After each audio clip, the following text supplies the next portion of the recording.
Modi invokes religion at every possible opportunity. Not an election speech goes by where he's not talking about mandir or talking about gods. The most dangerous thing is the ecosystem created by the present dispensation. Now, what do I mean by the ecosystem? Let me give you an example. In 2019, Pragya Thakur inside the parliament said, God se desh bhakta hai aur rahega. He is a terrorist, God say, for us. And what did the Prime Minister do? He said, "Main kabhi maaf nahi karunga." But then what did he do? Nothing. She continued as a member of parliament.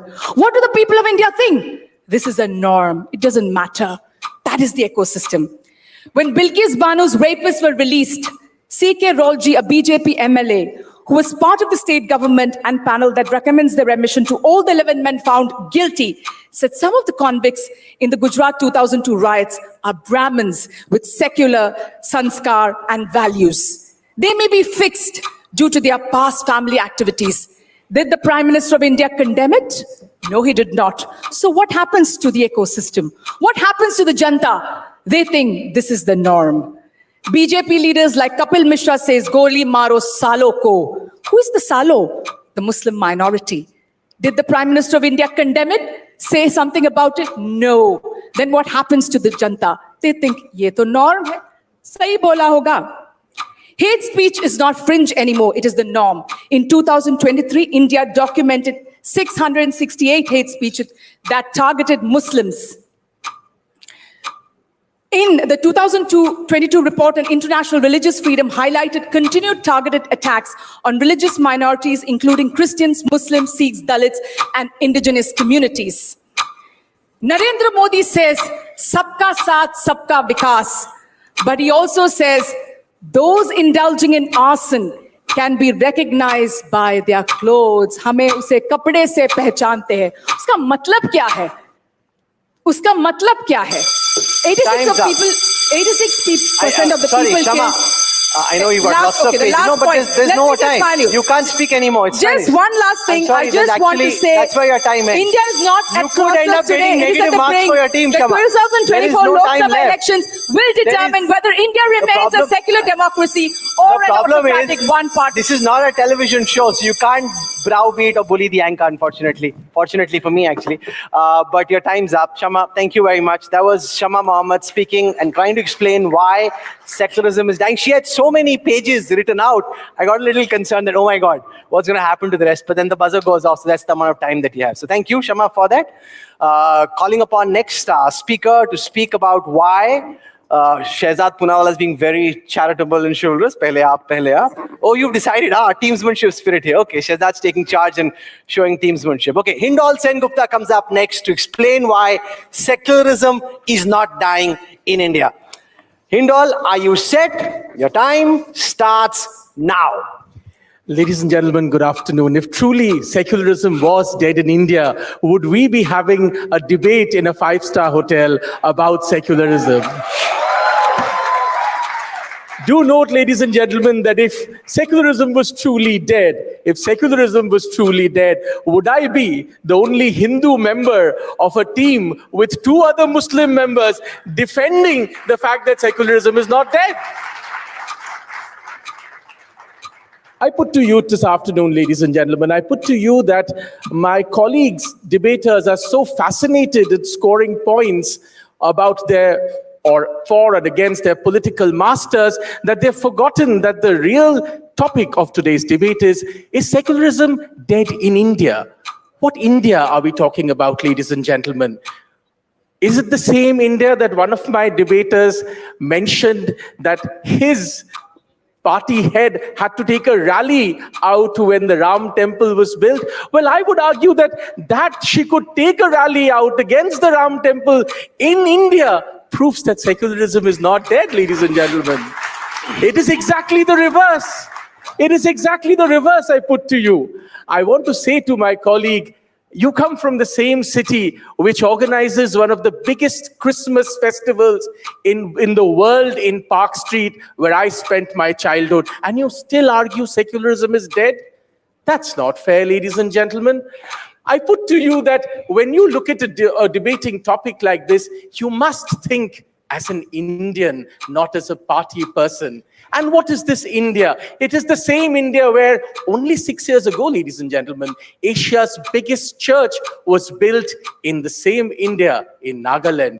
It is the same India where for the first time a woman parliamentarian from India who's not Muslim can go to Medina and have many Muslim commentators around the world, including Hassan Surur, say that this is an epochal moment in the history of Islam. It's the same India. Secularism is not dead. Quite on the contrary, India is showing what secularism truly is.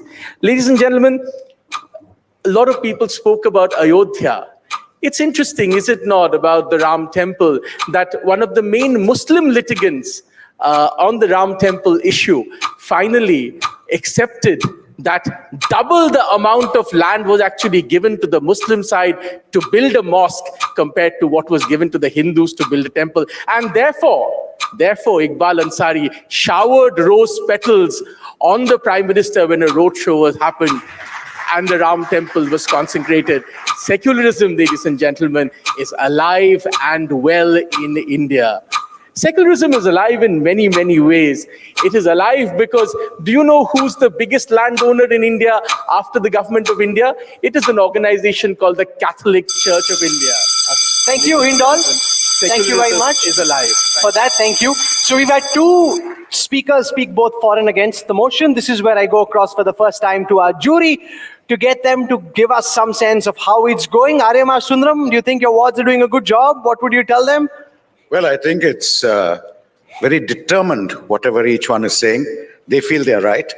As far as I'm concerned, I'd like to hear what they really think secularism ought to be in India. He wants to hear, go deeper. Shwapanda, going well, not going well? What are you liking, not liking? It's quite fascinating. It's quite rhetorical, quite interesting. I have a few questions which I would like to ask. Maybe I'll ask it later, but just for 1 minute. When did India become secular? Was it India always secular? Or did it become secular only in 1950 or maybe in 1970, which was 76, 42nd Amendment? Second question, I'm a bit intrigued when he said, I think it was Riju who pointed out one nation, one language. He also mentioned one food. What is this one food we're talking about?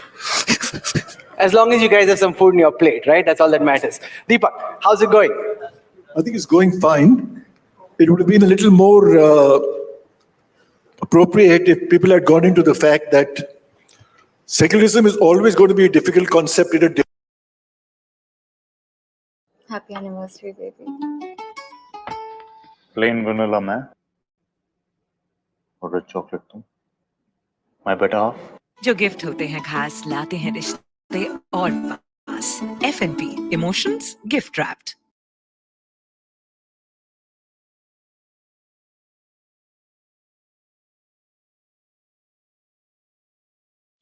मैं कोई ऐसा गीत गा.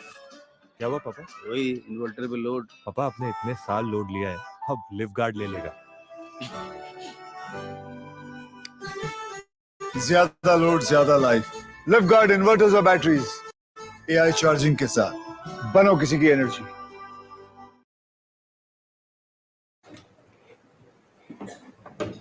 TV anchors are good when they're on TV. Can they be good debaters? Ashutosh, your time starts now.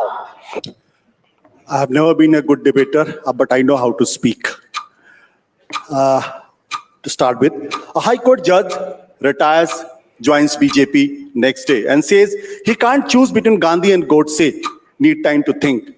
And still we believe that secularism in India is not dying, then one has to be delusional or ideologically blind.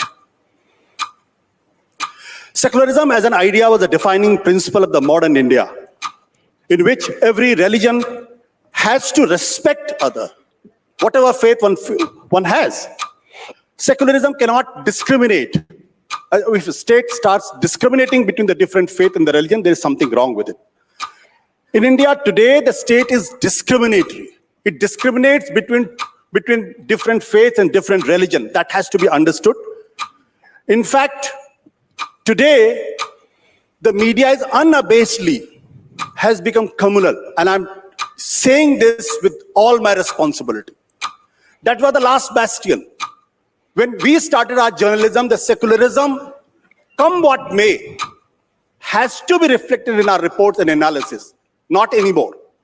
And unfortunately today, when a Tomar, Manoj Kumar Tomar, when he hit somebody doing namaz in front of a mosque, then he's hailed as a hero.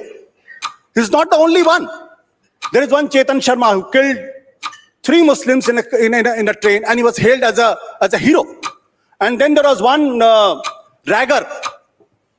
He burnt, he killed, and when he was to be produced in Udaipur court, for 2 hours police could not do it because the thousands of supporters had out that area, and they hoisted a flag at the top of the court.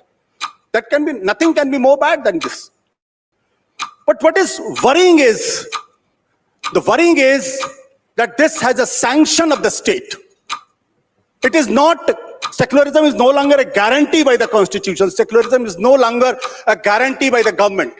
Secularism is not Modi's guarantee today. That's the unfortunate part of it. The fact of the matter is, and I still remember what Sardar Patel has written to Mr. M.S. Golwar on 11 September 1948. And he said, कि you Hindu, RSS is good. But the fact is, when he attacks Muslims, full of venom. And I still remember what the Golwalkar has written in his book.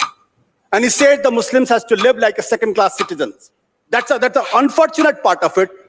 But those today who are in the government, they inspire from that ideology. So I don't blame Tomar, I don't blame Chetan, I don't blame Gangopadhyay. I blame the ideological system it is here today. And I dread to say this, but if this continues unhindered, India is heading for a historical accident. It's better we revive secularism, otherwise we are dead. Thank you very much. Can we hear it, Ashutosh, please? Our last speaker now, and remember, after this, we'll have one round of interjections. The jury will speak one at a time, and then all of you vote. So I hope you're ready for that. National spokesperson of the Bharatiya Janata Party can speak no more than 3 minutes. Your time starts now. Secularism is not dying in India. Explain why.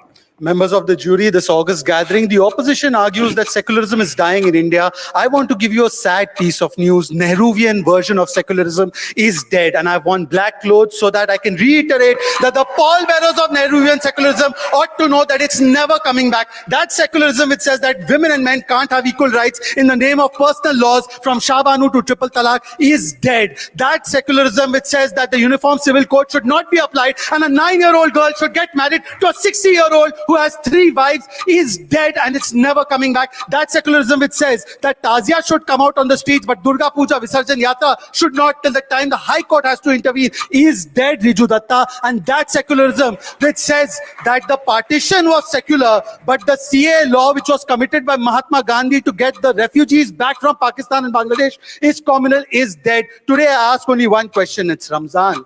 या अल्लाह मुझे इस Nehruvian secularism से क्या मिला तो केवल lynching और rights मिला. Hashimpura, Bhagalpur, Meerut, Haryana, Bhagalpur, all of these riots, Ahmedabad, Jalgaon, Delhi, all of them happened under Nehruvian secularism's watch. 10,000 Muslims were chopped. It was almost 3,500 Sikhs who were butchered, and one prime minister got up and said, "Bada ped girta hai to dharti hilti hai." And Sajjan Kumar and Jagdish Tytler were defended in the name of Nehruvian secularism. I ask, what did I get in Nehruvian secularism? 0 taps, 0 toilets, 0 houses, 0 bank accounts. And today when 25 crore people are out of poverty, when 13 crore people get toilets, 13 crore people get Nal Se Jal, Shehla gets it, Sagarika gets it, Mohit gets it, Mohammed gets it. At that time, secularism khatre mein hai. I want to ask that what is this logic that when the UPA government backs for CA law, when it implements it for 2 years, when it makes a parliamentary report that the Pakistani minorities, the Bangladeshi minorities should get it, when Manmohan Singh stands up and says in Rajya Sabha that we ought to have this law, and when Mahatma Gandhi advocated for it, it is secular then, but when the BJP walks the talk, it becomes communal. I want to also ask the question that today, abusing Sanatan, you said kicking a Namazi, Ashutosh, abusing Sanatan and saying Sanatan should be eliminated. Udayanidhi Stalin said it, High Court, Supreme Court came down heavily on it. That is secularism. But kicking a Namazi is communalism. Nobody justifies that. But I ask you today, when Ram Mandir is abused, when Ramcharitmanas is abused, and if I say Sar Tan Se Juda Mat Bolo, then I am communal. But Udaynidhi Stalin saying that Sanatan should be eradicated is becoming secular. This is the double standard. Your hypocrisy should be dead, actually. When I go to a iftar party wearing a topi, I'm neither a Rozadar nor a Muslim, and I go to a state-sponsored iftar party, that is secular. But if a practicing Hindu does the Anushtana and goes to the Ram Mandir Prat Pratishtha, that becomes communal. And to answer Swapan Das Gupta, India or Bharat was not secular because of the addition of a word in the preamble. Bharat was not secular because of some Nehruvian concept of secularism. Bharat has always been secular because Bharat has a majority of Hindus, and the Hindus of this country are secular. And as long as the Hindus will be secular, Bharat will be secular. Nobody can take that away from us. Long live secularism.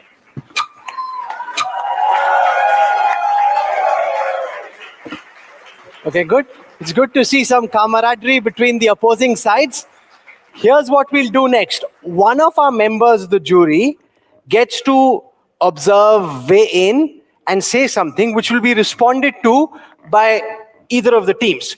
So you can decide who wants to go first.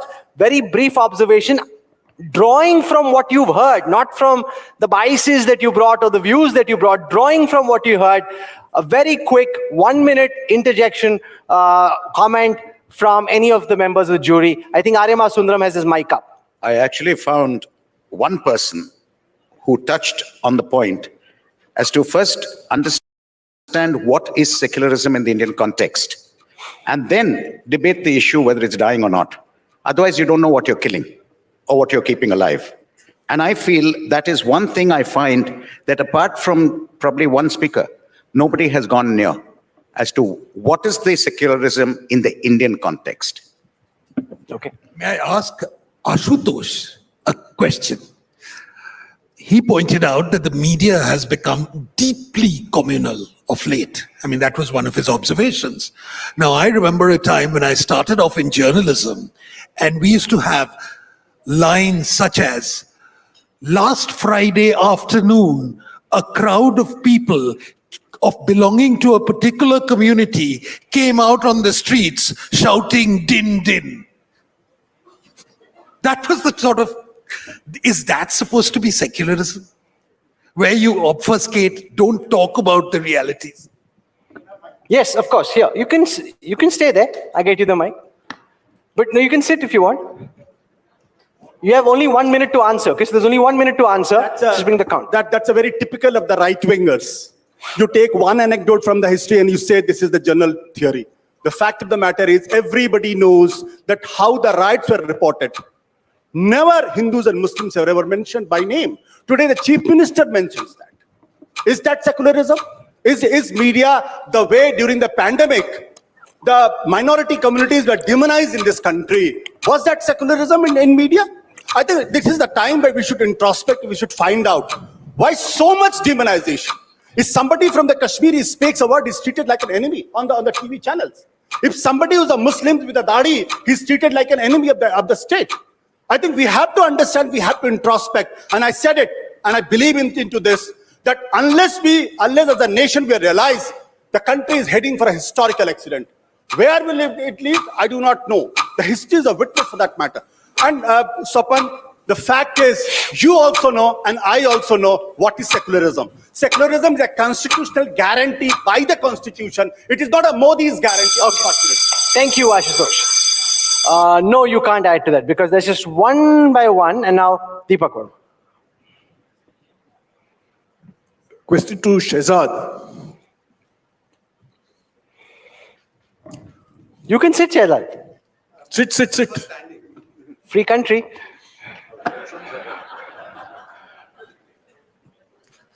You ended by saying that the Hindus are secular. How do you establish that? May I start? You have 1 minute. Go for it. Time's clicking. Much before the preamble had the word secularism inserted in it at the time when half of the opposition was in jail at the peak of emergency, thousands of years before that, the Parsis, a community that I am very close to, landed up on the coast of Gujarat and they asked if they could have refuge here facing persecution from the land they came from. And the Indians, Hindus gave them refuge. In the entire world, the Jews were persecuted, especially in Western educated Europe. But the only land, the only bhumi where the Jews were not persecuted in any point of their history was the land of Bharat. And this was thousands of years ago. And therefore, India is secular because yahan ka swabhav, yahan ka janmanas secular hai. This is our existence. It is not a creation even of one word in the constitution. It is not the creation of some anglicized model of secularism that was imposed upon us. It is exactly how you are, and therefore even if though I'm a Muslim, I start my day saying Ram Ram ji kaise ho aap. Thank you, Ashutosh. Now we'll have one round of interjections. This is for 1 minute and ideally made by someone who hasn't had an opportunity to pipe in so far. So, and this is not based on what you would like to say ideally because you came with a long speech and this much is left. No, not that. From what you've heard from the others, some argument that you wish to tear apart. Don't look at me. You guys are a team. Both Riju and Shama have a hand up. Look at each other and decide because your time's about to start. Let's go for it. So Shahzad said something that what is it against the Hindus? I want to make it clear. I'm a Muslim brought up by my father saying that Hinduism is the most tolerant religion. It's not against the Hindus. That is what we have to be clear about. It is what has happened after 2014, especially when you see in parliament, you hear Jai Shri Ram. Vande Mataram is at the start of the session and at the end of the session. We hear it all the time. We hear Bharat Mata Ki Jai continuously. I remember Meenakshi Lekhi came to Kerala and told them, say Bharat Mata Ki Jai, Bharat Mata Ki Jai. Why do you force this on us is the question today. We want to live together. That is the most important. Mr. Sawant in the Chief Minister of Goa says, I'm sorry, I can't get you beef for 5 days. It's not available. But in Haryana, Nasser and Junaid are burned alive on suspicion of transporting cow. So what's happening in this country? What we see is secularism means all religions are equal and all of them should be given equal opportunity. Nobody is against. The ecosystem started in 2014 because there is no condemnation from the top. So thank you for that, Shama. I just also want to tell our debaters and everyone sitting here that you can use the interjection to actually put somebody on the mat by asking him a question which he needs to respond to, which is based on something that he said, but you didn't do that, which is fine as well. We now have somebody from the against team making an interjection. Hindol has the mic out. Go for it. Since I'm the only one interested in history, professionally at least, let's make a historical point. A lot of people mention Nathuram Godse. Perhaps they don't know that Nathuram Godse in court gave a statement saying he stood for a secular version of India, and he said he never wanted any mixing of religion with politics in India. This is recorded statement of Nathuram Godse. He said he objected to Gandhi because of what happened with Pakistan and India and the division of the country, but he personally always stood for a division between politics and religion. And the other point I really wanted to make was Pragya Thakur was mentioned. Well, actually Pragya Thakur's case is a wonderful example of how secularism is alive. She said something, lo behold, she doesn't have a ticket today. So, in my mind, this is a perfect example of secularism. You do something, well, you don't have a ticket. What better could be? What better? Okay. Thank you, Hindal, for that. Lots of people who are sitting here are messaging, and some who are watching on digital and social are messaging. So I'll use my perch as the session chair to ask Shaila Rashid this question. Many people are messaging me and saying, Shaila ko kya hua? Given what she was and who she was earlier as a trenchant critic of the Modi government, they're saying, is this discovery of secularism or is this pressure?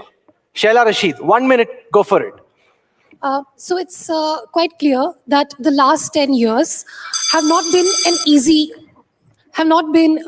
easy conversation between the government and the Muslims. But what we need to realize is that what has ended, the era that is over, that we are talking about, is an era of tokenism. What has ended is lip service to the Muslim cause. Now, let me give you a small example. The scheduled caste reservation, for example, does not include Muslims. And this was the golden age of secularism under Congress. But now we see the EWS reservation. Does it discriminate against Muslims? Does it leave out Muslims? It does not. So, for example, the PM Vishwakarma scheme, if you look at it, it has 18 crafts listed under which youth are given training and they are given some per diem and they are given some livelihood. Now, these crafts are primarily practiced by Pasmanda Muslims, but the scheme doesn't say that. So, Actions speak louder than words. That is what has changed. Earlier, we used to have only words. Now we have actions. Without paying lip service, without saying Muslim, Muslim, Muslim, the government is teaching us, it is enabling us to stand on our own feet. That is what has changed. Okay, so thank you, Shaila, for that. We're coming now to the business end of this debate. I just want to tell our debaters that you have 1 minute each for final comments. One person from both teams, whoever's not spoken, ideally that. Before that, from the jury, your final comments and then the voting. So whoever wants to speak first. Just 1 minute Final each. comments, 1 minute I think each. all of them are quite passionate in whatever they've said. I just want to ask a question. How does saying Bharat Mata Ki Jai or Vande Mataram undermine Muslims? Arya Sundram. Since everybody has a minute to answer, I want to ask you all a question.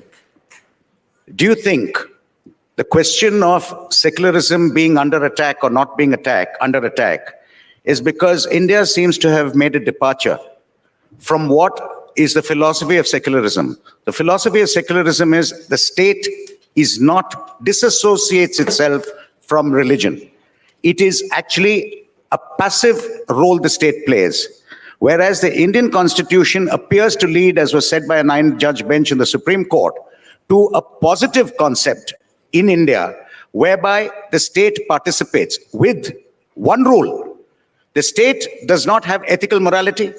It does not have religious morality. It has constitutional morality. And constitutional morality means that political parties cannot bring religion into their political agenda because that is, I'm quoting the Supreme Court, constitutionally impermissible and therefore constitutionally immoral. I would like it if anybody can comment as to whether this is you the have to cause do this. of our Remember, problem. in the concluding comments that one of you makes, you have to respond to the jury and what you've heard. It's not what you're itching to say, because everybody's already got his hand up and they're itching to say something. It's not necessarily what you're itching to say. It's in response to what you have, because we have a very smart audience and the sharpest minds sitting out in the audience. They'll be judging you. So respond to what you're hearing from the jury. Ask Aryaman, has faith got to be vetted by the Supreme Court? You know, I have a plan. We set up a separate debate on the sidelines and do an adda. Swapan Das Gupta versus Arya Sundram. Who's joining me for that later? That'll be fun as well. On a lighter vein, if you gave the Supreme Court a chance to decide it, they would. Oh, we can have the 9-judge constitution bench of the Supreme Court weighing in on this, and we can have Swapan and Aryama argue on both sides. That'll be a lot of fun. Our Law Today team would be very excited about that.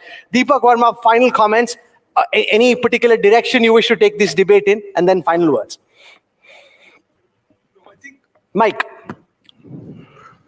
I would have expected that people talk about the difficulty of having a Western concept like secularism incorporated into India.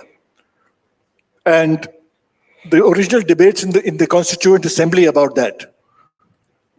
So that is something we did not come out at all during the conversations. Deepak's not very impressed with the whole debate. He's like, okay, we'll hopefully, the debaters will, in the last chance they have, rise to the moment. It doesn't necessarily need to be somebody who hasn't spoken. It could be anybody in the team, whoever wants to have a go, to speak first or against the motion. No, so because we started with speaking for, so this time we'll start with against. So speaking against the motion that secularism is dying, and then you can, because we started with you, we'll end with you. So here's your chance. You have only 1 minute. Shehzad Poonawala, the last speaker, the last comment, after which is audience voting. Shehzad Poonawala, explain, based on what you heard from the jury, why you think secularism is not dying. Your time starts now. Because we veered around the Gandhi-Godse debate, and let me tell you what was the Gandhian concept of secularism. The Gandhian concept of secularism was, he himself said, Ram Rajya hona chahiye. His final words were, hey Ram. He wanted that the cow slaughter should be prohibited. But the Nehruvian form of secularism even dumped Gandhi, and by the way, the only person who's built a Godse Mandir, Babulal Chaurasia, is in the Congress party, and he continues to be there. So that much about their Godse love. But having said that, this is the true idea of secularism that the Congress party departed from, and which we are returning turning to today. And only one last point, exposing the hypocrisy. These people call themselves secular. They have allied with Uddhav Sena, which destroyed the Babri Masjid, according to them. They are allied with the Muslim League in Kerala, from where she comes from. And they are allied with ISF Furfura Sharif, who said he wanted Hindus' blood in West Bengal. This is their secularism. And our secularism is very simple, that the concept of our Vedas, the secularism is imbibed in that. That is the secularism. Ram and Krishna are on the pages of the constitution, but they say Ram ji ke baare mein baat karna is communal. This is where Congress is at. Okay, thank you. So our last speaker, the last 1 minute of this debate, and then we do the voting. You can come here, Riju. He got this debate off to a flying start. Let's see how he wraps this all up.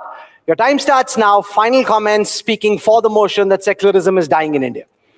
On a topic when secularism is dying in India, my dear friend from the BJP spoke about how many toilets were built and how many taps were built. Well, Shehzad, if you are in power for 2 consecutive terms and the majority of 150 crore people are voting for you, pardon my French, but that's your bloody job to do.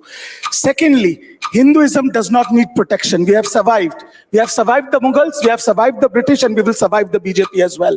It's a religion of compassion, generosity, and we are all in it together. But that does not mean we will undermine somebody else to make us look superior. I am a practicing Hindu. I have learned my religion from my parents and from my grandparents. The self-declared custodians of Hinduism do not understand that Hinduism traverses them all, and it will stay even after them, even after me, even after this country.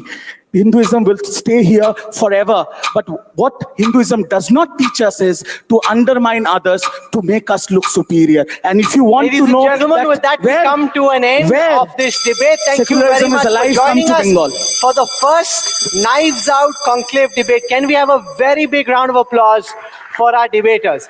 And I just want to say, before we begin the voting, that it doesn't really matter who won or lost. Just the fact that they came, they made the arguments that they did. For us, they're all winners. But of course, there must be a winner, and somebody gets a pen and somebody gets something much fancier than that, right? So let's do that now. So this QR code that I spoke of is now going to come on your screen. So if you can zoom in and download the QR code from the screen, fantastic. Remember, once this starts, you have only 120 seconds to conclude. So I hope that everyone's got that tech game spot on, right? And you also have this QR code on the table in front of you. So just pick out your phone, go to the QR code, and then start to vote. So I hope you're all ready. We're just kind of building it up because you actually have just that limited amount of time once this gets kick-started to conclude your voting. If you aren't able to conclude, then we can't really help you because that's just the way it is. And because this screen may be too far away from some of you, therefore this sheet of paper is also somewhere near you, or you could just reach out and get one from someone who's nearby. But hopefully our tech team's done a great job and you're being able to download straight from that QR code. The question is, secularism is dying in India. That's the motion that we've been debating. You've heard from, say, you guys can't vote. I hope you're not Shahzad bhai. You're not voting, right? Oh, I thought he's like, okay. I have a 5 p.m. on his channel. I'm giving the time for that. The biggest concern is I hope elections aren't rigged and I hope the debaters aren't voting for themselves, right? That's not allowed. So don't do that. Yeah, I don't know. I hope our EVM is good. I hope our EVM is good. We have confidence in the India Today Group digital tech team. They've done a good job and hopefully it's working out really fine. Okay, so you have 116 seconds left. Okay, 116 seconds left. It's on your screen right now, and this is live voting. So as you keep pumping in your answers, this keeps changing. You get to vote only once. You can't change your mind. At this moment, 21% of the respondents are saying secularism is dying in India. 75% are saying no, secularism is not dying. 4% seem confused because they can't say. I mean, how can you not say? You just heard a great debate. You cannot possibly say you can't say. Who are these 3% not loud? Or maybe they didn't get any food and they're upset because India wale ne khana nahi khilaya. So don't do that. I hope you're voting. Now 22%, secularism is dying. It's going up just, I think the no's really just went out and voted straight up. The other team is getting their votes out very slowly.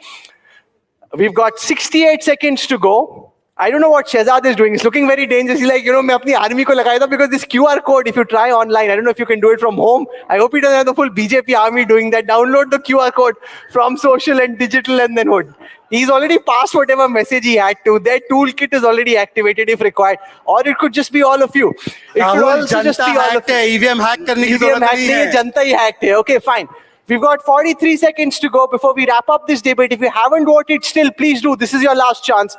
And I hope it's only people who are here who are voting, because that's the whole idea. You can't, you can, I suppose, if you're elsewhere and you were really quick, like a quick gun, Murugan, you pulled it out, looked at the QR code, you could do it from outside as well. 26 seconds to go. Is secularism dying in India?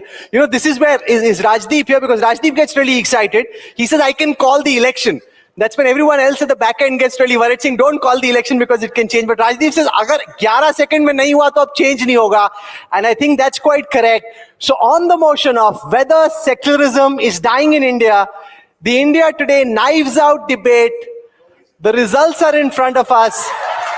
76% of the respondents who are present over here, hopefully with no fixing, no hacking, no toolkits, they've come to the conclusion that secularism, in fact, is not dying in India. So they've carried this motion. Can we have a very warm round of applause, please? Very warm round of applause. Good to see some camaraderie between our debaters. I now want to call our team with the awards and the prizes. And can we get the members of the jury to give away the awards to the winning team? So if you can just come here. Arima Sundaram, Shwapan Das Gupta, Deepak Verma. Can we have a round of applause for them as well, please? And can we call our winning team first? Shehzad Punawala, Hindol Sen Gupta, Sheila Rashid, and those fancy gifts for our winners for making so much of an effort. And just give it to the gift. So you can come. Sheila, please come. Shwapanda. There's a lot of pehle aap happening. There's a kind of formed good camaraderie and teamsmanship. Sir, unko de do, please. Ek karke de do. Yes, thank you. Yes. So thank you very much. It's a group photograph. That's the winning team. Can we have a round of applause for our winners, please? They argued against the motion that secularism is dying and they carried the debate at Knives Out. Thank you. Thank you very much. Thank you. Please come back. Can we have the team that fought hard but didn't carry this motion, couldn't win the audience?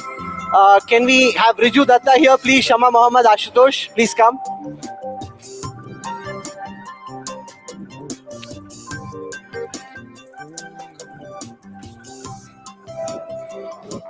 No, just give it to the jury and they'll give it to the guests.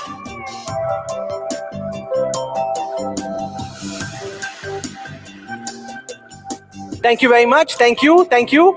Thank you very much. Thank you. So please come back. If the jury can just stay with us, can we have the last three? Can we have a token of appreciation for our jury, please? Can I invite Kali Puri to come, our Managing Director, Executive Editor-in-Chief. It was her idea that we do this Knives Out Conclave debate. So can we have a round of applause, please? And can you bring the last three gifts for our jury? Starting with Shwapan Das Gupta.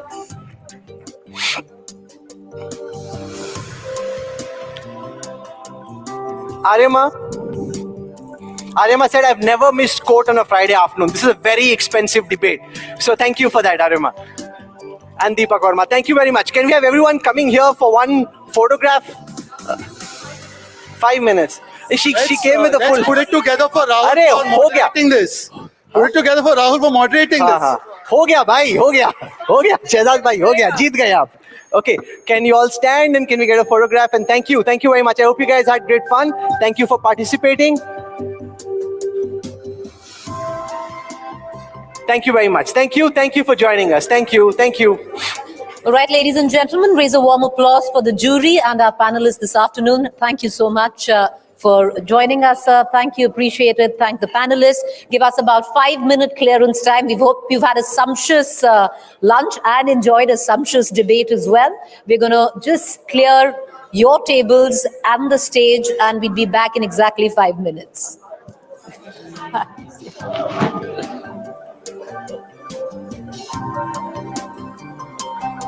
Give us about 5 minutes. We're going to clear the tables. We hope you enjoyed lunch. We hope you enjoyed the debate. And we are ready to go into our next session, just about a couple of minutes. And we are back on.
Start, two tales of conviction, courage and cricket. This session sponsored by NIA.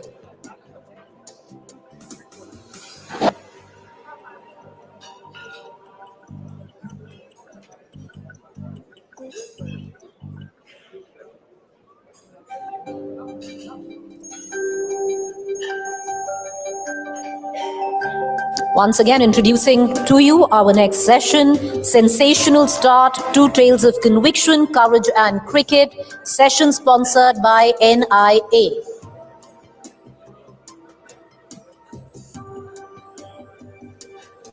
To take it from here, inviting on stage our session's moderator, Nikhil Naz, consulting editor, Sports, India Today.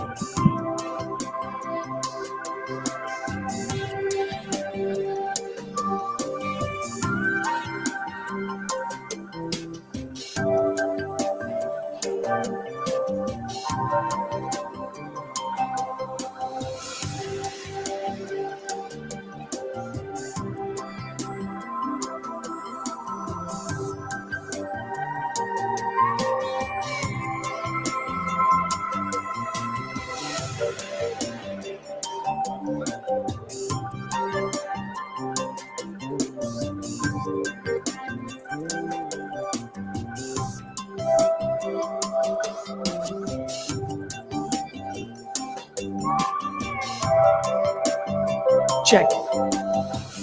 Good afternoon, everyone. If you can just settle down, and then I'll call upon the two guests. They're waiting there in the aisle. I'll just allow the waiters to just clear the tables.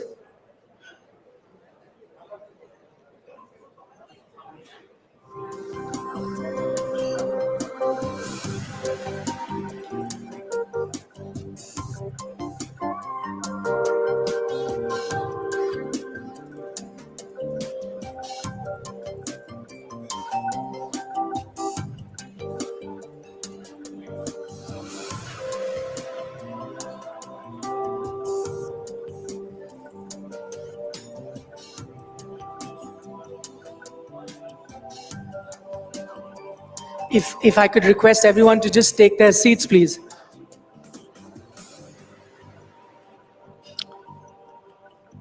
Because the two guests are waiting, if you could just take your seats. Thank you. Okay, good afternoon, everyone. I know that this is probably the toughest session to moderate, simply because this is the first session after your working lunch. And, I know after a sumptuous meal that you've just had, and sleep knocking on the doors, it's going to be tough. I understand that. But guess what? We've got the perfect antidote to your sleep in the two guests that are going to be coming up. What has actually made matters worse, and I just realized it while coming today, is that today also happens to be the World Sleep Day for some reason. But I'd just like you to celebrate your World Sleep Day maybe in another 10 hours or so. As I mentioned, the two guests that are going to be coming on stage are the perfect antidote. I say that because they're full of beans. If they show even half the energy that they showed on the cricket field, boy, are you in for a fine session this afternoon.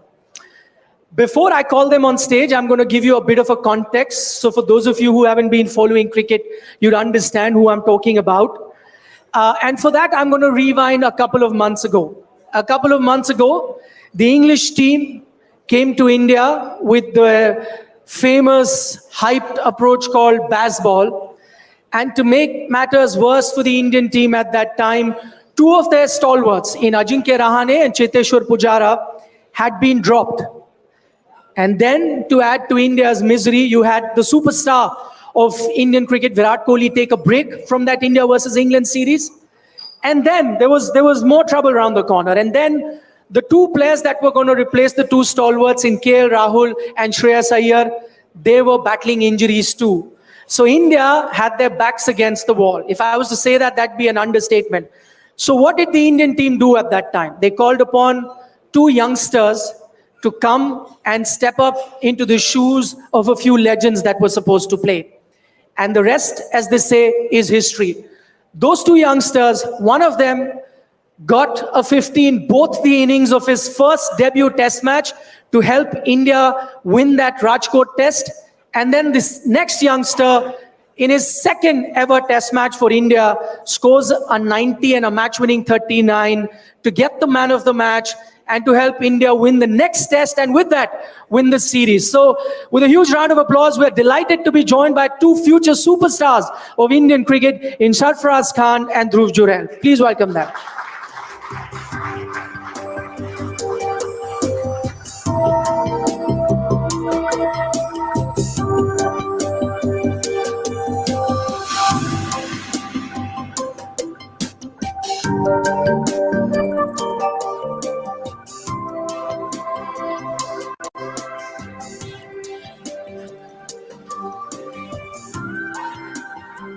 Thank you so much, आप दोनों का आने के लिए, हमारे platform पे बात करने के लिए.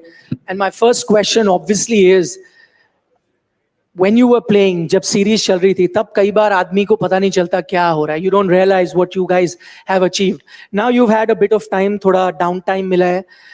Has it sunk in? Realize हो रहा है कि क्या किया? ध्रुव, आपके साथ शुरुआत करूँगा.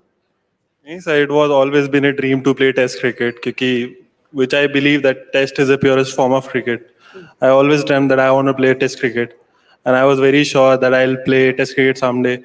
So sir, अच्छा लग रहा है कि Test cricket खेला, and I am glad that I contributed for my team in a win. So sir, always been a dream, and dream come true moment for me. Sarfaraz, Instagram followers बढ़ गए, suddenly आपने realize किया? जी बिल्कुल, कुछ time 3-4 साल से मेरे 600-700 के पास ही थे। सडनली इंडिया खेलने के बाद 1.5 मिलियन हो गए। तो ठीक है, बढ़िया है। the power of Indian cricket. He was outstanding. मैं ये जानना चाहता था, कहीं आपको ऐसा तो नहीं लग रहा दोनों को इतने साल से ड्रीम था, फिर आप टेस्ट क्रिकेट खेलते हो, इतने अच्छी परफॉर्मेंस जो मैंने मेंशन की, कहीं ऐसे तो नहीं लगा लोग टेस्ट क्रिकेट बोलते हैं, व्हाट्स द फस ऑल अबाउट? ऐसा तो नहीं लगा? नहीं, मेरे लिए तो ऐसा नहीं है, क्योंकि बचपन से सुनते हुए आ रहा था और रियल क्रिकेट टेस्ट क्रिकेट को ही माना जाता है। तो मतलब मेरे अब्बू यही बोलते थे कि टेस्ट क्रिकेट खेलना है। जब हम लोगों ने खेले, और ऐसा नहीं था कि प्रेशर नहीं था, ऑब्वियसली उस समय था, तब वहां पर खेल के पता चला कि हाँ भाई, रियल टेस्ट क्रिकेट यही होता है। क्योंकि सरफराज मुंबई से है, मेरा अगला सवाल थोड़ी मुंबई भाषा का इस्तेमाल करूंगा। ध्रुव, लेकिन आपसे सवाल है, बैसबॉल हम सुनते रहे, इंग्लैंड की टीम बैसबॉल ले रही है, बैसबॉल की तो वाट लगा दी आपने। सर वो उनका तरीका है क्रिकेट खेलने का, इंडियंस का अलग तरीका है। मेरे को लगता है कि 5 डेज है तो उनका यूटिलाइज क्यों नहीं करते? क्योंकि इफ यू प्ले T20 और ODI, आपको एक दिन में रिजल्ट मिल जाता है, but in test cricket you have to win sessions, और कभी सेशन डाउन हो फिर जीतना अगला, तो हर एक मैंने गेम में रहते हो आप दोनों टीम। तो मेरे को लगता है कि if you want to play test cricket you have to win session by session. क्योंकि मैं बैसबॉल क्या है आप लोगों को पता होगा, बैसबॉल का मतलब है to play aggressive cricket, and I think if you were to compare the two teams, there was only one winner, there only one team played aggressive cricket, that was India. I wish मैं वो footage चला पाता, but मैं सरफराज का एक session था, एक play था, मार्कवुड वर्सेस सरफराज। मार्कवुड डालता है 150 kmph पे, he hits him for a 4 no look shot, नीचे देख के straight down the line, the bowler gets angry, bowls a bouncer at him, he hits him for a 4 again पीछे की तरफ, फिर वो और गुस्सा होता है, एक और शॉर्ट बॉल आती है, then he hits him for a 6 there, उसके बाद उसका गुस्सा पूरा उतर गया, he just goes back to the pavilion। वो अभी हाइलाइट्स देखते हो, गूज़बम्स आते हैं जब वो मोमेंट चल रहा था? जी बिल्कुल, अभी तक तो वैसे शॉट सिर्फ रोहित भाई को मारते हुए देखता था टीवी पे। तो जब मैंने भी वैसे शॉट्स मारा, ऑब्वियसली इतने टाइम से उस चीज़ों की प्रैक्टिस चल रही थी, तो उस समय इतना नहीं पता चला, लेकिन जब रील्स हम देखते हैं तब तो ऐसा, हाँ भाई मैं ही हूँ, वेल डन करके। अच्छा, एक चीज आप दोनों ने कही, एंड ये थोड़ी क्रिटिसिज्म भी होती है इंडियन क्रिकेटर्स की, कि अब आईपीएल आ गया, T20 आ गया है, और आप दोनों ने आईपीएल खेला भी है, तो टेस्ट क्रिकेट की अब वो इंपॉर्टेंस नहीं रही है। आपने कैसे, इस जनरेशन के होने के बावजूद, आप दोनों ने टेस्ट क्रिकेट को कैसे उतना इंपॉर्टेंस अभी भी दी है? क्या है माइंडसेट आप में? So mindset तो मैंने आपको बताया था, told I always wanted to play test cricket. I still remember in my under 19 days they asked me one question, what are your goals? So I was just simply telling them that I want to play 200 test matches for India. And after that I realized that's a lot, but I was very sure about test cricket. कभी ऐसा नहीं लगा in against the glamour of IPL, T20, अभी आपने बोला भी कि my bat is itching to go to play IPL, थोड़े चक्के मारने, उसके ग्लैमर में कम तो नहीं हुआ आपकी नजरों में कभी टेस्ट? नहीं सर, जब आपको पता चलता है कि यू गोना डेब्यू, तो आपको जो बैगी कैप मिलती है, आपका उसमें कैप नंबर लिखा होता है, और वो बैगी कैप आपको कोई सीनियर प्लेयर देता है, सर उसकी फीलिंग बहुत अलग है। हम हमेशा से बोलते आए हैं कि वाइट बॉल, रेड बॉल, लेकिन मेरे को लगता नहीं इन दोनों का कोई कॉन्टेस्ट भी है। Test cricket is very very. Sarfaraz? नहीं सर, देखिए ऐसा है कि क्रिकेट में ऐसी चीज़ है कि आपको बस हर चीज़ में मेहनत करनी है। अगर वाइट बॉल क्रिकेट आ रहा है तो आपको उसके लिए अलग से प्रैक्टिस लगती है। ऑब्वियसली टेस्ट क्रिकेट डिफिकल्ट है, क्योंकि 5 दिन तक चलेगा, वो लंबे रेस का घोड़ा बनना पड़ता है उसमें। तो डिपेंड करता है कि आप प्रैक्टिस कैसे करते हो। अगर आप दोनों चीज़ को साथ में लेके चल सकते हो तो वो बहुत ही अच्छा होता है। तो अच्छी प्रैक्टिस की ज़रूरत होती है। अगर T20 आ रहा है तो उससे पहले हम वाइट बॉल से अच्छा प्रैक्टिस करें, प्रिपरेशन करें, और डेज मैच के टाइम पे ज़्यादातर विकेट पे रुकने की कोशिश करें, वो माइंडसेट दिमाग में लेके चल, तो डिपेंड करता है। अच्छा, हाल ही में बीसीसीआई ने भी अच्छे स्टेप्स लिए हैं towards test cricket. Suddenly the match fee has increase, so test cricket को वो इंपॉर्टेंस दी जा रही है। What do you to make of these steps that the BCCI has taken? Dhruv, आप शुरू कर सकते हैं। सरफराज? नहीं सर, एक बहुत अच्छा इनिशिएटिव है, बट मैं और सरफराज तो फिगर आउट कर रहे हैं कि वो क्या इनिशिएटिव है। अभी ढंग से समझ में आया कि वो उन्होंने कुछ वो निकाला है, लेकिन है इनिशिएटिव। क्योंकि जैसा सर आए थे उन्होंने बताया था, we took initiative that we are going to increase your salary. तो वो मेरे को समझ में नहीं आया, लेकिन ये है कि हाँ खाम का वो एक टेस्ट क्रिकेट के लिए बहुत अच्छी चीज़ है. I'll tell you why is he saying समझ में नहीं आया, because it's a very convoluted formula. So you have to be a math genius to understand. So I figured it out. After the session आप दोनों के साथ एक छोटी सी math class होगी. I'll explain. But yeah, what do you make of जो ये step है BCCI ने लिया? नहीं, हमने भी समझने की कोशिश किया लेकिन समझ नहीं पाए। जैसे कि आपने बताया, जब आप समझ जाओगे तो हमको बाद में आप भी समझा देना। Okay, maybe this question is best asked after the session, after I have, that session with you in the private. One thing that is common in both your stories, and it's an incredible story from where these two come, humble backgrounds to have made it this far, is the role of their parents.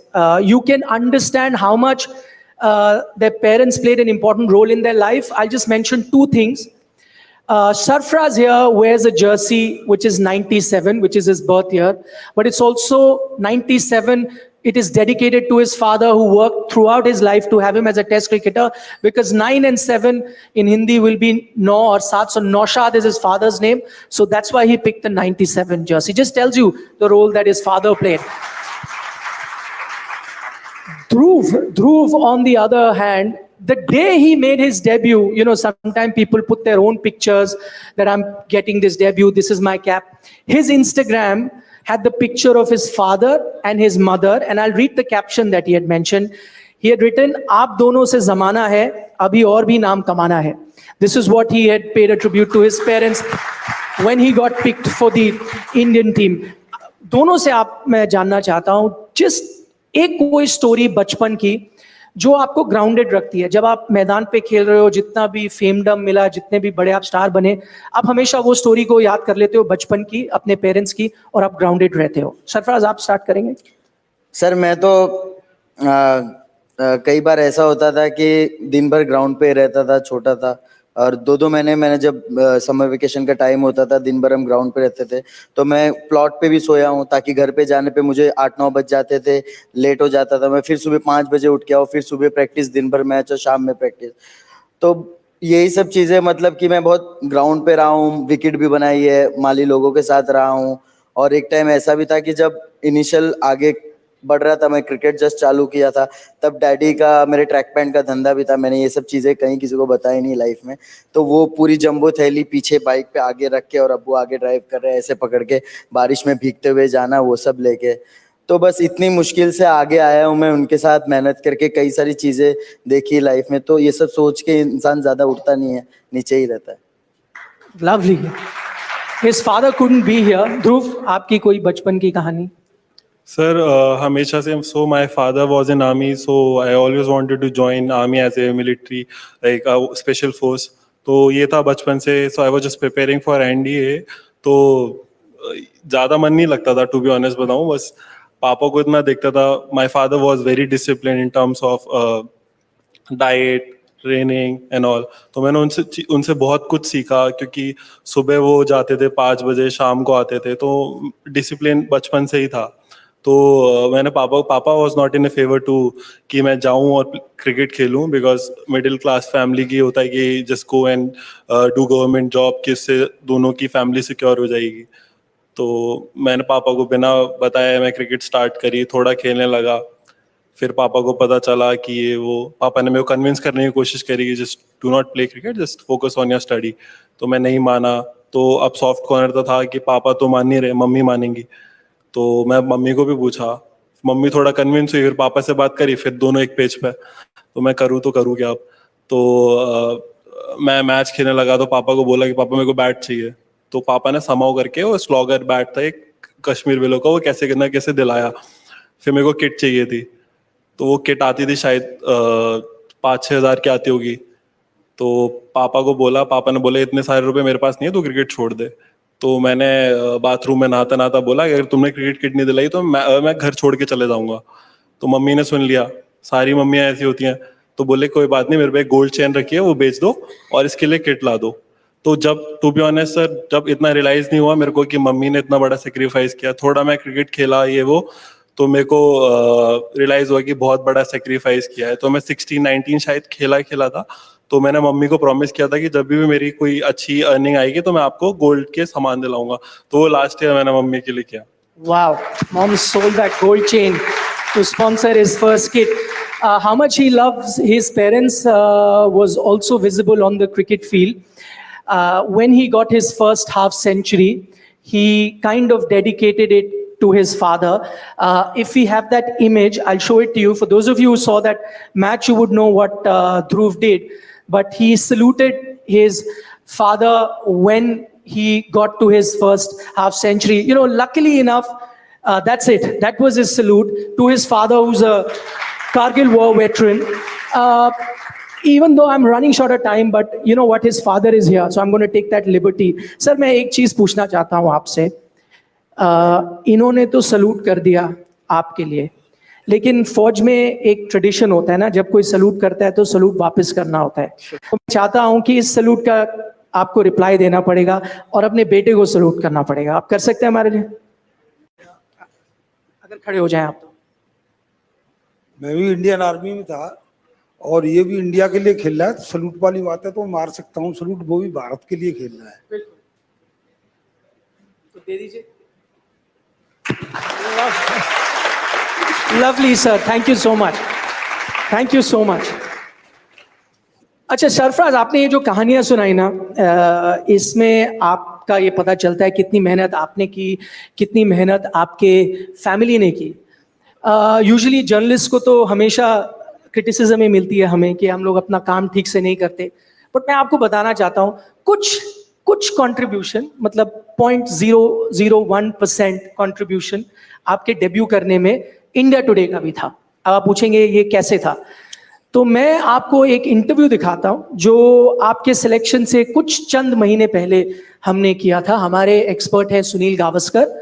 उन्होंने क्या कहा था मैं आपको सुनाना चाहूंगा. If you can have that video up please.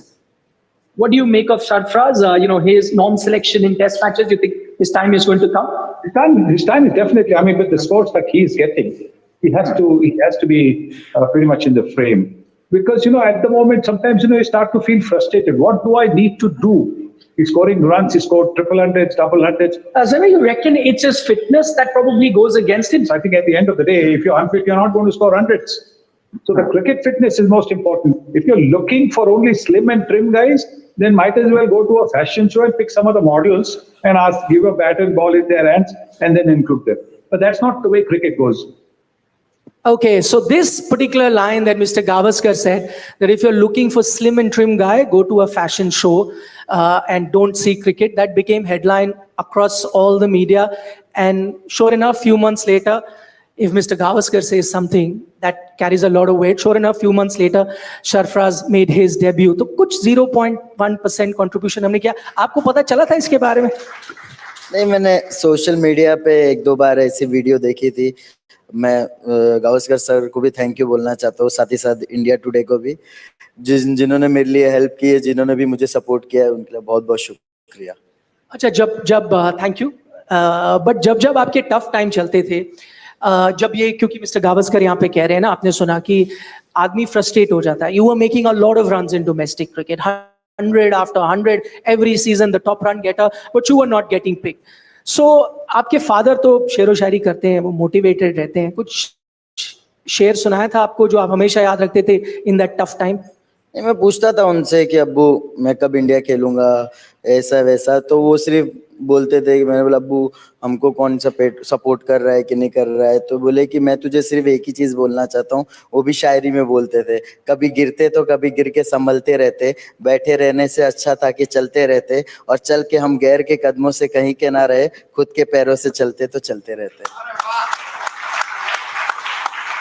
तो बस उन्होंने यही बोला कि तू इंडिया के लिए खेलेगा तभी भी तुझे रन बनाना है, और तू नेक्स्ट मैच अपना डोमेस्टिक का खेलने जा रहा है, ये सोच के जाके तू इंडिया के लिए खेल रहा है, वहां भी तुझे रन बनाना है. तो मेरा बस एक ही काम था कि जिधर भी मैं खेल रहा हूँ मुझे बस रन बनाना है. Lovely, great attitude to have. Maybe a lot of us can learn from that. ध्रुव, क्योंकि हमने गावस्कर साहब की बात की, उनके लिए तो तारीफ की, उन्होंने एक और चीज कह दी है अभी, which is, and this is coming from the legend Sunil Gavaskar, that this man sitting next to me, Mr. Gavaskar, thinks is the next MS Dhoni. He said it on record that he's going to be the next MS Dhoni. That's how well he's done in that limited space. No pressure. Pressure to nahi hai? नहीं, thank you so much Gavaskar sir, इतना बड़ा ही Dhoni sir का नाम। But मैं personally बोलता हूँ कि Dhoni sir ने जो किया है वो कर नहीं सकता है। एक ही धोनी था, है और रहेगा। मेरे को बस ध्रुव बनना है, जो भी कर लगूँ एज ए ध्रुव करूँ, जो भी मैं कंट्रीब्यूट कर सकूँ इंडिया के लिए एज ए ध्रुव करूँ। लेकिन Dhoni sir is a legend, वो धोनी सर ही रहेंगे। अच्छा, मैंने सुना आपके व्हाट्सएप में उनकी इमेज होती थी, जो आपकी डीपी अभी भी है, दिखाएं जल्दी से। His DP on WhatsApp, I had heard, was of MS Dhoni. I'm just going to quickly test it, that if it's still there. खोल के मत दियो। It is. It is. It is. I'll put the photograph up a little later. It is still of MS Dhoni. Acha, I'll tell you, very interesting. Why is it that you must be wondering that Mr. Gavaskar compared him to next MS Dhoni? I'll illustrate it with a picture. Okay, so this happens in Dharamshala Test, and MS Dhoni is just not known to be a good wicket-keeper batter. MS Dhoni is MS Dhoni because he's a sharp thinker. Behind the stump, he tells the bowler what to do, and that's a bit of genius that Dhruv displayed in the Dharamshala Test match. I'll show you with an illustration of a couple of pictures that we have. The first picture is from the first innings of the Dharamshala Test. And this is Dhruv Jurel. अरे नहीं, मेरी आवाज है वो। अच्छा। So this is Dhruv Jurel saying to, was that you, Sarfraz? बढ़ेगा आगे, बढ़ेगा आगे। That is your आवाज? And not his? नहीं, मेरी आवाज। इससे पूछो किसकी आवाज है? सच बता, किसकी आवाज थी? बढ़ेगा आगे, बढ़ेगा आगे, बढ़ेगा आगे, किसने बोला? शॉर्ट लेग पे काउंट भाई, लेग स्लिप पीछे वाले पे हूँ मैं। इधर वहां से तो आवाज आ ही नहीं सकती आपकी वहां। अरे नहीं, मैं हूँ। ध्रुव बोल रहा है उसकी आवाज है। अरे नहीं, मेरी आवाज है, मैं आपको सुनाऊंगा रील पे। ध्रुव, किसकी आवाज है? बढ़ेगा आगे, तूने बोला था तो तू बता दे, मैं हार मान जाऊंगा। शॉर्ट लेग पे कहो, तुम दिखाओ तुम। अरे मैं थोड़ा ही पीछे हूँ यहाँ से। कहाँ पर नहीं रहे आप तो, थोड़ा पीछे, ये मैं क्यों, इसे आगे बढ़ाओ। ध्रुव, चलिए अभी के लिए मान लेते हैं कि ठीक है ना, क्योंकि आप दिख ही नहीं रहे यहाँ पे। क्या आपको कैसे आइडिया लगा कि आगे बढ़ेगा? And guess what happens after that? Let me show you the next image, so you an idea. This is the ball before, वो आगे बढ़ता है and Dhruv Jurel stumps him. और उधर कौन खड़ा है? व्हाट हैपेंड, उधर देखो कौन खड़ा है पीछे। वो फोटो गलत दिखाई। अच्छा, यू टेल मी, आपको कैसे लगा आगे बढ़ेगा?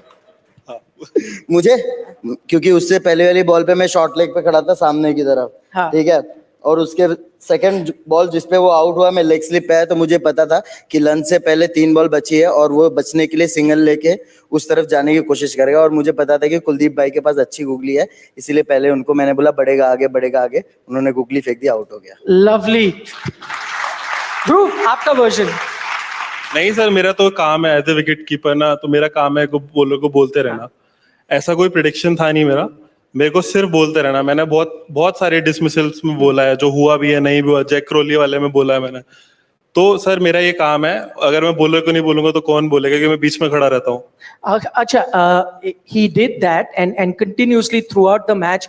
There's one other thing, ध्रुव, जो आपको बहुत प्रेशर होता है। एक तो ये, दूसरा होता है DRS। देखो, मैंने बोला भी नहीं, he said DRS. So tell me which is tougher? DRS की कॉल सही लेनी में आप पे ज्यादा प्रेशर होता है, या pressure when you are keeping 2 spinners like Kuldeep Yadav, Ravichandran Ashwin, Ravindra Jadeja, इनको कीप करना भी बहुत टफ है, और DRS में रोहित भैया खड़े हैं, वो भी बहुत टफ है। टफर क्या है? सर 3 रिव्यूज मिलते हैं, बट वही है कि साथ में जैसे सरफराज हो गया, और कौन करता शॉट, जो नजदीक वाले रोहित भाई हो गया, उनसे ज्यादा पूछा जाता है।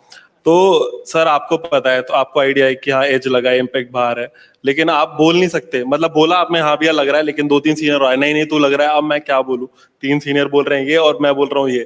तो सर अभी डेब्यू सीरीज थी, तो इस चीज से थोड़ा सीखा है कि हाँ थोड़ा बोलना पड़ेगा। फिर वो गलत हो जाता है, उनका नहीं देखा जाता कि उन्होंने क्या बोला है, कि ध्रुव ने क्या बोला, ध्रुव ने क्या देखा।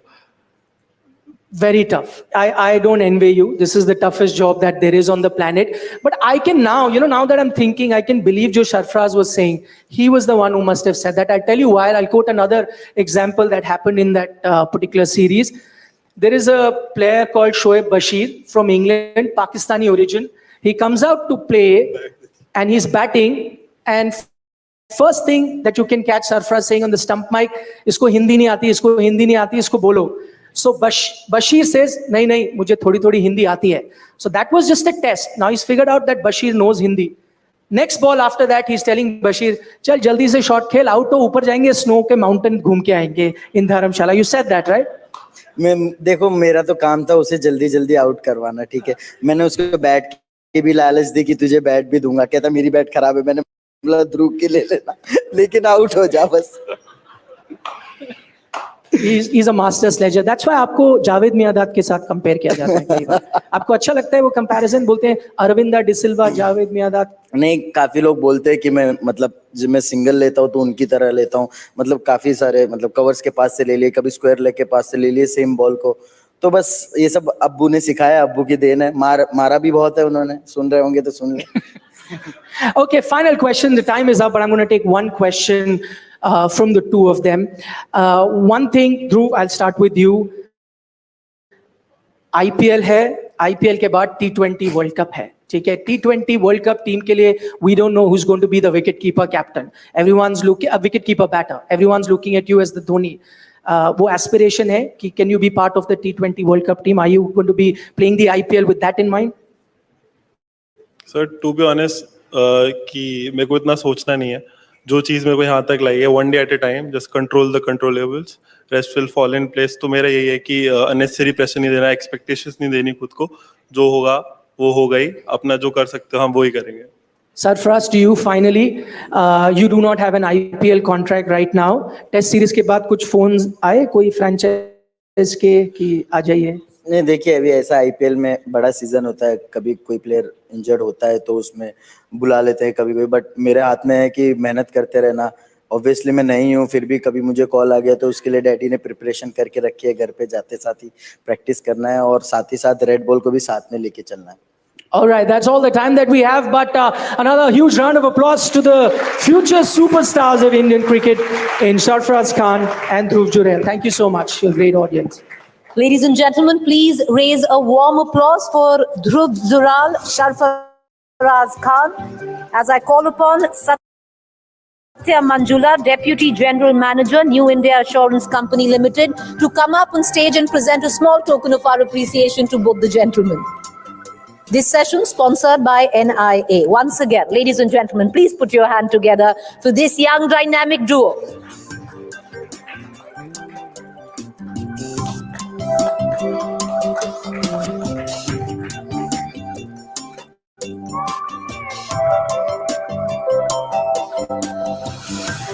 Thank you, appreciate it. To more glory in the next coming days.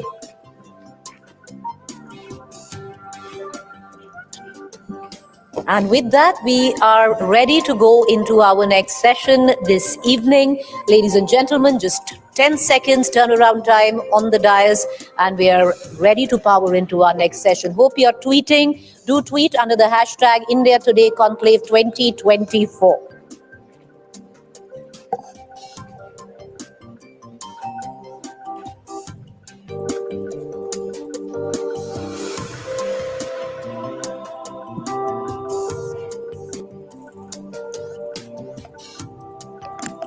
And let's immediately dive into our next session.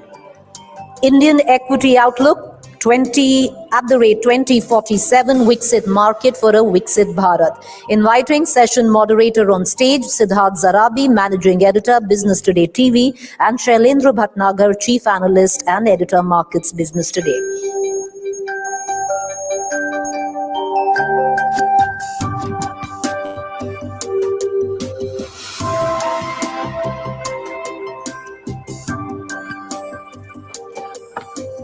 Ladies and gentlemen, could you please put your hands together for our guest, globally well-known commodity guru, Jim Rogers. Jim, welcome.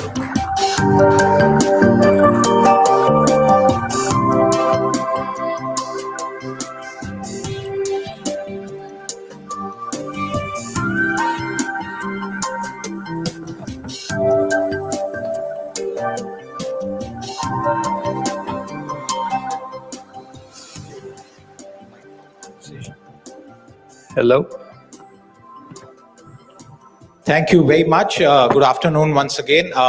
Jim, I must tell you that Indians are absolutely in love with cricket. And the session before this was with two young upcoming cricketers. But after cricket, if there's one love that Indians have perhaps equally, is gold. And ladies and gentlemen, Jim Rogers is known as the gold guru all over the world, and not just gold.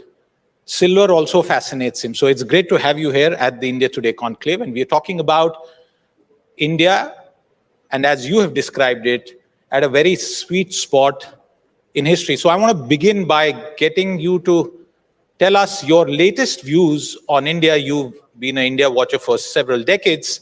How is India looking to you at this point of time? Wow. That's a complicated question. First, I want to say to everybody here, because I tell many people in the world that if you can only visit one country in your life, the country to visit is India. Well, this is very serious because I've been to many countries.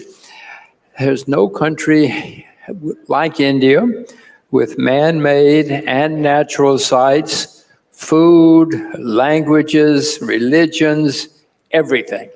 It is an absolutely astonishing country. For those of you who have not seen the whole world, I will tell you, I tell everybody in the world, if there's only one country, it should be India. So you are at the right place at the right time. And I have often been skeptical of the government in India, but for the first time in my life, I'm beginning to think maybe they're getting it right now, and maybe things are going to change so that India is going to be even better in the future than it is now. So if Mr. Modi does what he says he's going to do, wow. India is going to be even more astonishing than it is now. Now, as far as you want to ask me about India, no, well, that's a good start to the conversation. But let's get to ask you: are you currently invested in India? If you are, why? And if not, explain the reasons. Well, I am not. I'm embarrassed to say. And the reason I'm not is the Indian stock market is now making all-time highs. Somebody's doing something right in India. But more important is many markets around the world, Japan, America, many markets are making all-time highs. And in my experience, when you have a lot of countries doing well at the same time, it usually means it's getting late. It's getting late in the day. And so I am watching. Now, it does not mean you should not buy because the market is making an all-time high. And I have certainly missed many markets because they make all-time highs. But at the moment, I am not investing in India because everything is going right. You're doing a good job. Jim, you've been investing across the globe and across asset classes, and chiefly in commodities, mainly in gold. Gold is also at a record high. Where do you think it is headed from now on, and are you buying it these days? Well, gold is at an all-time high. If I were, and I own gold, I own a fair amount of gold, and I have for many years. Everybody should own some gold, no matter what. But I also own silver. Silver is down 50% from its all-time high, and gold is at an all-time high. I own both, and if I were buying today, I would buy silver. Do you have something on you? See? Are you gifting that to us? No. This is just okay. No, just for demonstration. It's the Indian magic trick. It's gone. Can you see it? Well, I can show you. This is a panda and a cub and a silver coin of 30 ounce, Jim. This is just for demonstration. No, we'll keep it till the show. We were thinking this. But was what about gold? Where is the gold? Well, never mind. I have gold in my pocket. I have silver in my pocket for demonstration. I own both. If I were buying one today, I would buy silver. No, I have learned a lot from India about gold and silver. You've been buying gold and silver for centuries, centuries. A lot of rich Indian women own a lot of gold and silver, as I have learned. So I own both, and I hope to buy more silver soon. Jim, when you look at, you yourself said you were an India skeptic, and you visited the country earlier as well. What do you think has changed between then and now? Between then and now? When the first time I came to India, oh my gosh, this is a different country. Some of you may remember India a few decades ago. Nothing worked. The people in Delhi were not very excited if people made money. They did not want people to make money. They thought it was bad for people to make money. But now, for whatever reason, India has changed. If you go in those days, a lot of Indians left India because they thought there were more opportunities outside of India and everywhere in the world. There were rich Indians, rich and successful Indians. But now, you have these great universities in India, and some of them are turning out extraordinary engineers. So a main difference now is there's a lot of entrepreneurship in India. There's a lot of entrepreneurship and capitalism in India, and even more successful Indians now than in the past. Jim, we have a chart right behind us, and this is gold price, 10 grams, and silver price per kilo. Indian prices between 2019 and 2024, we can see the increase in prices both for silver and gold. And Indians continue to have this appetite for gold, which despite the introduction of paper gold in India, the government wants to encourage that, still remains so high. But we also have something called Bitcoin. And Bitcoin is at all-time highs. Between gold and Bitcoin, what would you buy? I have never bought Bitcoin. I have never sold short Bitcoin. I do have a lot of gold and silver, as you can see. In my view, cryptocurrencies apparently are good trading vehicles. I have never bought nor sold either. I expect them all to disappear someday. Many of them have already disappeared. If you're a good trader, do it.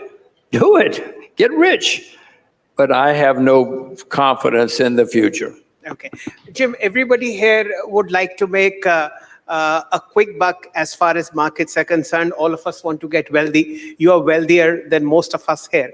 I just wanted to understand, over the next 5 years, what should people do sitting in India to create supernormal wealth?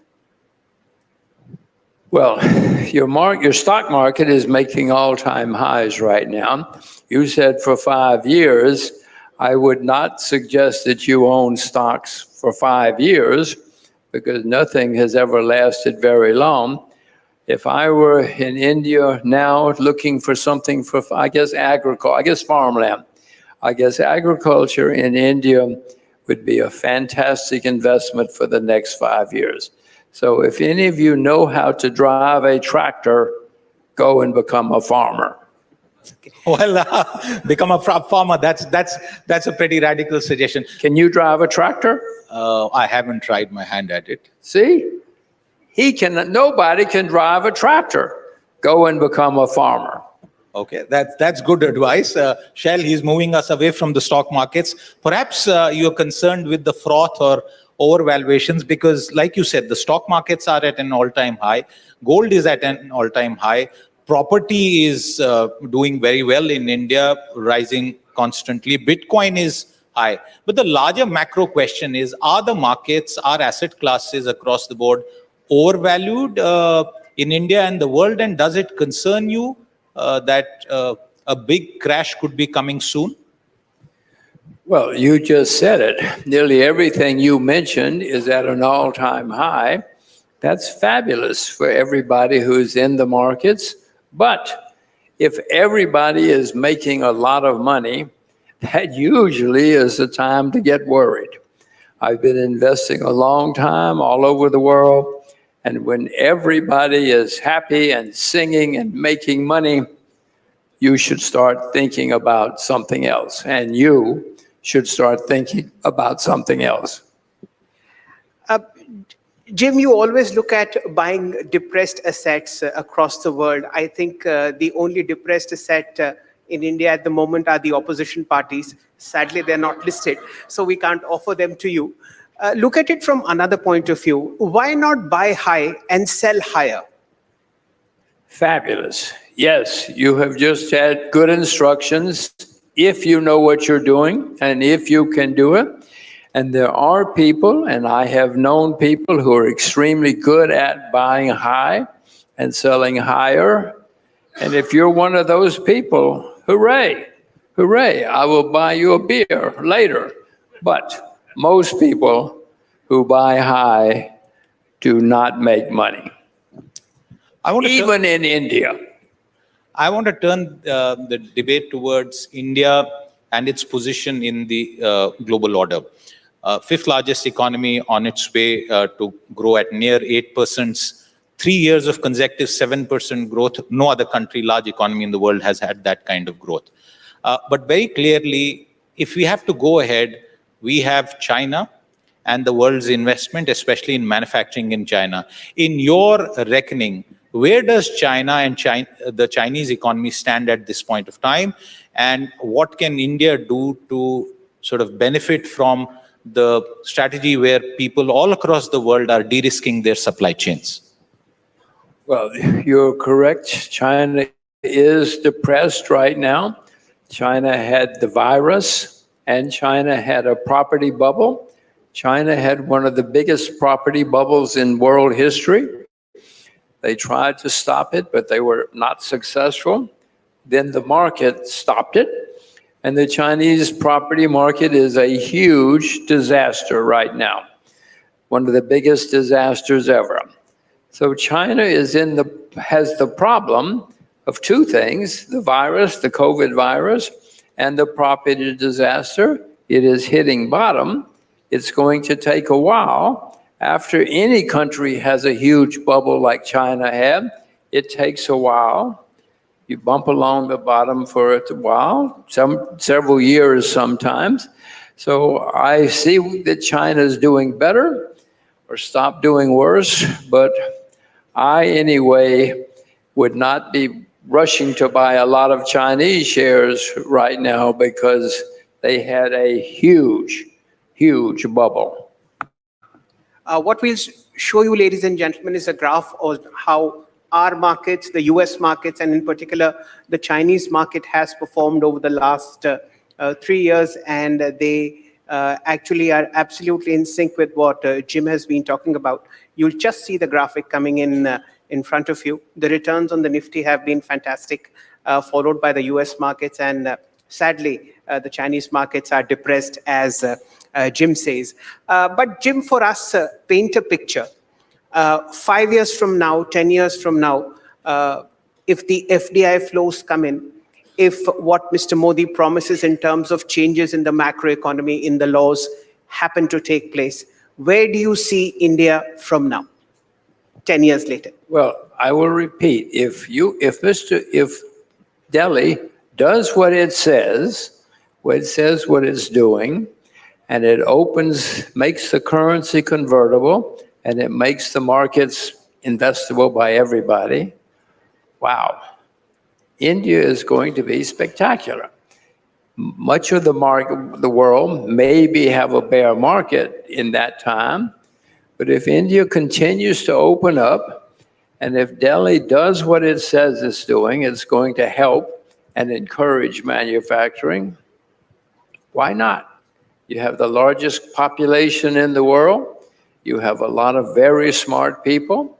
Those universities in India turn out a lot of smart people. So if Delhi is supportive and really supportive, now India will be great. But see, I have a history. I remember Some of you might remember in 1990, the world was opening up.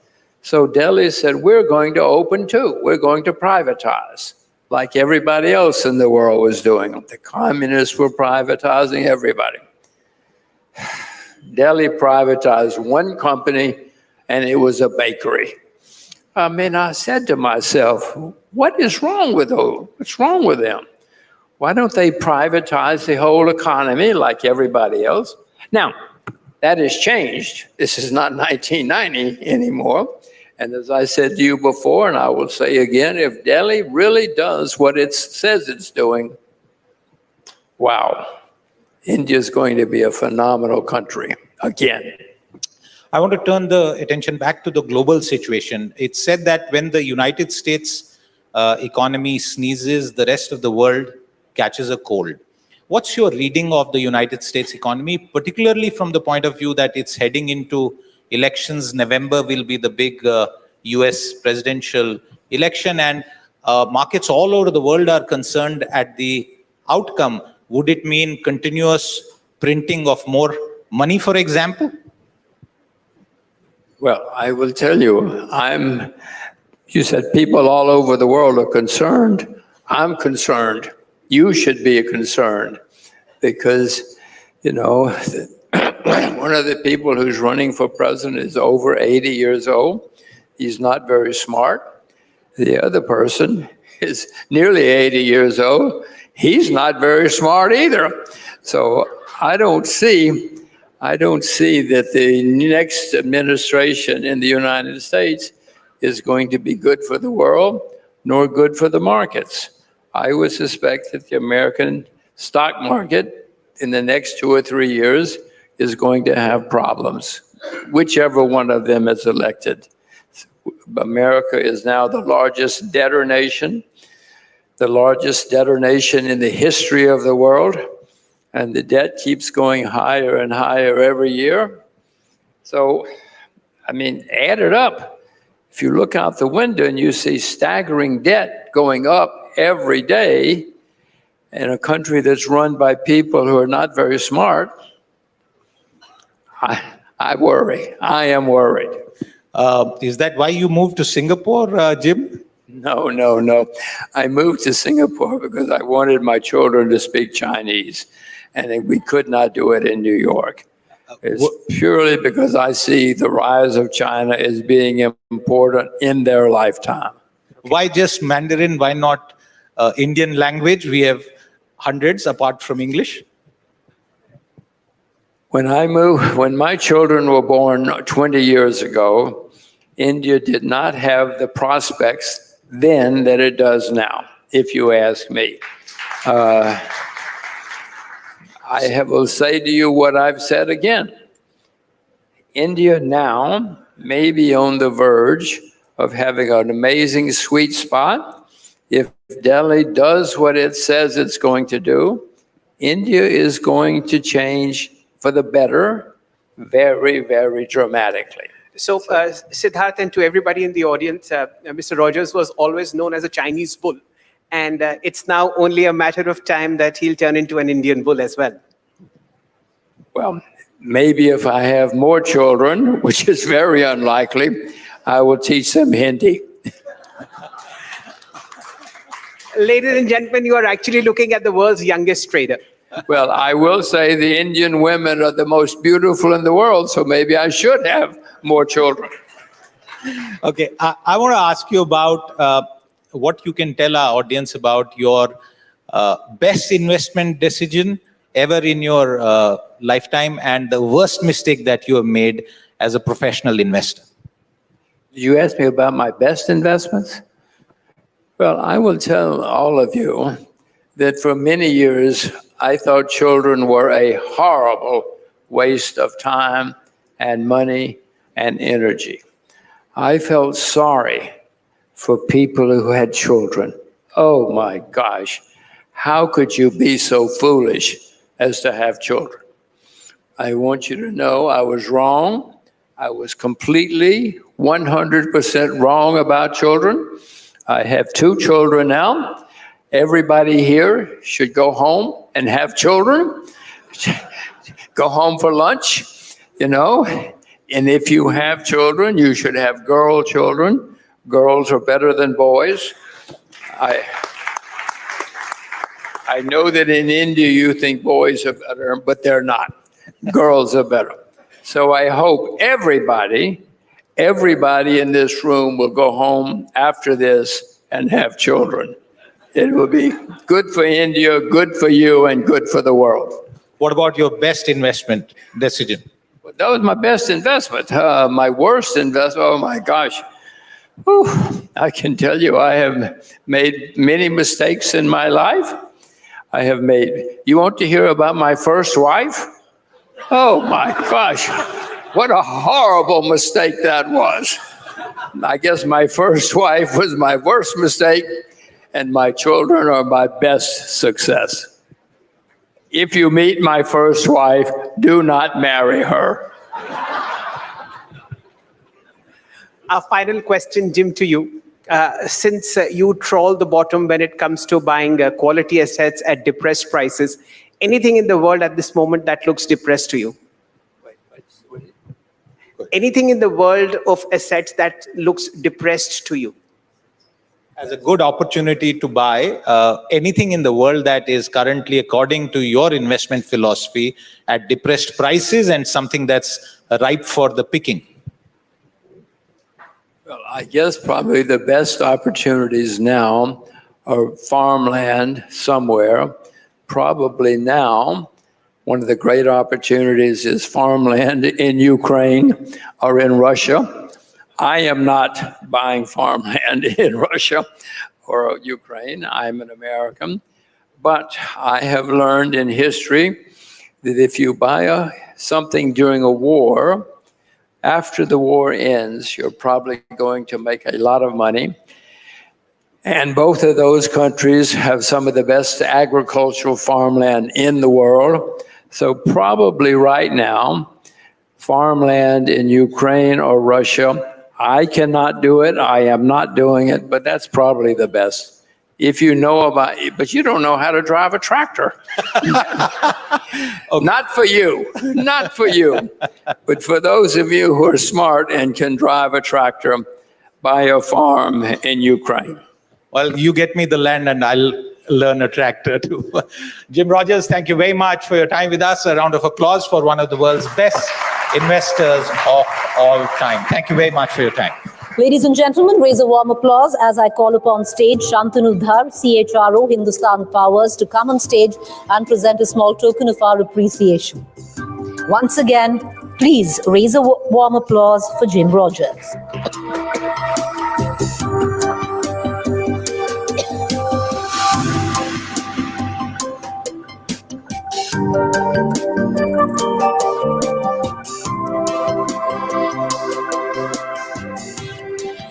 Thank you, sir.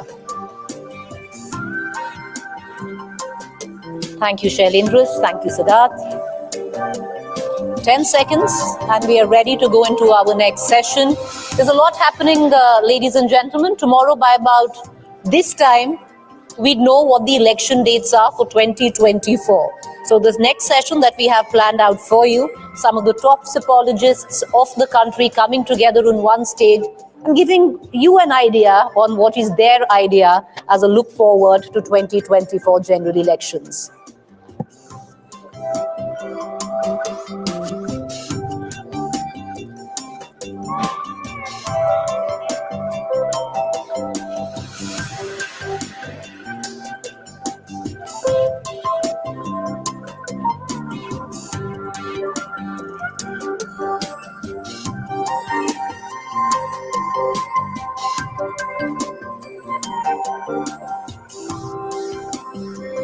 Once again, like I pointed out, by this time tomorrow, we know the election dates. It'd be an interesting session up ahead. Some of India's top psephologists on one stage giving you an idea on what is their idea as a look forward to 2024 general elections.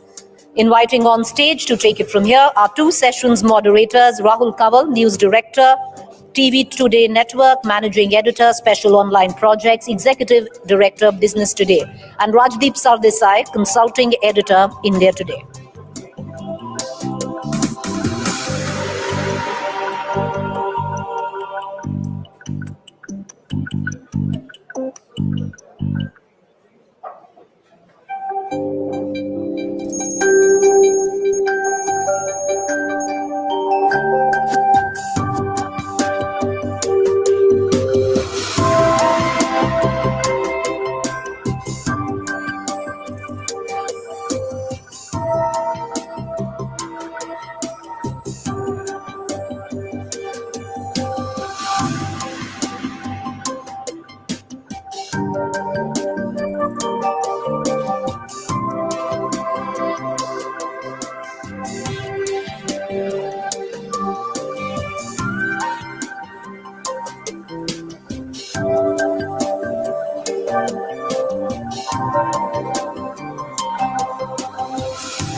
Okay, everybody, your mobiles off and your mics are next to you.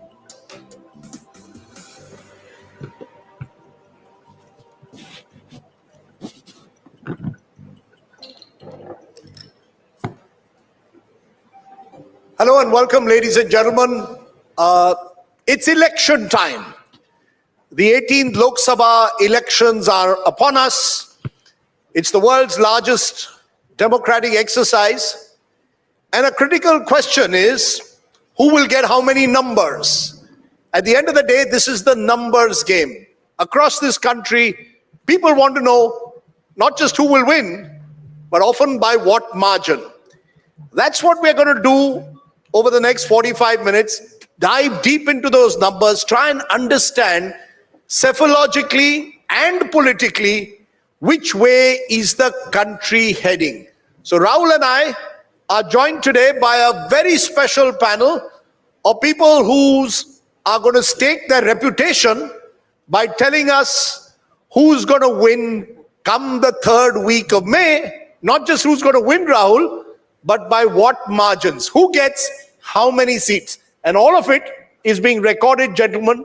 So you will be tested on the day the actual results come out.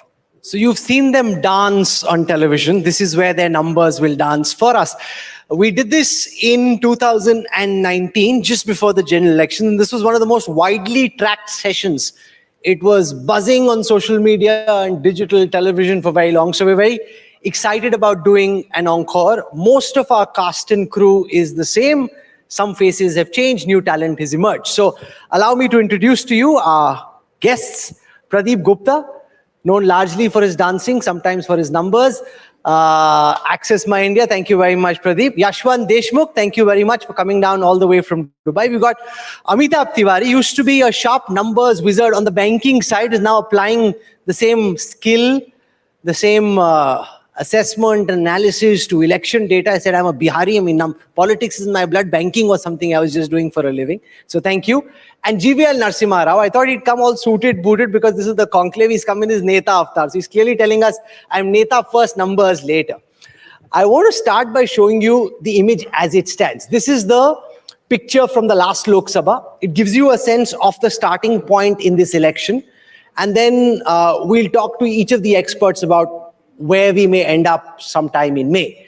So, basis the last Lok Sabha elections, I'll just walk across and try and show this to you here. This is where things stand. So, in the states marked out in grey, the BJP maxed it. So, Gujarat, Rajasthan, Madhya Pradesh, Chhattisgarh, they've done as well as they could. The areas demarcated in this yellowish tone are the states where there is some room to grow.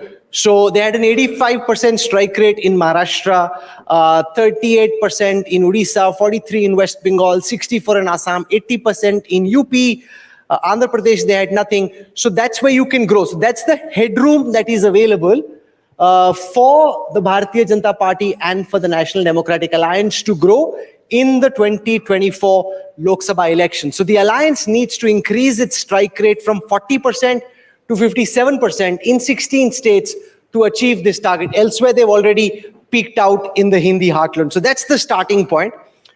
To ensure that Rajdeep and I had to do the minimum amount of work and the experts did the maximum amount of work, so we could juice them for them having come here. We got them to send us some visualizations and some assessments on what they believe is critical. What do they think will determine this election? The Prime Minister says 370 par for BJP and 400 par for NDA. Will that happen?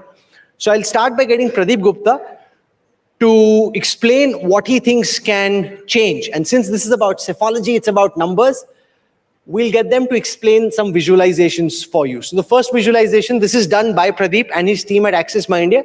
It'll give you a sense of what can change. So Gupta ji, mic uthao, there's no music, so you only need to let the numbers dance. Here it is on your screen right now, his assessment on what can change, and then you can explain it.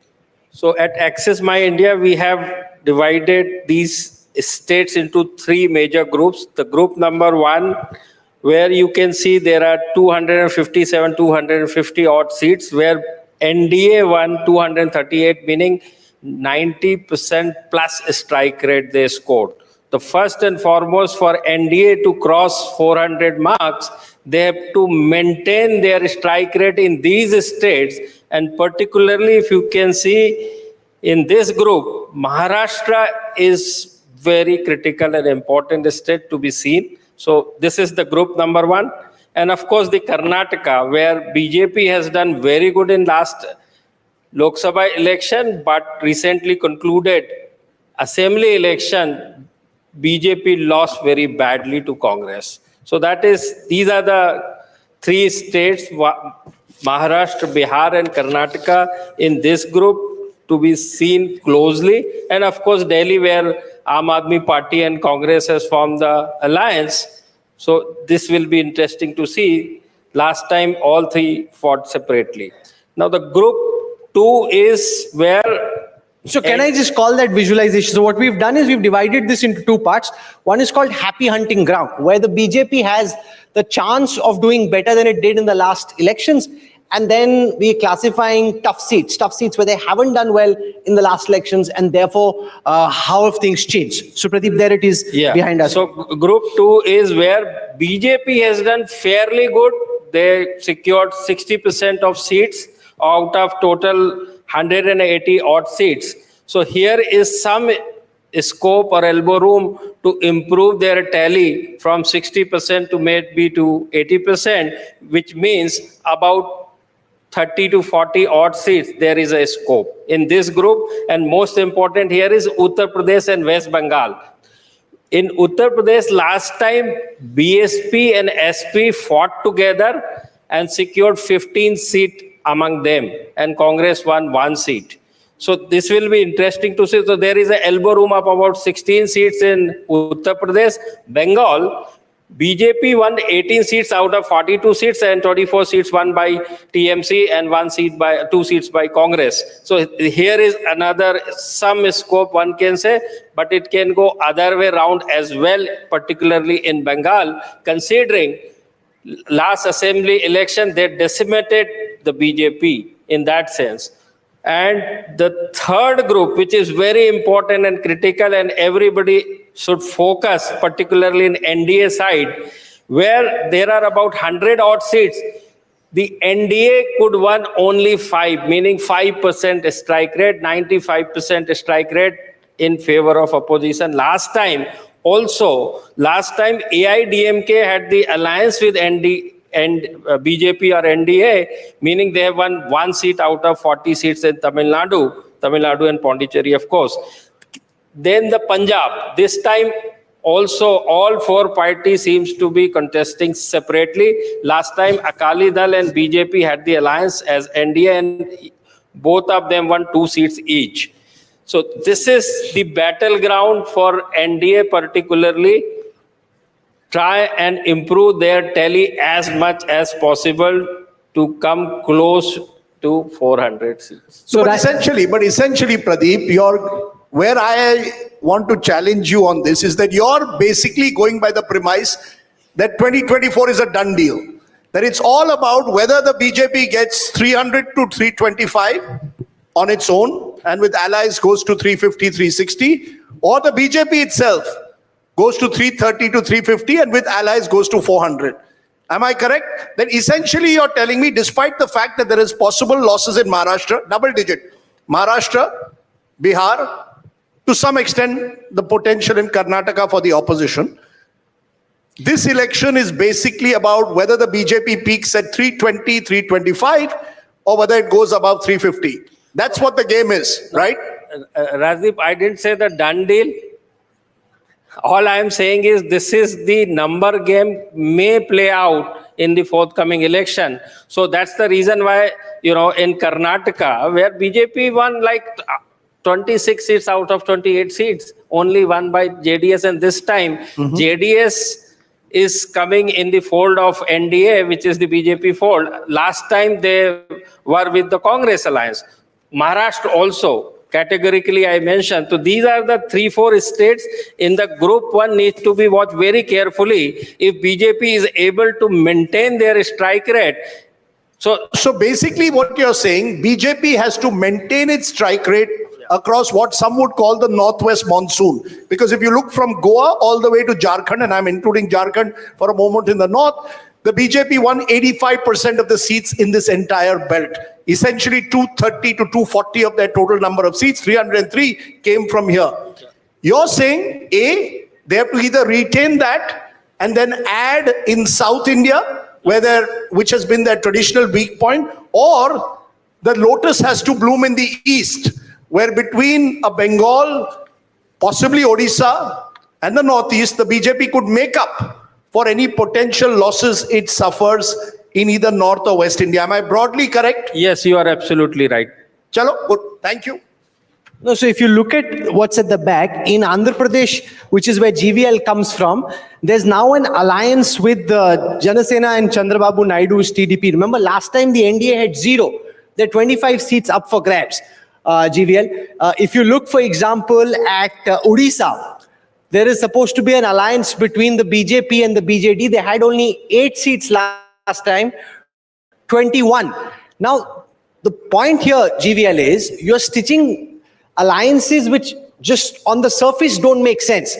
Typically, the number one party and number two party don't ally. I mean, have you ever seen the number one party and their prime opponent come together? I mean, that simply doesn't make electoral sense, usually. How are you making these things happen? This is quite... Like in Punjab, the AAP and the Congress couldn't really come together because they were 1 and 2. What is this magic wand that you have which can make the winner and his prime opponent come together in an alliance? Rahul, this hasn't happened yet, so it's premature for me to comment on this. But this is an election after 4 decades. I have been a close watcher of elections. I haven't seen an election like this for 40 years. You have never seen a Lok Sabha election where you could pick a winner well before election. This has not happened even in 2014. This has not happened even in 2019. Every time you expected it to be a hung parliament or no single party majority government. Here we are talking about a BJP tally at 325 or 350. So one fundamental difference is opposition is decimated well before the elections have been even announced. Okay, so no, decimated in the conclave, not no. Because there's a sense you have to, now, just a minute. To push you, there is a sense that this is the BJP's ploy to physically intimidate the opposition or politically intimidate, like the West Indies would do on a cricket field. You went on a cricket field, there were 4 fast bowlers, there was Clive Lloyd, the opposition was decimated. Similarly, there's Narendra Modi ji as Clive Lloyd, there are his 4 fast bowlers, Amit Shah, you can add another 3. The opposition already feels, yaar, India Today conclave mein bol diya 400 seat, to 350 to kam se kam aayega. That this is psychological. When you look at the numbers, why are you then plucking around looking for allies? Why are you taking congressmen from other parties, giving tickets to former congressmen who've switched over? Are you as certain about these numbers as perhaps you're telling us here? Clive Lloyd or Vivian Richards? That's a different debate. No, We don't get captain into was that. Clive Lloyd, but go ahead. No, absolutely, Rajdeep. The question of either the victory or the magnitude of victory is not in question. But this is the time that anybody who wants a political future for himself wants to align with the BJP. States like, for example, Andhra Pradesh, which you talked about, the parties are very keen to align with the BJP. No, but poor Jagan because- Reddy will feel so cheated. He helped you on so many occasions in the Rajya Sabha. I don't know Last what- moment you leave him. No, I think it's not for you to comment for any individual. I have not seen any party making a comment like this. It is our right to align with any party to further our prospects. The bigger mandate is not 2024 election. The real target is 2047. Vikasit Bharat is our agenda. We are not fighting just for a majority in this election. To realize the dream, it's an aspirational election. You see, normally in an election like this, voters will feel unenthusiastic about the election because the outcome is already known. No, Prime Minister Modi ji, the way he's creating that aspirational India, people will turn out in larger numbers. No, than so what then you've why seen. tie up with a Chandrababu Naidu who called the same Prime Minister a hardened terrorist before the 2019 election? You see, my point is, if you're so confident of your numbers, why do you even need these alliances? Is that a recognition that there are limitations, especially south of the Vindhyas or in a state like Odisha, and therefore, because this time has to be about 400 or about 350 plus, Sam, Dam, Danda, Bhed, election, kuch bhi karna hai, forget what's happened in the past, be flexible and tie up, open door policy. Anyone wants to come into our party, please come, this is the time.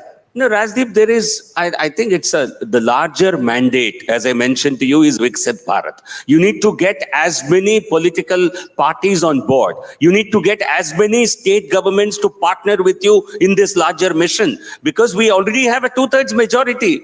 Parliamentary passage of bills is not really our concern. But for realizing your dream of Viksit Bharat, you certainly need to get everyone on board. Okay. So that was Pradeep Gupta's analysis. I want to come now to Yashwant Deshmukh, because we asked Yashwant the question, will the BJP cross the 370 mark? So there's a visualization that's coming up on your screen. Take a look at it very carefully. And then Yashwant can explain, because you've broken this up into 3 categories. Seats which are tough fights for the BJP. That's the first category. There are 100 such seats. The second category is where it's BJP versus Congress in a direct fight. The third is where it's BJP versus a regional party. Yashwant, 370 par honge ki nahi? Just, I want all of you to basically deconstruct everything into very, very simple 3 figures. 543 is the total Lok Sabha strength. Remember 3 numbers, 100, 200 and 243. Easy?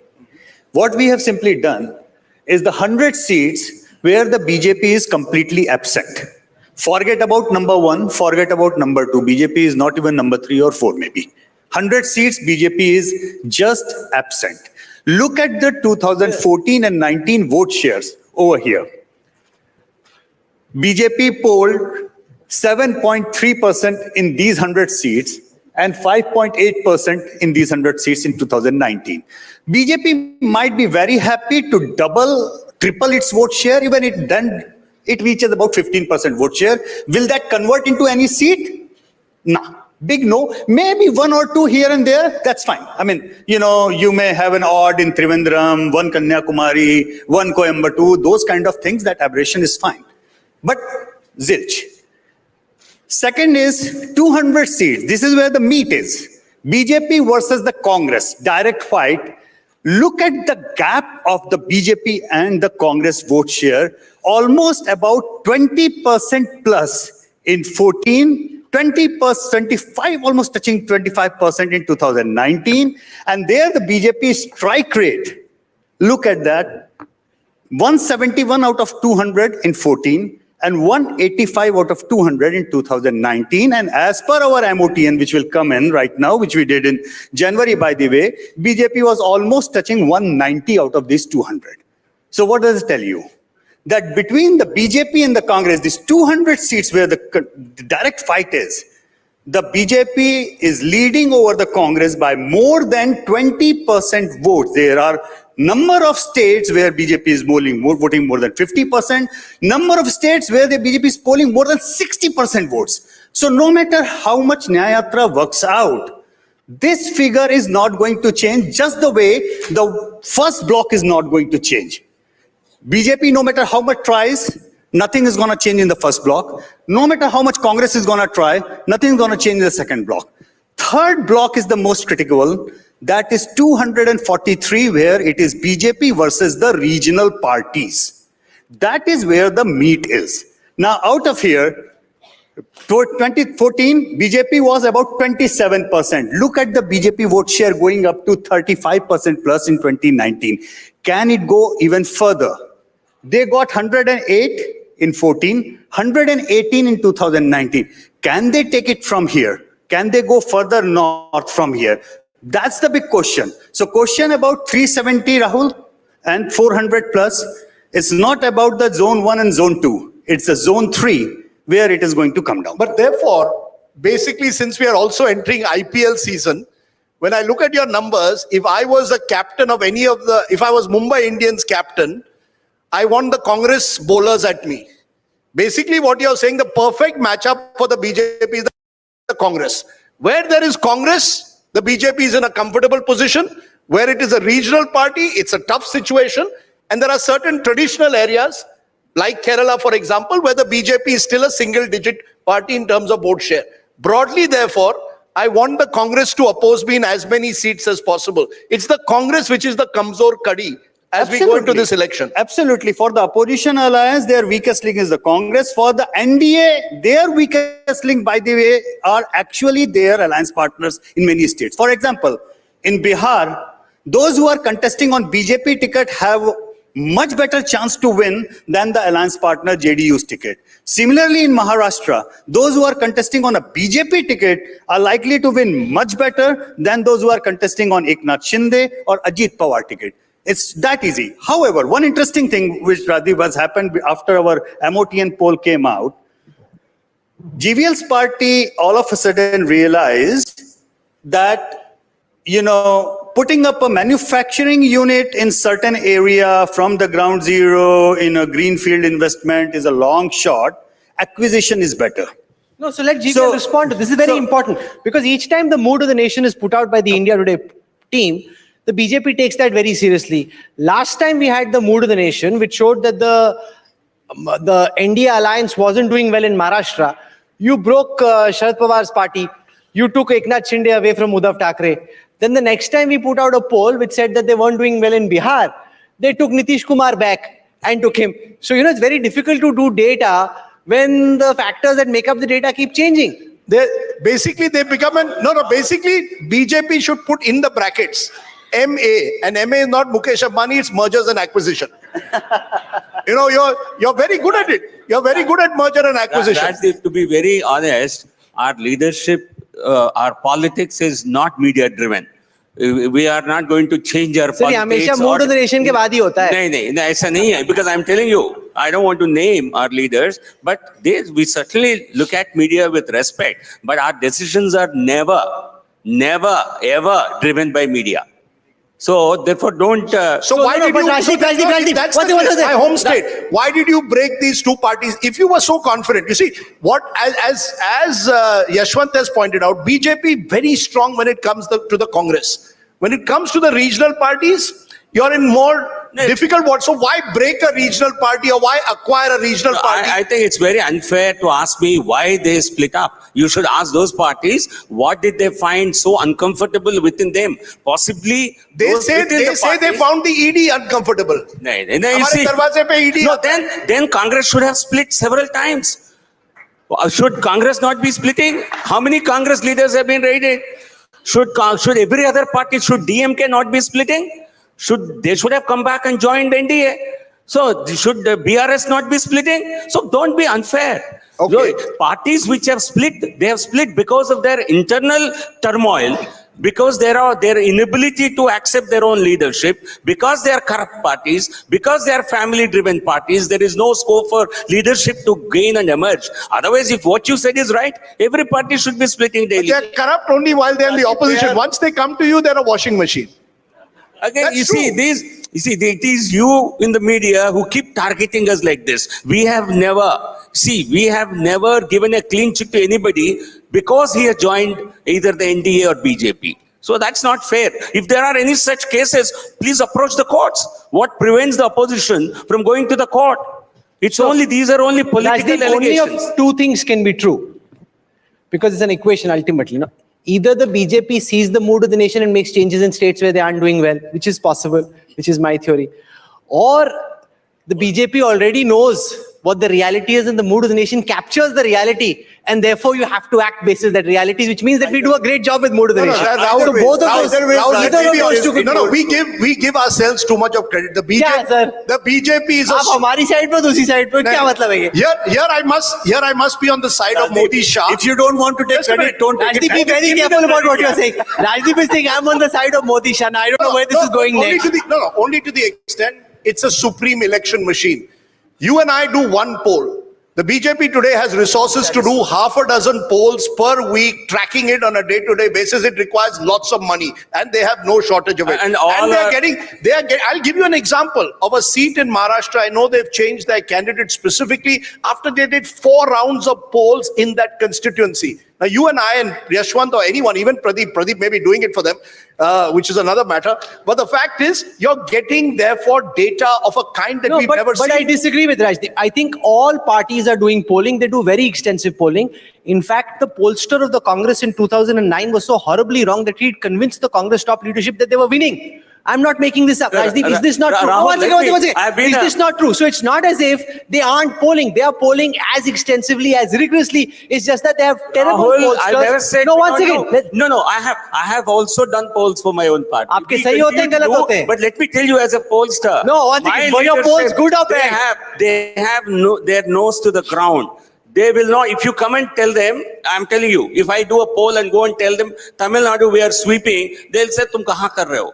तुम क्या कर रहे हो? No, but our leadership. But Rajdeep, once again, let me ask Rajdeep, is this not true that in 2019 the internal polling of the Congress party had convinced the top leadership of the Congress party that they were actually winning? That when the result came out, it came as a shock to them because their internal polling, they were spending money on it. It's not as if money wasn't being spent. Was telling them that they are winning. Because Congress doesn't live at the ground level. This question should be posed to the Congress leadership.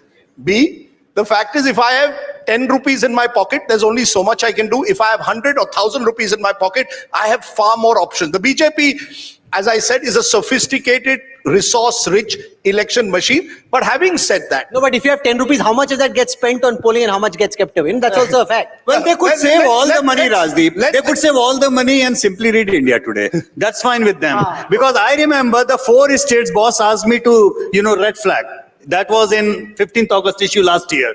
I was talking to AP and, I was rather, I end up learning every time something. And he asked me, what is the red flagging that of the BJP? I said 4 states, that is Karnataka, Bihar, Maharashtra, and Bengal. And look at the way BJP has moved around that. First thing, the lowest hanging fruit, JDS in Karnataka, 10% vote share, they got them in. I don't know why Congress did not do it. God knows. Second thing, Bihar, the unthinkable as they can. Of course, Maharashtra is a kind of they are doing in installments, whatever they are trying to do. And Bengal is going to be the mother of our election. Let me tell you one thing, which Pradeep would agree with me, and even Amitabh would agree with me. This election, all the other states, 30 as you may call it, quasi-states and states, everything is this way or that way. There is only one state where actually there is going to be a fight for each and every bloody seat. That is going to be West Bengal. Okay, let's get Amitabh Tiwari then to give us our I just want to tell everyone, since we want to make the conclave experience as immersive and as experiential as possible, we want you all to vote. So we did some jugaad in the way that India can do jugaad and India Today can do jugaad, and hopefully it will work out well. I will throw up that same QR code, remember from the debate which you guys were eating and watching and I was working. From that debate, we'll put out that QR code, which will have 4 options of where you think the results of the poll will be. And before anybody trolls us, yes, we understand statistics and this is not a representative sample. It's highly skewed. It's very urban. It's very suit boot. It's not really the real voter, but we're just having some fun, right? So we will have that up and you tell us. So get your phones, get your QR codes, and then we'll do this in just a while. Amitabh Tiwari. So we'll have your visualization on the question of whether they'll get to 370 or whether they'll even cross 272, as Rajdeep is asking. What's your sense? See, essentially, we've heard a lot about ABC category of seats in newspapers. So what we have tried to do is, we have divided the 543 seats into A, B, C category. A is strong and relatively strong. So 2 out of 3 or 3 out of 3 wins in the last 3 election is A category. Strong relative. Category B, which is relatively weak. And if the party has not won any time in the last 3 elections, it's a category C or a weak seat. This is the breakup of seats of BJP. So BJP, it is very simple for BJP to attain a simple majority because the A category seats of BJP are 262, the first column, which it has won 2 out of 3 or 3 out of 3 times in the last 3 elections. So if it's able to maintain, then it will be very near the simple majority. Out of that, if you see, 147 seats, which is more than half of the seats, are from the northern region, which means that the party has maxed out in the northern region, and that's why it has to look for other regions to expand. Now, if you see, there are 82 seats in the B category, which it has won only 1 out of 3 times. Here, most of the seats are in eastern region, where the focus of the BJP is. Odisha, where it wanted to have an alliance or tried to have an alliance with the BJD. Then Bengal, where Sir is saying that it is the mother of all battles. Half of those seats are there. And then you look at the weak seats of BJP is 199, almost 200. Some of these seats, the allies would have contested. Now in this, if you see, half of the seats are in south of India, 98. And the balance, or other 61 seats, are in eastern region. So the 80% of weak seats of BJP are in south and east. That's why BJP has a look south and a look east policy, because here the focus all this is of the effort, because the Prime Minister, and he's going to be here at the India Today conclave, and we're all looking forward to that. The Prime Minister is spending a lot of time, energy and effort in the south. Do you think that has some impact in this election, or are they playing a much longer game? Work hard now, benefit later, or work hard now in the hope of benefiting right away? No, of course, BJP is looking for some gains in the short term and longer gains in the long term. Like the alliance with TDP is part of its long-term strategy in the southern state, because Chandrababu Naidu is already 73 years of age, and the party may want to co-opt the party after it retires. What does co-opt mean? Co-opt means like what has happened with Shiv Sena, like what has happened with NCP, like what is likely to happen with parties, regional parties who do not have stronger succession plan, like JDU or a BJD. You know, in a sense, therefore, Rahul, when you said, the Modi-Shah election machine, what stands out for me, they're actually focusing, and they've done it before we put out these graphics, on 161 seats, which they did not win last time or came second and third. Now think about it. Normally in life, we first strengthen ourselves where we are strong and then think about our weak areas. Here you've got a party which has spent the last 2 years focusing on their weak areas. You're seeing the Prime Minister now in South India, traveling a lot there. You're seeing him focusing on East India, but they've actually planned this out.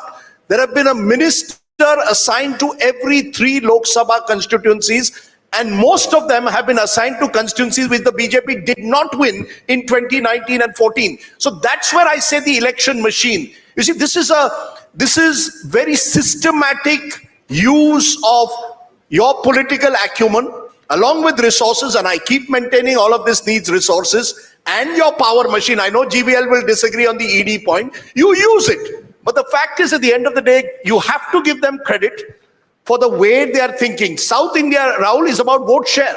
It's about 2029. In Bengal, if you look at the numbers, 10 years ago, they were nowhere in the race. They were almost a single-digit party. Today, they're competing for power. So it's been a 15, 20-year race. That's a 20-year race in Kerala.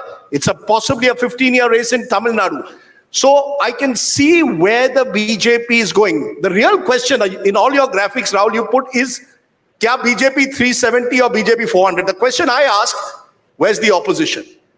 Where can the Congress cross 54? That's the question, Rahul. Not where BJP can cross. If the Congress can reach 100, actually, I was hoping one of our four guests would tell me how can the Congress, if I was playing game theory, how can the Congress cross 100? Because if the Congress can cross 100, then the BJP can be brought below 300. And that should be the game if the opposition really was focusing on the 2024 election seriously. Unfortunately, it appears all of us are taken away and believing 400 par. So we're not thinking but 100 par. There were some opposition-leaning psephologists who we'd invited for this conversation. They didn't even want to come. No, at least you can come and argue and make your point. I mean, they ultimately didn't even want to come. So I don't want to say anything, but that tells its own story. So now we're out of time on this debate. As I said, pick up your phones and there's a QR code that's coming up on the screen. This is by no means a representative sample. It's not stratified. It's none of that. It's just, we're just having some fun. We're seeing what the pulse of what the mood of the conclave audience is. That's all that there is. And be prepared to be trolled. Who will get trolled? The audience. Why will the audience get trolled? Because look, Rahul and I are not voting. We are only the judges here. We are the neutral umpires. This is the mood of the... Yeah, it is. Yeah, it's anonymous, but you're being treated as a collective. The great and good of India. Also, I know it's post-lunch and stuff, but some people haven't picked up their phones. That's not nice. Please pick up your phones. And there's a QR code in front of you.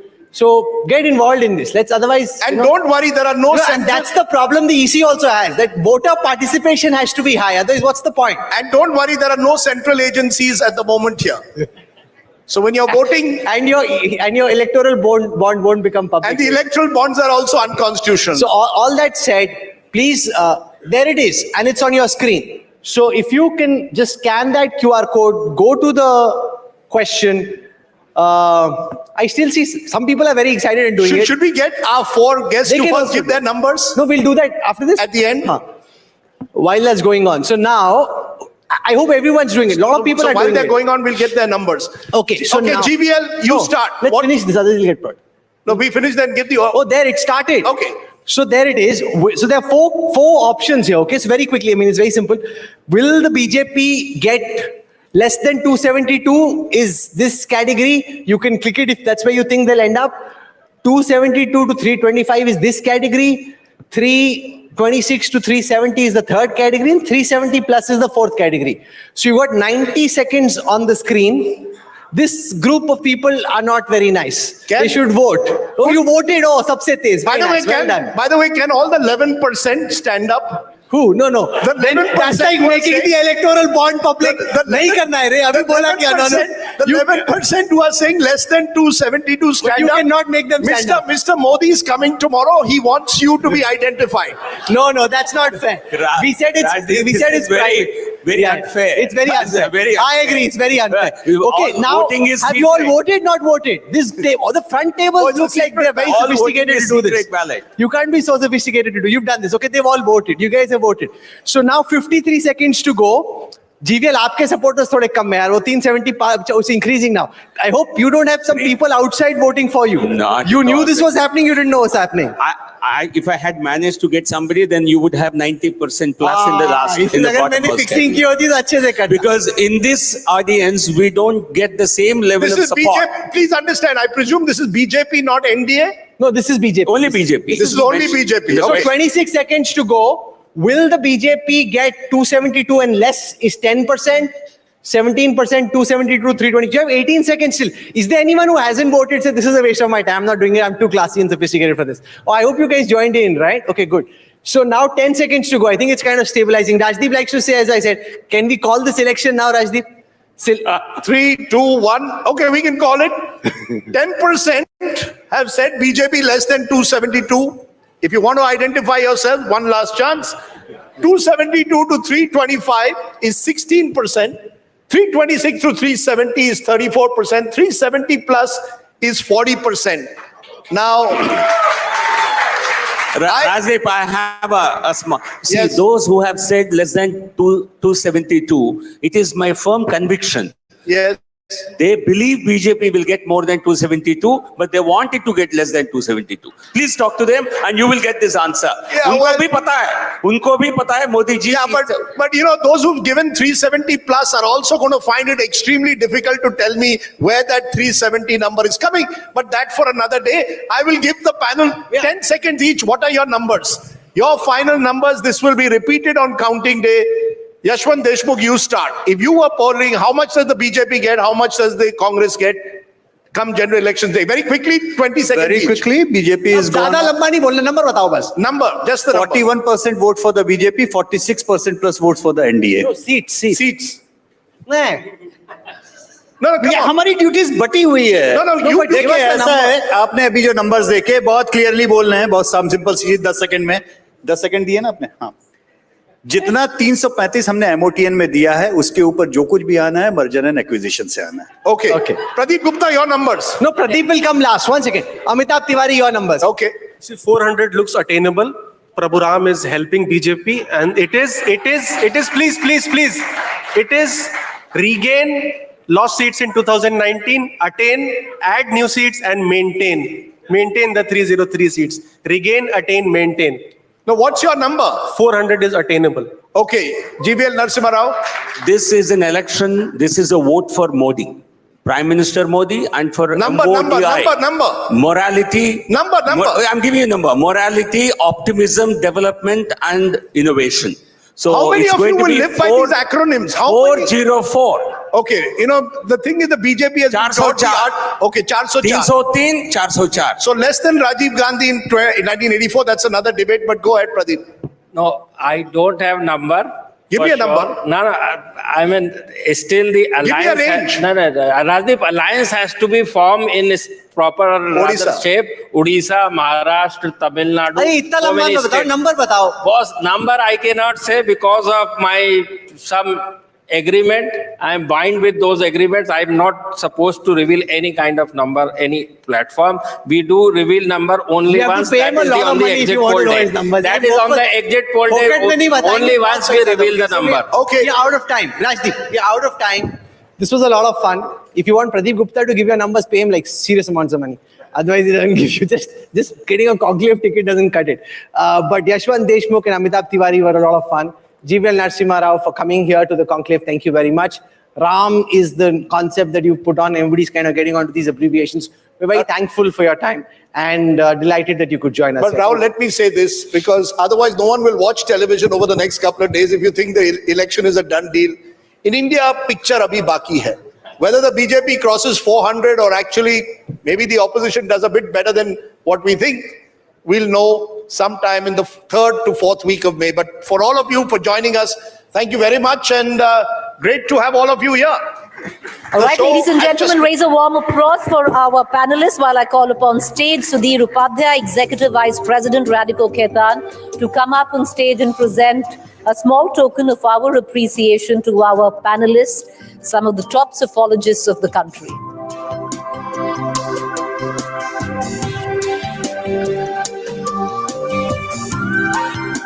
This session was sponsored by Radico Khaitan.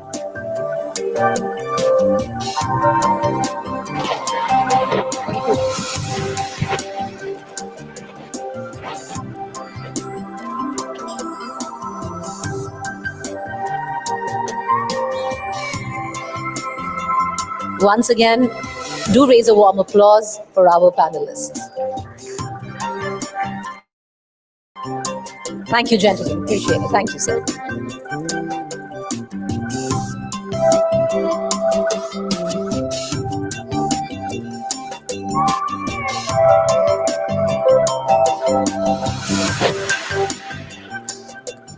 Thank you. Give us about 10 seconds. We're going to turn around our stage. Actually, we're going to let go of everything on the stage because our next session is not so much of a session but a performance. She's the current internet sensation, a social media star, packed with talent. In 2021, won the Super Dancer, a category which usually sees anyone from 20 to 35 participate, and she did that when she was all of 7.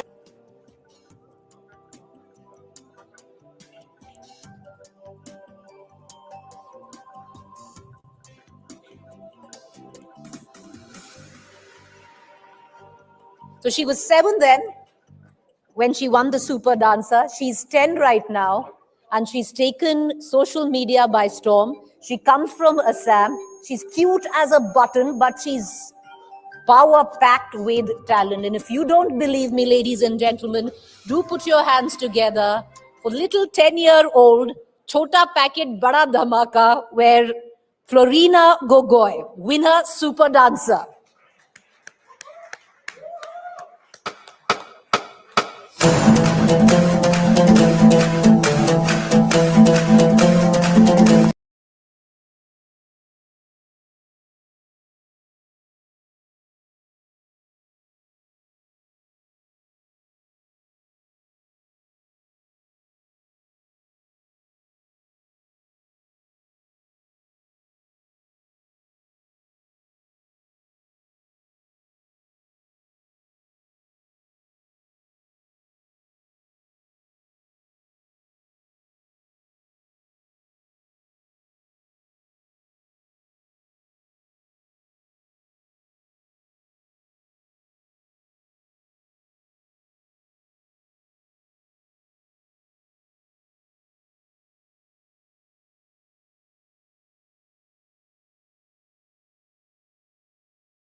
Thank you कि आप यहाँ आए. She's, like I said, she's cute as a button, but she's packed with so much talent. क्यों आपको cute नहीं बुलाए?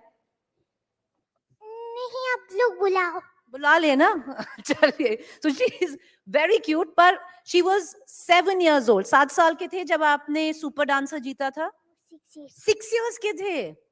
अभी आप कितने साल के हो? 10 years के हो. अभी तो मैं बड़ी हो गई हूँ ना.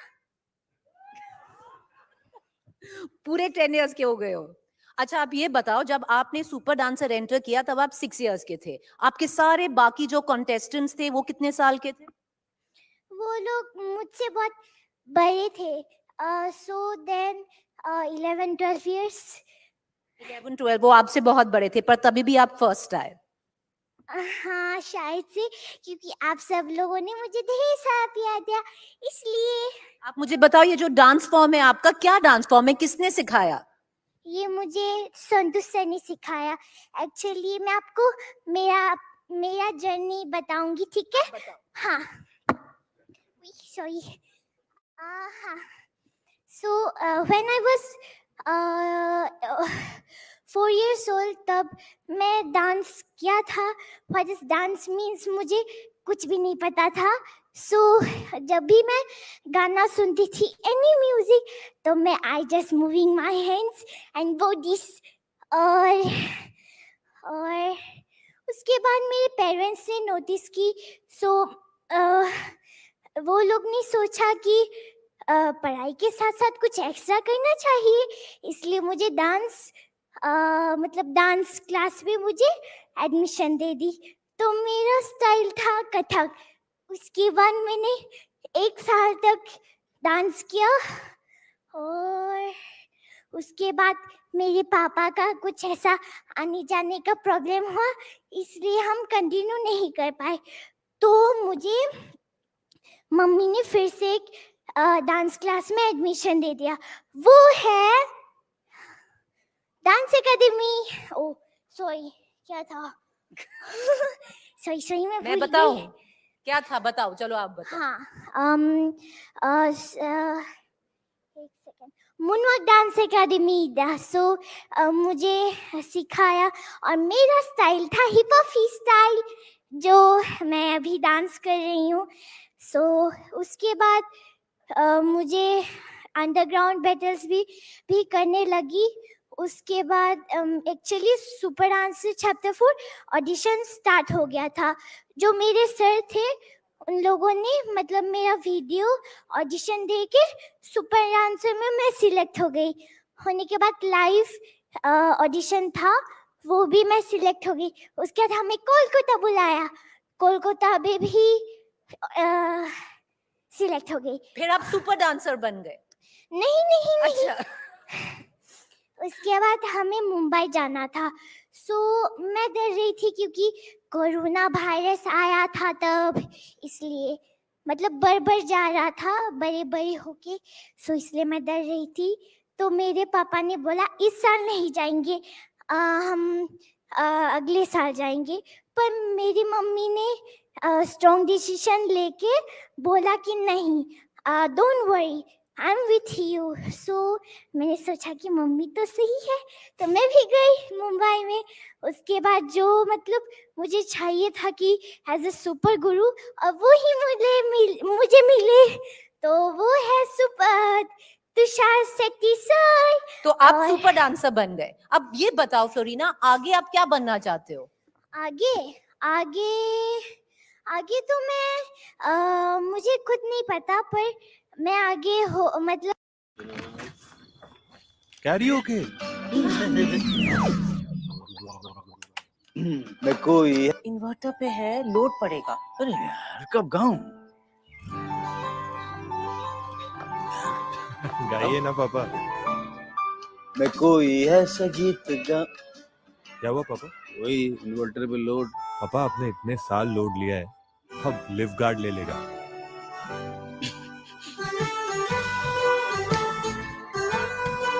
ज्यादा लोड ज्यादा लाइफ. लिफ्ट गार्ड इन्वर्टर्स और बैटरीज एआई चार्जिंग के साथ बनो किसी की energy. I want a bank account on my terms. Pay with FD when account balance is low and no hidden charges. Not possible. Getting a bank account your way feels like a battle? Indus IN Bank presents Indie. Get high returns and link your FD to savings account to pay with FD.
Gogoi, as I call upon stage, Sashwat Goenka, RPSG Vice Chairperson, to come up on stage and present a small token of our appreciation to this small but massive talent, Florina Gogoi.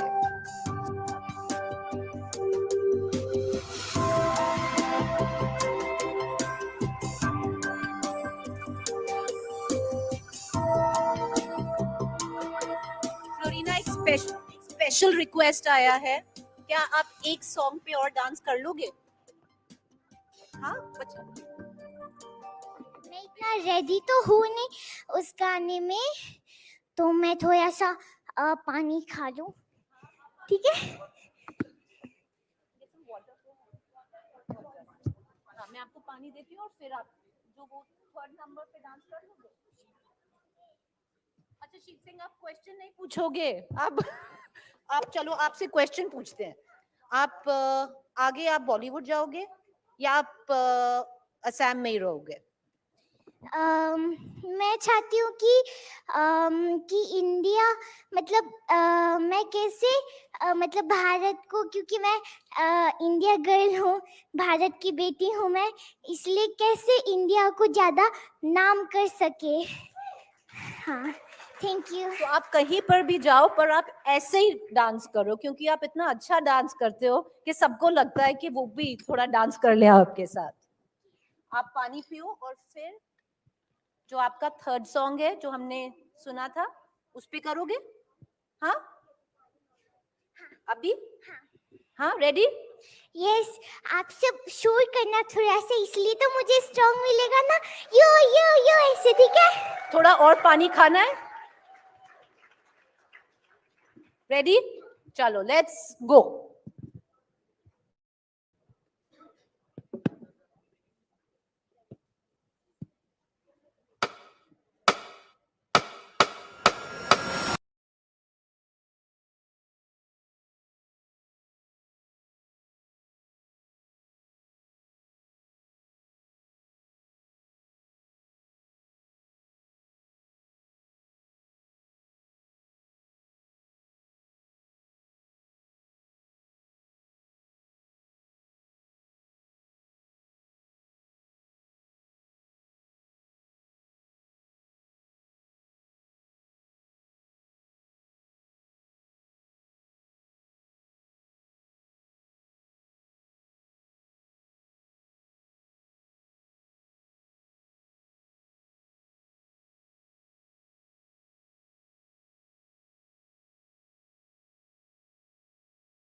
अच्छा dance कर लेते हो, मुझे भी सिखा देना। backstage. ठीक है पर बहुत मुश्किल है इस ड्रेस में क्योंकि मैं पापा का टी शर्ट पहनी हूँ ना ढीला ढूला आप सबको तो पता ही है कि पापा का टी शर्ट मुझे कितना एनर्जेटिक देता है ना हाँ जब आप डांस नहीं करते आप क्या करते हो? तब मतलब अगर डांस नहीं करते हो, प्रैक्टिस नहीं करते हो तो फेवरेट चीज क्या है? ओके तो वो है craft drawing and playing badminton चलो वेल डन, थैंक यू कि आप इतनी दूर से हमारे लिए आए. Thank you so much. We wish you so much luck in love. Thank you आप सब मुझे हर दिन प्यार और आशीर्वाद देते रहना. Thank you. Thank you, Florina. Ladies and gentlemen, please raise a warm applause for Florina Gogoy. Thank you, Pani. अपना गिफ्ट तो ले जाओ फ्लोरिना. गिफ्ट ये रहा आपका gift. Thank you. Ladies and gentlemen, we're ready to go into our next session. That was a welcome break, especially after that boring, number-driven psephology session. I don't know, I didn't find it boring, but this was fun.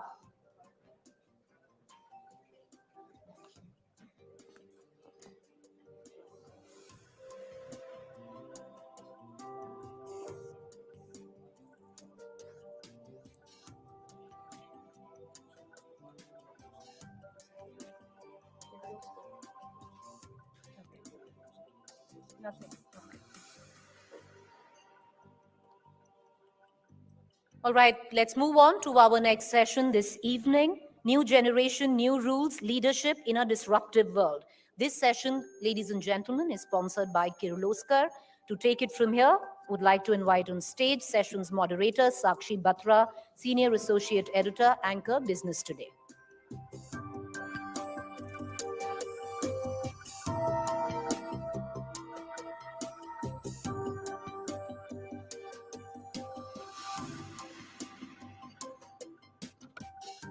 Good evening, everyone. Well, after that power-packed performance, I think the energy of this space has also risen so much, and I'm very excited now to be speaking to the flag bearers of India Inc. 2.0 for this session. And the next generation leaders from the largest conglomerates of Indian businesses which have a legacy of so many decades and even centuries. So first up, I'd like to invite on stage my first guest, Shashwat Goenka, who we all know is the vice chairperson of the RPSG Group, which has a 200-year-old legacy, 35 companies in all in various sectors. And of course, Keshav Reddy is going to be with us on the stage as well. And he is at the forefront of the GVK group. And as his Insta bio really says, that he's built your airports before, and now he's building identities with his a new company, which is Equal, which is a digital identity company, and we'll find out more about it during our discussion. Welcome to both of you, and thank you so much for joining me on this discussion. And the session is titled My Generation, My Rules, Leadership in a Disruptive World. So Shashwat, let me begin by you. Does it really happen in family businesses which have a legacy of 200 years old and successful legacy at that, really my generation, my rules? Or are you given a secret recipe that, we know how we run businesses and this is how you should run too? Right. So for us, our business is over 220 years old, right? So I think there is a huge legacy, but for us, I think with legacy comes a huge sense of responsibility. And I think the whole idea for us is how do you grow that legacy and build on that legacy that you have. So I think there's no secret success mantra or anything that you get, but I think this culture of growing that legacy, not just maintaining, but actually adding value to it, is something that's ingrained in us from the time when we are born, I think. So it's just innate in us to kind of try and do a lot better and build on what we have. So you always knew that you're going to be joining the family business. So, to be fair, when I was graduating from college, I had that option. And to be fair, mom, dad, my grandparents, no one kind of imposed that this is what you need to do. But I think somewhere I knew that India is where all the action is at. And at that point, this was in 2012, I was very certain that the next century is going to be that of India's. And I think the kind of responsibility you can get in your own business is you get that much faster and at a much younger age than you would if you were working outside. So Okay, Keshav, let me bring you in that conversation. So you've been a part of the core business of GVK. You've been building some of the exceptional airports in India, and now you're venturing out to build Equal, and many more startups you've funded as well, especially in the digital ecosystem, in the fintech world as well. Tell me, what is easier and what is more difficult to grow the businesses in the scale that you're expected to, or to venture out on your own and set up something of your own? No, thank you, Sakshi, and thank you everyone here. I think taking a step back, the world when my grandfather started GVK in the 70s was very different, and today is extremely different. Software and technology is at the core of every business today. And in terms of that, if you see 3 decades ago, 10 of the largest companies in the world were oil and gas companies. In the decade after that were all Chinese banks. And then this decade are all software companies. And I think in the last 1-2 months, it's actually had 2 AI companies come into that. So the world is changing, and so should we. So I think family businesses, as we see it, have also evolved quite significantly over the years. So what we have done is we moved to a family office construct, wherein we build businesses with software at the core of it, but at the exterior of it, they're actually just old school businesses as well. So I think there's a great blend that's going to happen with India, and we just saw that earlier as well with the new India, right? The energy, the excitement that's there. I think we all are moving towards a new India with even family businesses progressing to being family offices and investing in new businesses. Absolutely. Shashwat, would you want to add to that? Because, how difficult is it to have family offices also evolve in that way? Because the world is changing at a very rapid pace, and it's very difficult to stay catching up with everything that's changing. So how difficult is it, and how do you do it? You mentioned we're a 200-year-old business. We are, but I think what we did 200 years ago and what we do today are very different. And I think taking a cue of what Keshav said as well, is the whole idea is you have to continuously keep evolving. And I think earlier it was a generational evolvement. Each generation evolved that business, added new businesses within the fold of the family business. But I think what's changing now is the world is changing every couple of years. And so you have to figure out what is it that you want to be in, and your business model has to be that dynamic to be able to change with the changing expectations. Okay. So Shashwat, also, of course, this is a very diverse group that you come in from. Of course, it has old age businesses, energy, it has, of course, and all those FMCG businesses. You are now at the forefront of 2Yum as well. IT is evolving with First Source Solutions. Then you have music and entertainment with Saregama as well. And where Caravan has been a very big success for you. So some of the innovations we're already seeing. But do you feel torn when you're pulled in so many directions? 35 businesses in various sectors, or do you keep your focus to some certain segments of the business where you're more passionate about and you have a great vision going forward and taking the next leg of the growth going forward?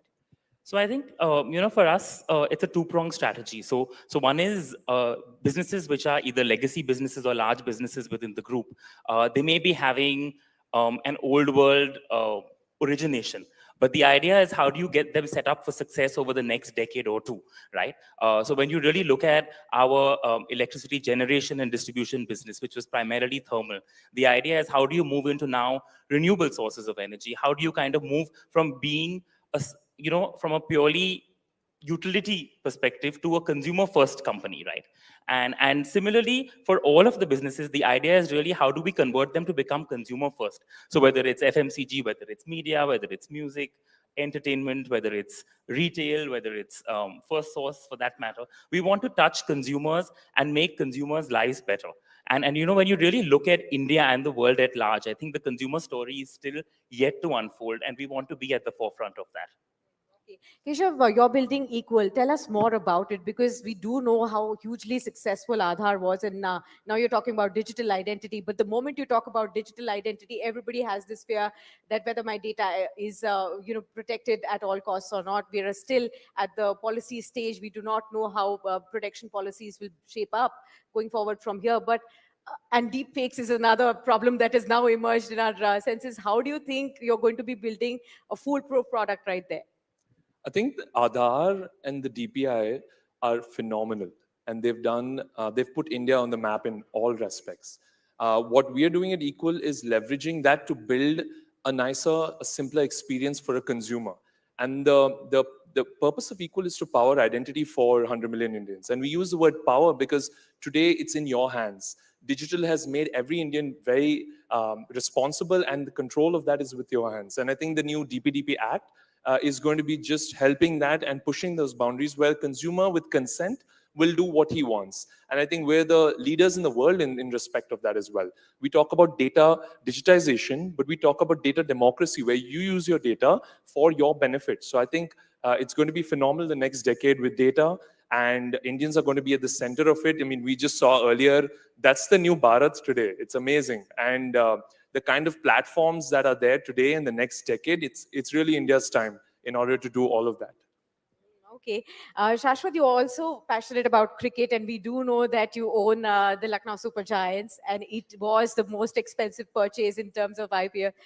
Tell me, how do you foresee it? Was it like just a passion, passionate acquisition when it comes to cricket, or does it really have the thought process of a business going behind it? Will it really add value to the conglomerate going forward? So I think this was also a step to move towards becoming more consumer first, right? Entering into sports. And I think when you look at sports today, it is not just a passion for most people, but I think as a business, the economics make phenomenal sense, right? And I think for us, the bid was not a bid which was guided by passion. I think for us at work, we are very dispassionate as far as our likes come. It's business is business, right? And I think so the bid was very much keeping in mind what we believe was the true value of a franchise like Lucknow. And I think it was just the first of many for us. So we've also got, say, for example, a team in the South Africa Premier League as well. We've got Mohun Bagan Super Giants. And for us, sports is going to be a big thrust area, whether you look at it from a franchise perspective or a team perspective, or even if you kind of venture into esports. So we will be looking at the overall gamut of sports as we move forward. Yeah, so esports is interesting, digital sports, the way it is shaping up. What do you foresee going forward? Is fantasy games something that's on your mind? Is digital sports, how big are you going to be thinking of capturing this market into? What are you thinking? So I think, like I said, for us, it's still relatively new. We've been in the space for the last 3 years. And I think we strongly believe in that business potential. I think we are still analyzing further, but we are certain that sports is going to be one of the mainstays for the group going forward. Okay. Keshav, let me ask you, you funded so many digital startups. 6 of them are unicorns as well. But tell me, why is the new generation really focusing on these kind of businesses and not focusing on the old age businesses like energy, infrastructure, all of those? Is there a sense that perhaps those were too regulated, sectors, or perhaps too much of government intervention was there? Is that somewhere on the back of the mind when you're thinking about these? Of the 111 unicorns in India, 65% are in the regulated space of financial services. So actually, people don't realize that most of the unicorns are actually regulated directly or indirectly. What I think people do is they find a problem statement in India and they build something. And most of these companies are built by first-time entrepreneurs from a small town. They've gone into an IIT or gone somewhere and realized, okay, there's a great potential, and they have nothing to lose. So if you meet any entrepreneur today, they're just phenomenal. They're limitless in their ideas. Anything can be disrupted and can create insane value. So I think when an entrepreneur comes in, and the best thing that we can do, or as a venture capital firm that I run from the family office side, we actually just support them and we say, we will take an exit when you do. And that really builds a lot of trust. So of the 6 unicorns, I think we've been there 6 to 8 years at least in each of them. But we see that, for the best returns for any company, it takes 2 decades. So if you see when SoftBank invested in, Alibaba or Tencent with the Naspers, it took 18 to 20 years. So I think we're also looking at a longer duration where these companies become massive companies over the next few decades. So when could be the next Alibaba coming in from India, and be that large in its extent? No, hopefully. I think... Coming from you. No, fabulous. I think, we were just talking about it earlier, but of the 10 largest companies in the world today, 2 of them are AI companies, and then 2 of them are pharma companies, right? Eli Lilly and Novo Nordisk. That they've been propelled due to technology, due to finding or drug discovery in a potential area which has insane potential, which is, weight loss. We do that in our pharma service business. We see so much, moving towards gene therapy or CRISPR or new age technologies, which are going to change the landscape of our health ecosystem. So I think it's super exciting. It's the best time to build in India. It's the best time to fund companies in India because, all our stars are aligned in all true respects. And you were talking about the Eli Lilly's weight loss drug, which has become the talk of the town right now. Is something like that coming in from you? No. The Eli Lilly and Novo Nordisk, but those are phenomenal success stories. You could have never imagined or even had a chance to think that these would be couple $100 billion companies and inching into a $1 trillion company. So, the days have changed, and so do all of us have to. So. Okay. Tell me, Shashwat, about the challenges that were, faced by previous generation entrepreneurs, and how have the challenges changed in your time? Are things easier for you to do business in India now?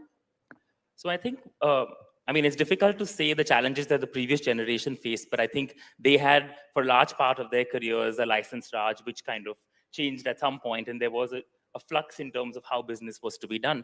But I think where we are today, I think we are in India's golden age. And I say that with all my heart. I think in Prime Minister Modi, we've got one of the strongest leaders that the world has ever seen, a visionary and someone with a very strong bias for action, and someone who's able to instill that bias for action in almost every Indian. It is, I think, when you look at a large part of Indian heritage, it was a very pehle aap kind of a heritage, right? And I think he's kind of changed that. And if I can use my Lucknow tagline for that, it's, he's made it a ab apni bari hai. There is no reason to walk with your head, kind of down. You should be proud of who you are. You should believe in yourself, and you should trust yourself and have that courage of conviction to be able to do whatever you think you want to do, right? And I think that's what Keshav was also saying, is out of the over 100 unicorns, and a lot of these out of India have come in the last 3 to 4 years. And India hasn't seen that in the past. So I think with that, I think there is no reason why anybody shouldn't be in business and shouldn't be in business in India. I think there is enough for entrepreneurs to do in India. We have a superbly young demographic, and we have to reap that dividend essentially. And I think the world is yet to see, I think, the India story. So. Okay, the world is yet to see the India story, but ab apni bari has, like you said. What about you, Keshav? Do you also feel that the economic landscape, the way it has changed over the last few years for India, has it become more conducive for new age entrepreneurs, or is it more challenging? I think it's become extremely conducive. There's no doubt about that, because what has happened is we are at a golden era between geopolitically, where Prime Minister Modi has placed us in the right position, in terms of demographically, that everybody knows, and then economically as well, right? The pace at which we're growing. And also, counterintuitively, it's a zero-sum game globally. China's loss is India's gain. It's so evident, right? The China Plus One strategy, so many aspects of companies coming to India, not finding aspects of investing globally. So I think that is going to be the era. So we need to ensure there's good policy which is being done. There needs to be like capital coming in. There needs to be opportunities, and there needs to be transparency of those policies and governance. And I think that will lead India to being a phenomenal nation. And I think we are super excited more than ever to be part of India and its growth story. Yeah, but there's this one missing link that everybody talks about, that private capex has not picked up. Do you think that there is a change in which new age entrepreneurs are thinking of how to deploy money, how to make their money? Perhaps because we're looking at the stock markets, we're looking at the Bitcoin, we're looking at the financial world, the way they have immediate gratification coming in from, you put that money there, you'll see it grow 10x. But do you think that that is the reason why private capex is suffering? No, I think private capex has nothing to do with people investing personal capital. Private capex will come. If you see the middle class is becoming so wealthy, and you see that everywhere. You go to a hotel, you take a flight, you go anywhere, right? It's becoming so wealthy that the whole landscape of private capex is going to change this decade as well. And I think that's already starting to happen. If you see the investments in new energy, you see the investments in other aspects of business, I think that's going to happen very quickly. On software side, of course, it's a very different landscape. It's a lot of foreign capital that comes in, and I think people are investing in people. And I think that which is our biggest resource. Absolutely. So when you talk about people, a lot of corporates are setting different guidelines, different rules for more inclusivity when it comes to women first policies, maybe transgender inclusion as well. What is your thought process? Are you doing that or such things in your companies as well? I mean, I'm running a software company right now, so we don't wear jackets, suits. It's a very different landscape, and we're exclusively like inclusivity is really important for us. Yeah. And as if you're the best leaders that I know are actually ladies. Yeah. They are great managers of people, of capital, of resources, and I've seen so many boards that I'm part of that the people I admire. So I think that's going to change, and you're going to see a lot of inclusion. You're already seeing that at the helm of all large companies as well. So super excited. We always support, and we try to actually hire if there are two people, and if there's a female who's leading it, we always hire the person there. Okay, Shashwat, do you want to add to that? Completely echo his sentiments. And I think for us, we have over 55,000 employees, and today we're at about 45% of them are women. And this story was very different as recently as 7 years ago, right? And I think one thing that I completely echo that Keshav said is, women are by far, I think, better multitaskers, better leaders. They're able to think better, to act better, to do better, right? So I think what's changed is the role of male and female in society.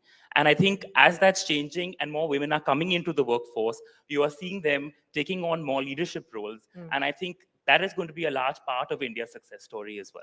Okay, that's a wonderful point. But tell me, from previous generation to now, how has the way you do business changed or is changing? Or you're bringing in change in your companies the way, and you say to your father that, you don't know this, I know this better, I'm going to be doing this way.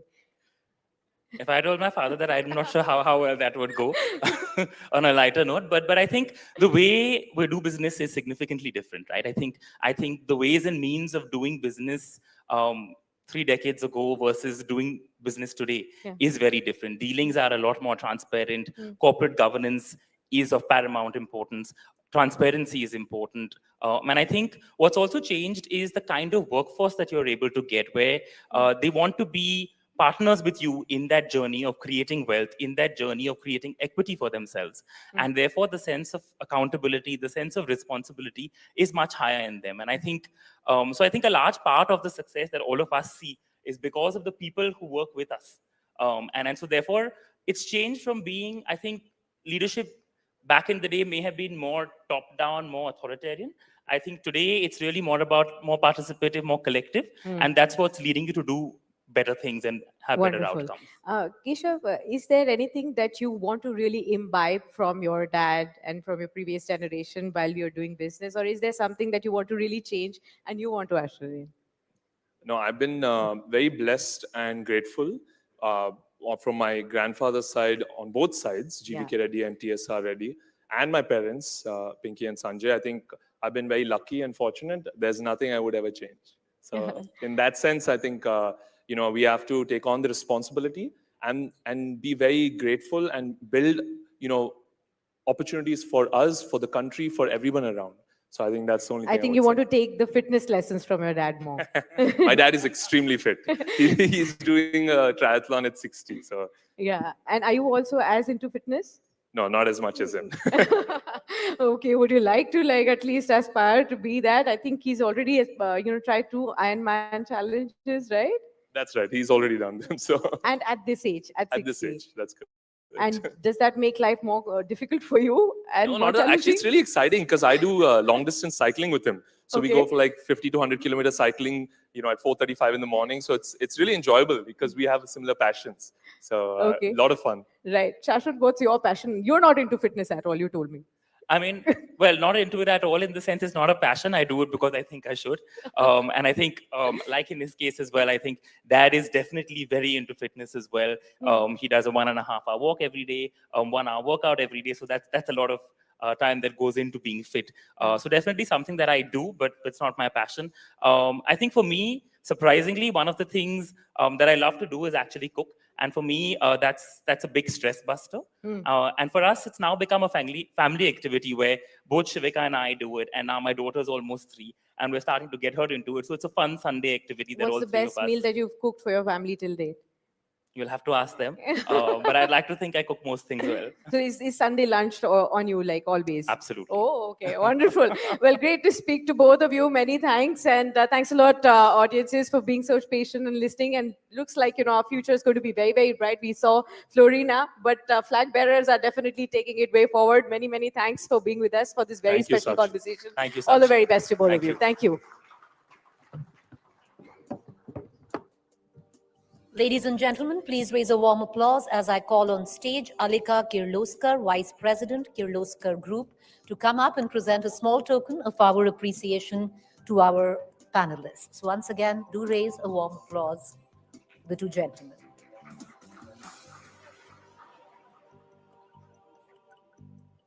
This session was sponsored by Kirloskar.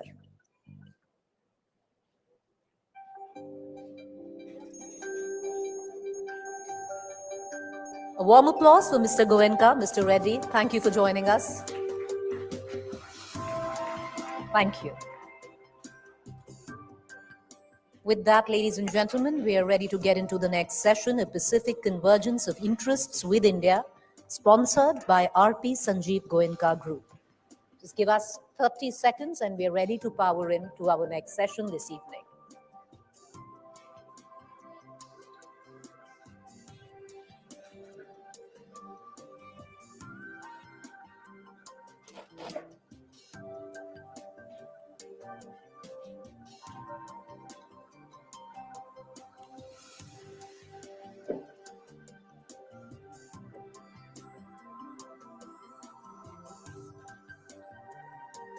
To take it from here, would like to call on stage Geeta Mohan, Executive Editor, India Today Television.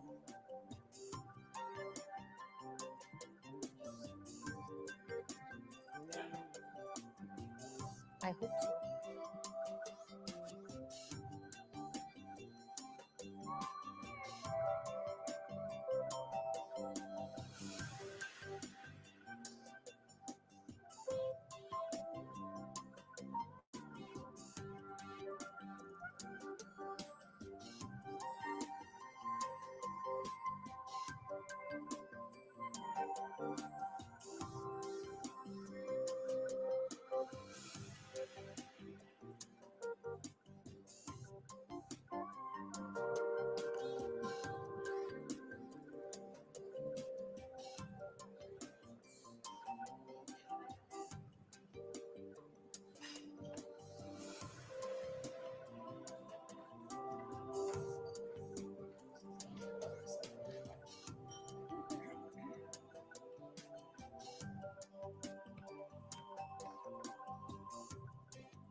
Good evening. We are here joined today by the stars of the diplomatic circuit here in India, and we will be discussing the Pacific convergences of interests with India. How can the world, these major powers come together, striving for peace, conciliation, and unity in a distorted, disjointed, and completely divided world?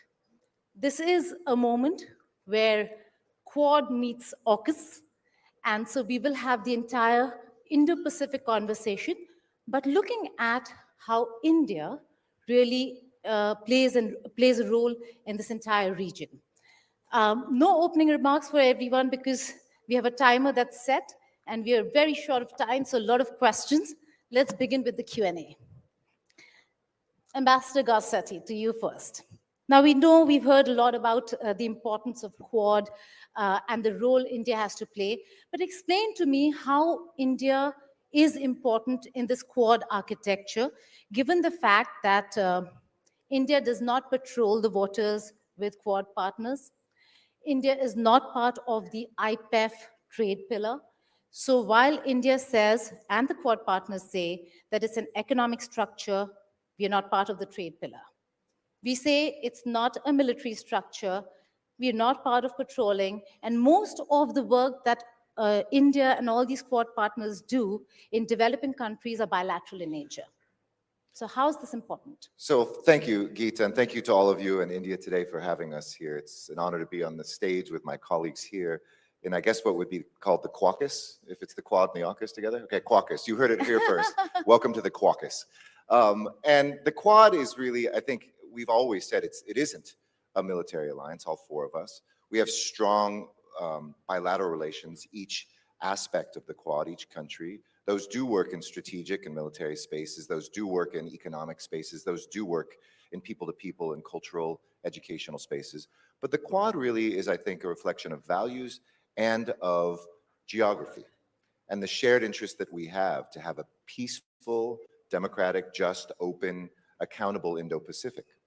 And that happens, I think, in so many rich ways through the Quad, whether it is looking at ecological and climate issues, whether it's in emergencies like we saw during the pandemic, when the Quad really became a force for assisting each other. And I think, that's a better question for each country to answer, not for one country to reply to. But India is in many ways in the driver's seat of the Quad. And that's, I think, exciting for India. I've described that India loves geometric diplomacy, triangles, squares, quadrilaterals. The multilateral, you can get lost in places like the UN right now, which are important convening spaces, but with a divided world, they're just as divided as the world. Bilateral is really helpful, but there's a limit to bilateralism sometimes. And so I think there's a real shared set of principles that in a discussion I had with National Security Advisor Doval, he said, it's not just strategy, it's not just affinity. We do think alike, our hearts do feel alike, but it's really about ideology.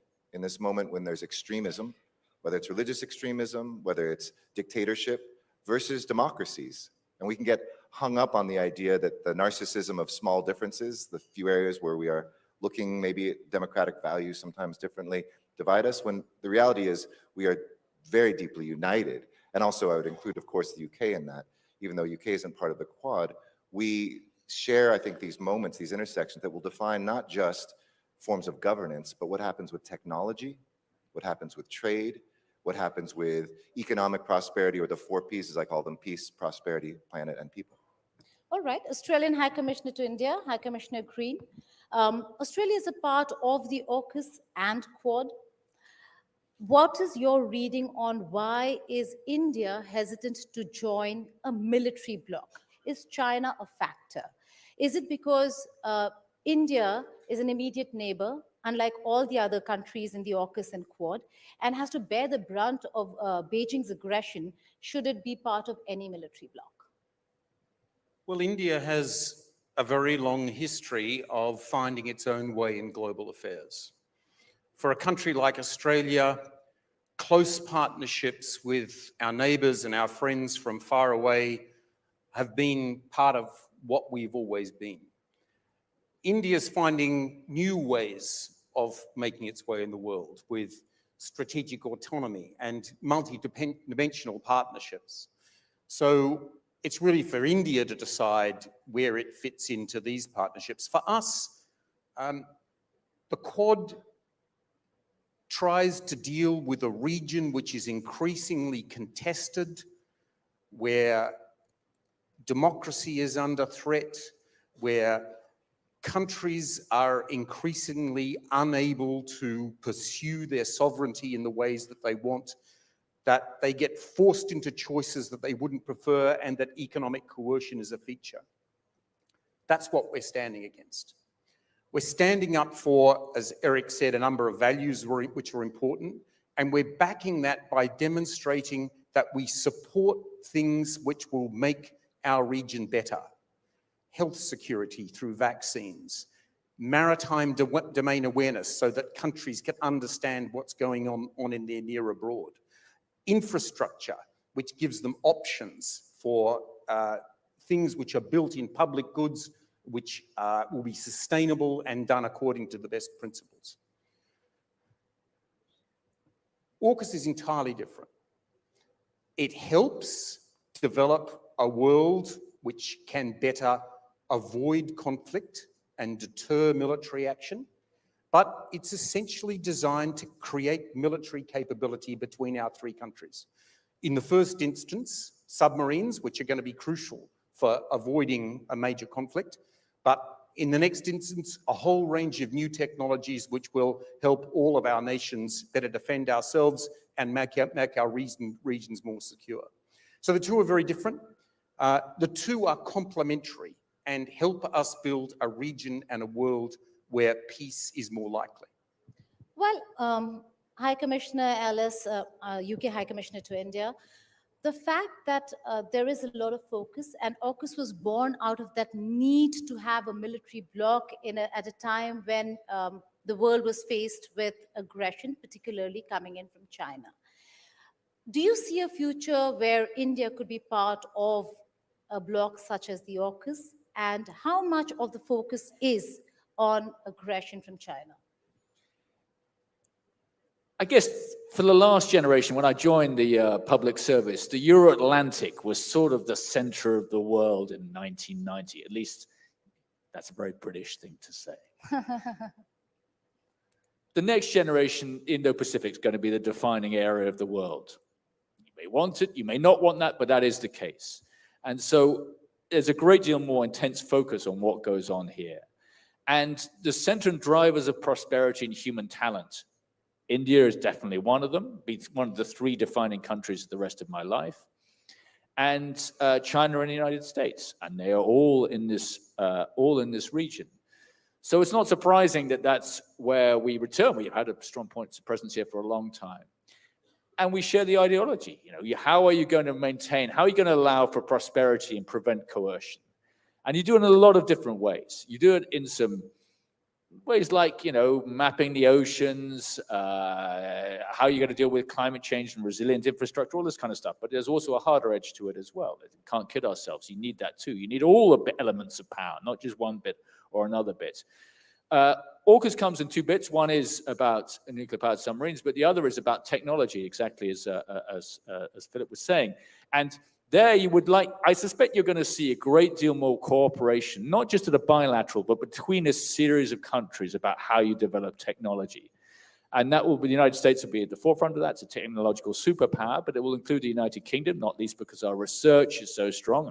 The Covishield vaccine is a kind of example of basic technology combined, well, actually complex technology combined with unbelievably effective manufacturing distribution by India.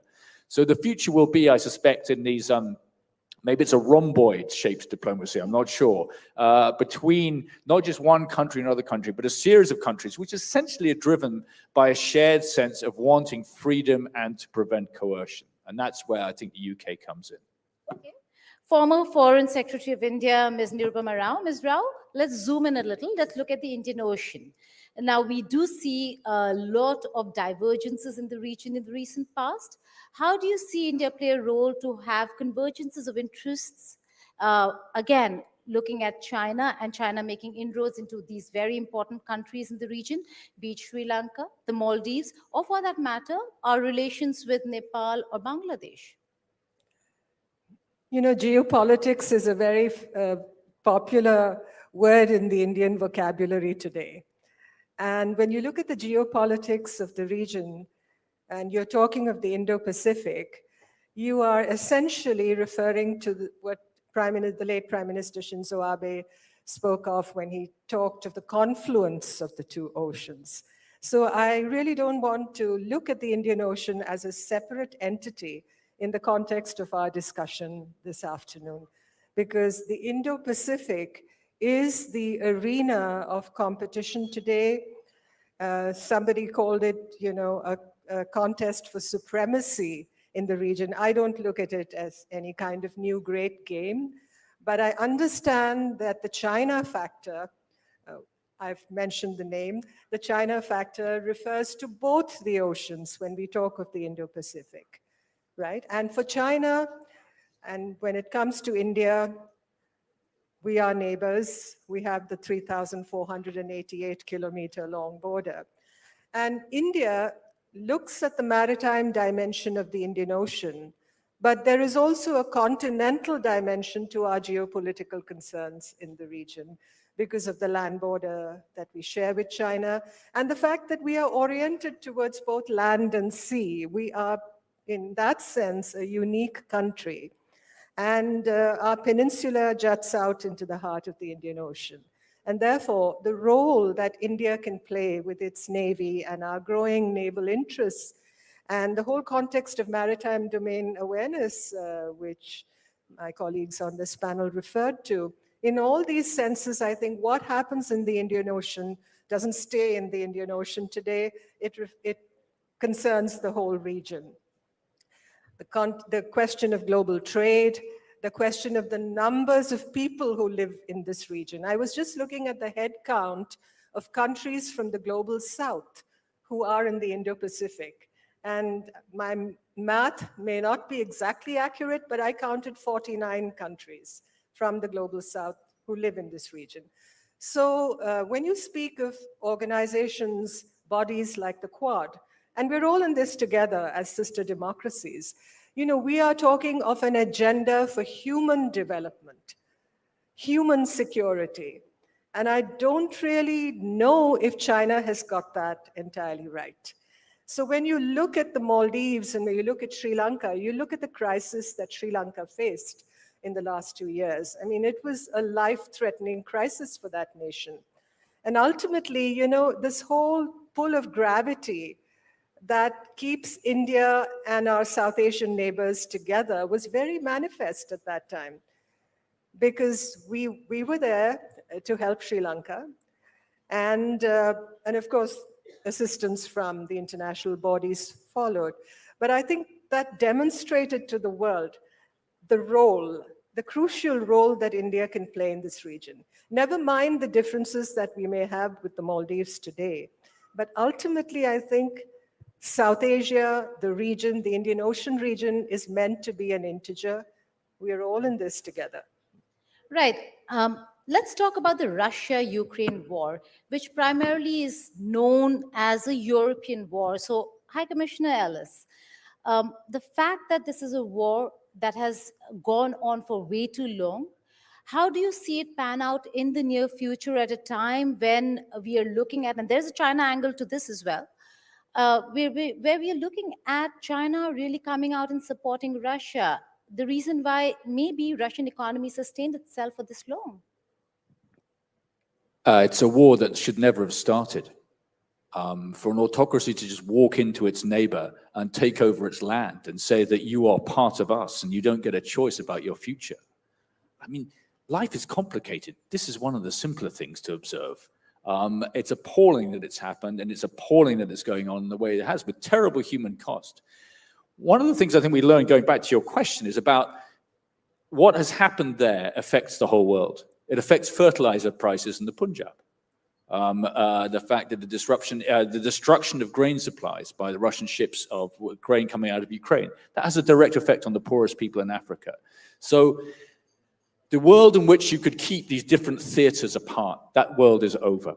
And so what happens there has effects here. And one of the risks, I think, is that Russia drives focus more and more on the land of the Euro-Atlantic. And that is not good news for those of us who are trying to, at the same time, ensure open and free Indo-Pacific. Now, we're managing to do that, but that is a big problem, I think, for the future.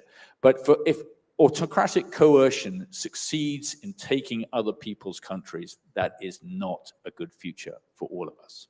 Okay. There are reports that the United States of America had asked Prime Minister Modi to intervene. So Ambassador Garcetti, did Prime Minister Modi, along with President Xi Jinping, avert a nuclear attack by Russia? During the Ukraine conflict? Yes. I don't know that I can speak to whether that happened. It hasn't happened yet, so I would assume everybody, victory has many fathers and defeat has few. So we can all claim some credit for that unspeakable and unthinkable use of nuclear weaponry again in our lifetimes. But we do see an amazing partnership. I've said, I think, a number of times that between the United States and India, that we don't have an additive relationship, we have a multiplicative one. In other words, when the US and India get together, there are certain doors we open up better, and there are certain doors that India opens up better. And when we really like each other and decide to have a deep friendship, look at the G20, a unanimous communique that I would argue was stronger on the war in Ukraine, certainly than Bali. And India used its influence with its relationships to make sure that there was not dissent. And in doing that, made sure that another neighbor to the north couldn't create any chaos because a neighbor to the north of them was locked in.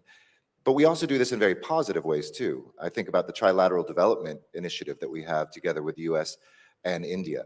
We're not just looking to stop war, we're looking, to quote the Foreign Secretary, to look at the human development. So TriDep, as we call it, recently invited a group of Fijian health officials here to Delhi, where Indian experts in telemedicine trained them to get to the most remote parts of Fiji with medical care, sponsored by America's USAID. And we were now so successful that we're thinking, where can we go in Africa, Southeast Asia, other Pacific Island countries together? How can we take things like digital public infrastructure that India is so advanced with and give people options that are not led by autocracies or dictatorships or people who want to spy on you?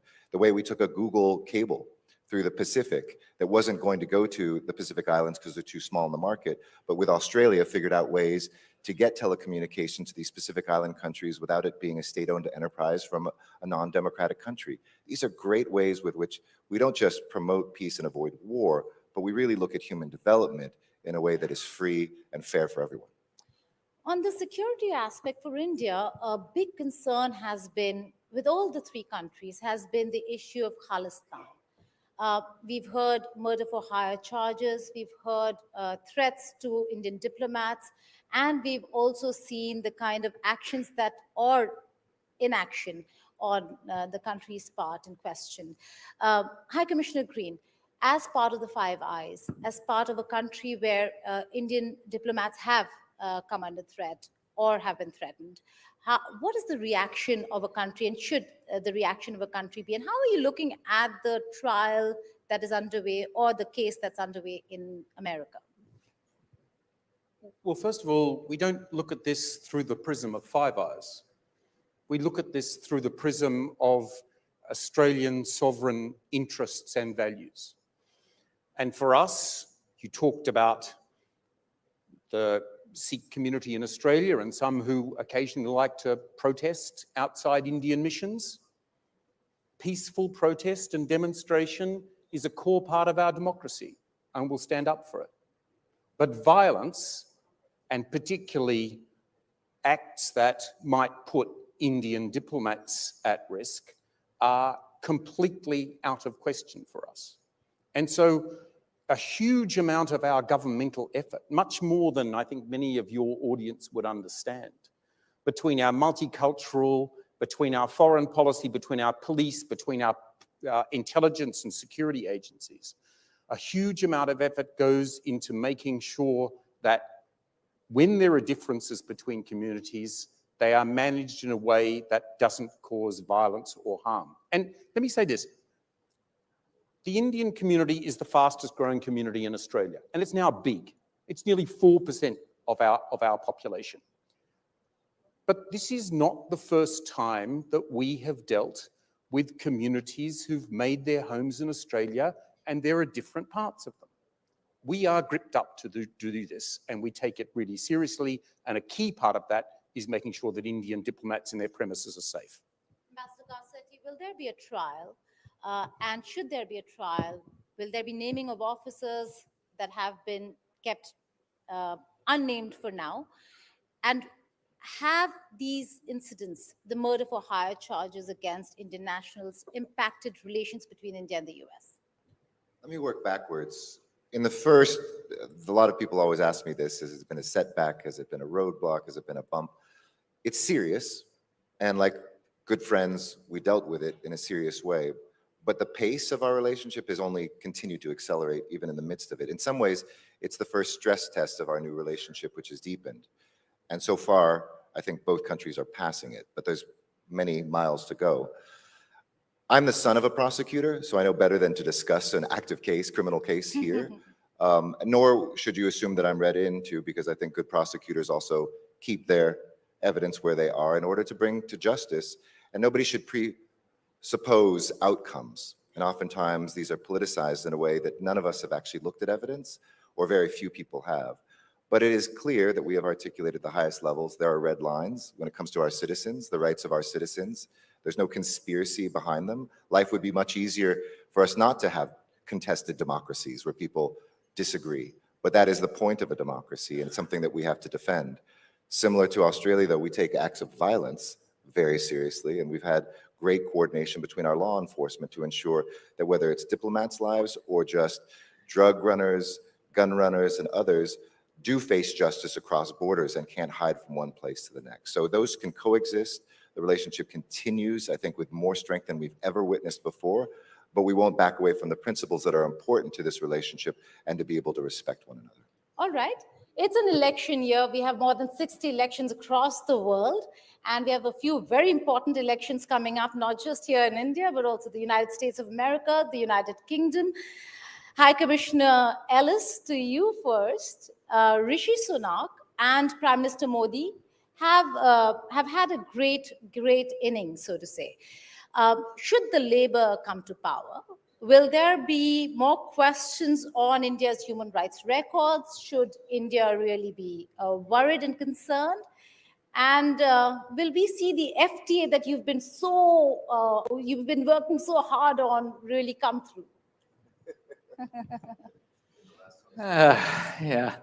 So first of all, there's a career-ending moment for every diplomat when a journalist asks you about the future of your domestic politics, at which point you just let it go straight past your nose, walk down the pitch, pat the pitch, walk back, and take guard again.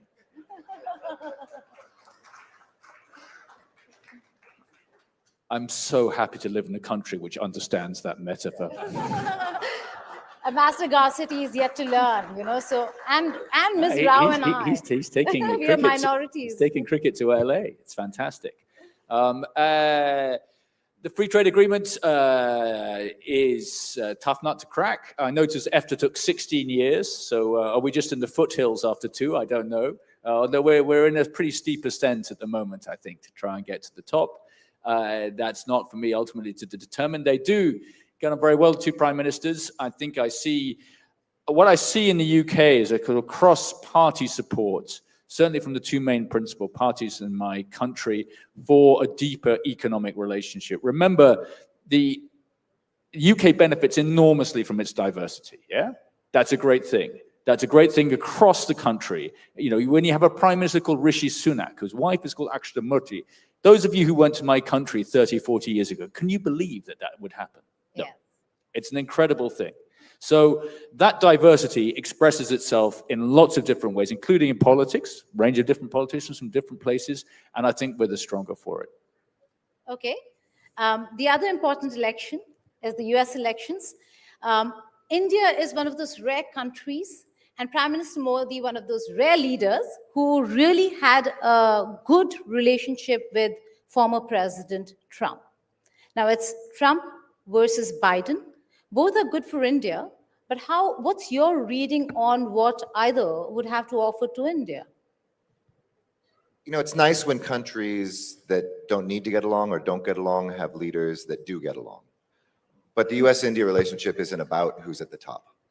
It really is nice to see that. It was one of the great joys of my life to watch the Prime Minister and President Biden together at the White House. It was emotionally deep for both of them. What they said privately showed me that the public words, they really meant them deep down.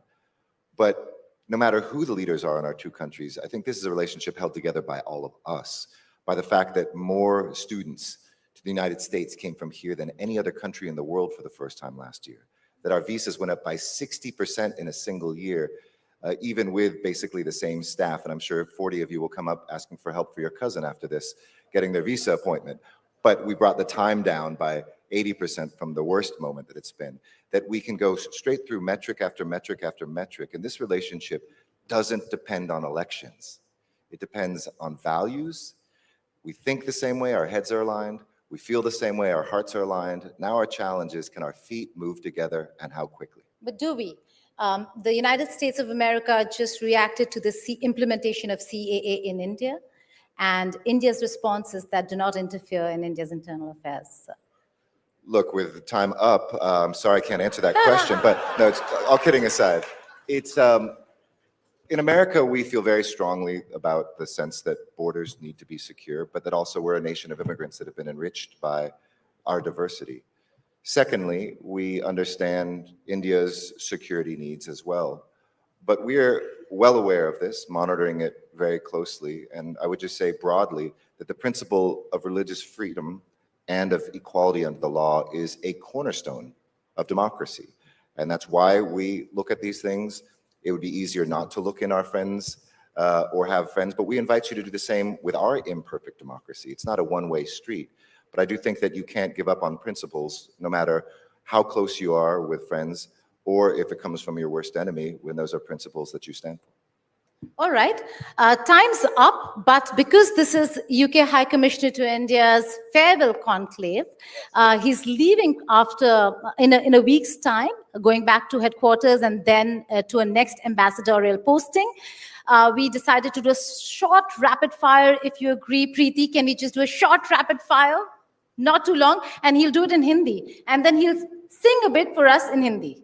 You have to do that. For all Give the people Hindi time that to we leave the endured, room. for all the Hindi that we endured, all those Hindi videos that Alex put out, you'll have to sing for us. So, okay, a quick question, rapid fire. Yeah. And my Hindi is also okay. As good as yours. As good as yours. Hindi में पूछते हैं and then बाकियों से पूछेंगे, ठीक है? आपका सबसे बड़ा moment भारत में मेरा क्या था? सबसे बड़ा moment भारत में Eden Gardens में cricket खेला. Oh, Eden Gardens. Batting ठीक. किया, 25 not out.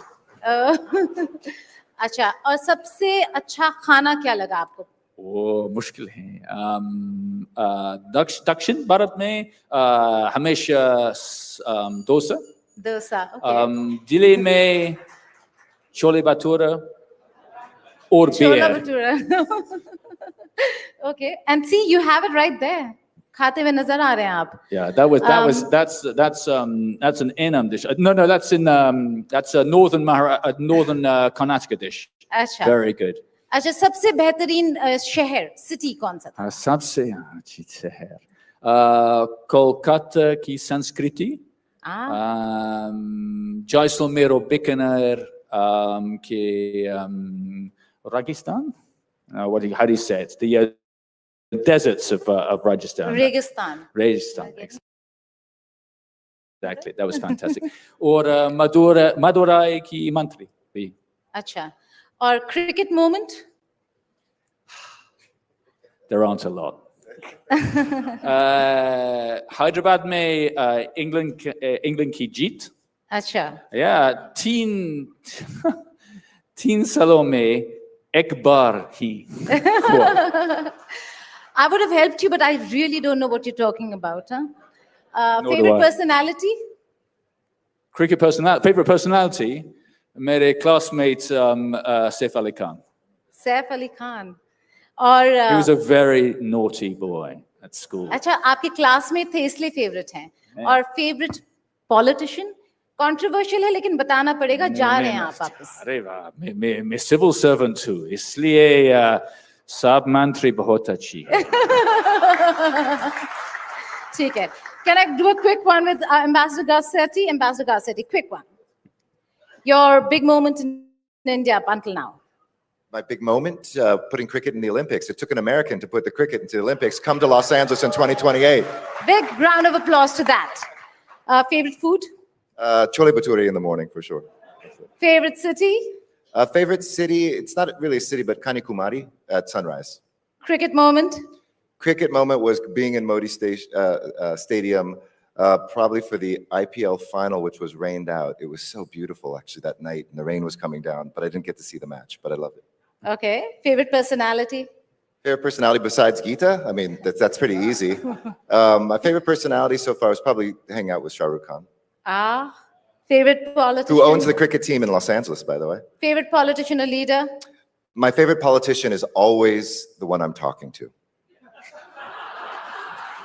On that note, I'll just do High Commissioner Green before I let them go. High Commissioner Green, your big moment in India? It's very difficult, Geeta, to go past the World Cup final. Oh, I know it's difficult in all sorts of ways. Favorite food? Anything washed down by a kingfisher? And you know, that could be a dosa or that could be a gulab jamun. Okay. Favorite food? Food. Yeah. You just said that, right? Yeah, Favorite city? I think I did. Favorite city? Kolkata is my favorite city. City of learning and literature and discussion and debate. I love it. Cricket moment? Same cricket moment. Favorite personality? So my favorite personality is definitely Sachin Tendulkar. I mean, he's a hero of India. He's a hero of Australia-India relations. And when you meet him, he is such a humble, decent, down-to-earth guy. There couldn't be an Australian who wouldn't like him. And favorite politician? Or a leader? I think that's for all of the Indians to decide very soon. On that note, thank you so much for joining us here All right, on ladies the and India Today gentlemen, we're Conclave running out of stage. time. I have to end it as diplomatically as I can. Let's quickly move on while I call upon Mukesh Arora, Senior Vice President, Radhiko Khaitan, to come up on stage and present a small token of our appreciation to our panelists. Please do put your hands together, raise a warm applause. Thank you so much for joining us.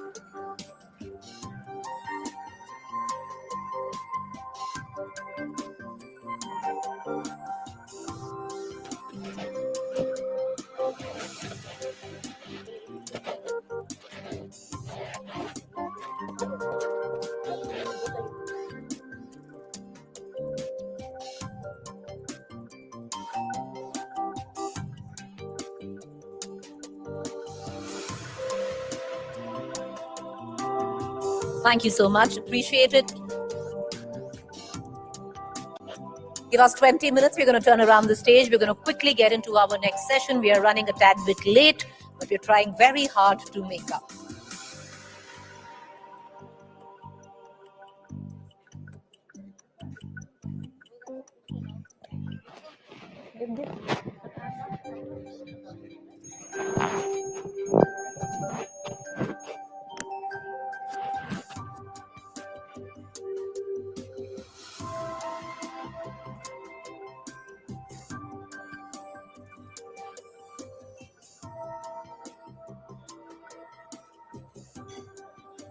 I'm going to quickly take you through on our next session. Well, she's someone I'm actually quite followed of late. Splendid Miss Samantha, from Pushpa to the family man, carving her own niche. जब आप घर बनवाते हैं तब आप एक भरोसेमंद contractor बुलाते हैं। वो कॉन्ट्रैक्टर घर आके आपको बड़े हसीन सपने दिखाते हैं। इतने हसीन सपने देख आप अंदर ही अंदर खुश हो जाते हैं। अंदर ही अंदर खुश होकर आप उन्हें एडवांस पकड़ाते हैं। एडवांस मिलने के बाद वो अपने असली रंग दिखाते हैं। पूरी पेमेंट लेकर भी काम आधा अधूरा छोड़ जाता है। तो भाई साहब अपने ड्रीम होम को परफेक्ट बनाइए। This session is sponsored by Masha Arts.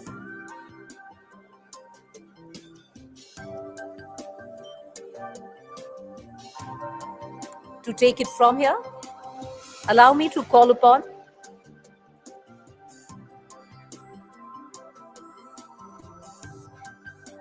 my colleague Akshita Nangopal, Deputy Editor, India Today Television, to introduce you to our next guest, splendid Miss Samantha.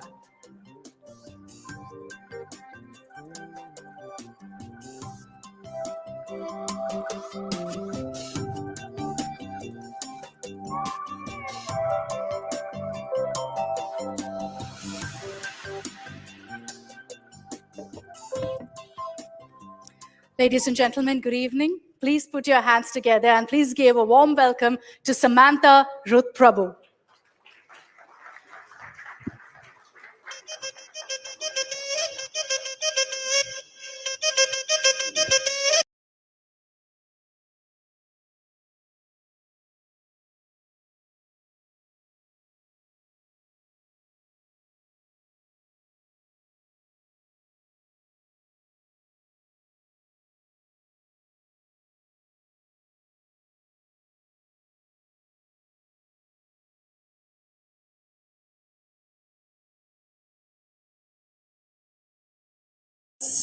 now in the film industry, Samantha. It's taken you 14 years to come here to the India Today Conclave. I was just going to say that took me 14 years to be on this stage. Wow.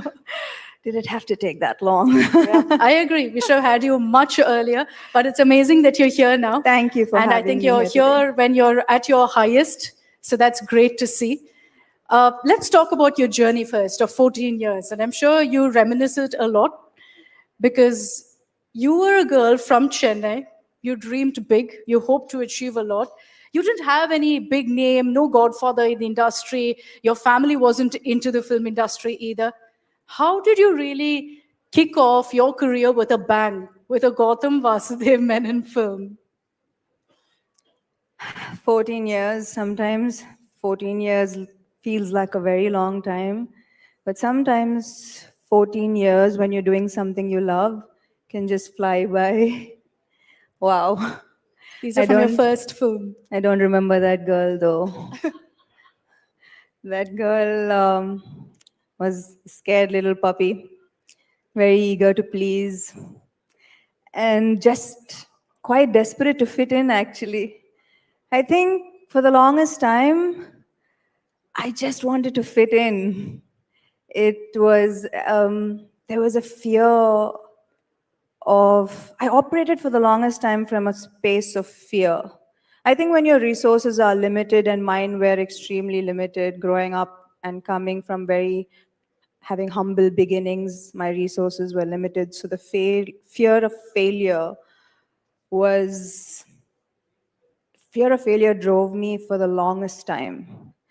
And it pushed me. I don't even know if I operated from a space of love and kindness. I don't know if I would have been able to achieve what I have achieved in the last 14 years. I think that fear was an incredible driving force for me. When did that change? When did you decide that, look, I'm not going to work and act out of fear, but I'm going to do this to succeed. I'm going to do this because I love doing it. In fact, very recently, when I got sick is when I realized that the fear was motivating me, but it was also kind of destroying me. And I think that although with life throwing this curveball at me with my health and with the autoimmune condition that I was diagnosed with, I think in many ways, I thought, why me? But after having gone through this ordeal of 1.5, almost 2 years now, I wouldn't have it any other way. That's so amazing to hear. You see some of these pictures, I'm sure it doesn't sum up even an inch of the struggle that you faced battling this autoimmune disorder. But look, there were many people who didn't know what it was. Did you? What happened? When did you realize something wasn't right? We always, while we are I was probably part of the hustle culture. You can't ever tell me that take a break. I'll be like, wait, taking a break is for the weak. I'm about the hustle culture. I am about doing 10 things at a time. And I get only 5 hours of sleep and I am so productive. And I get, you sleep for 7 hours? How lazy are you? This was my attitude.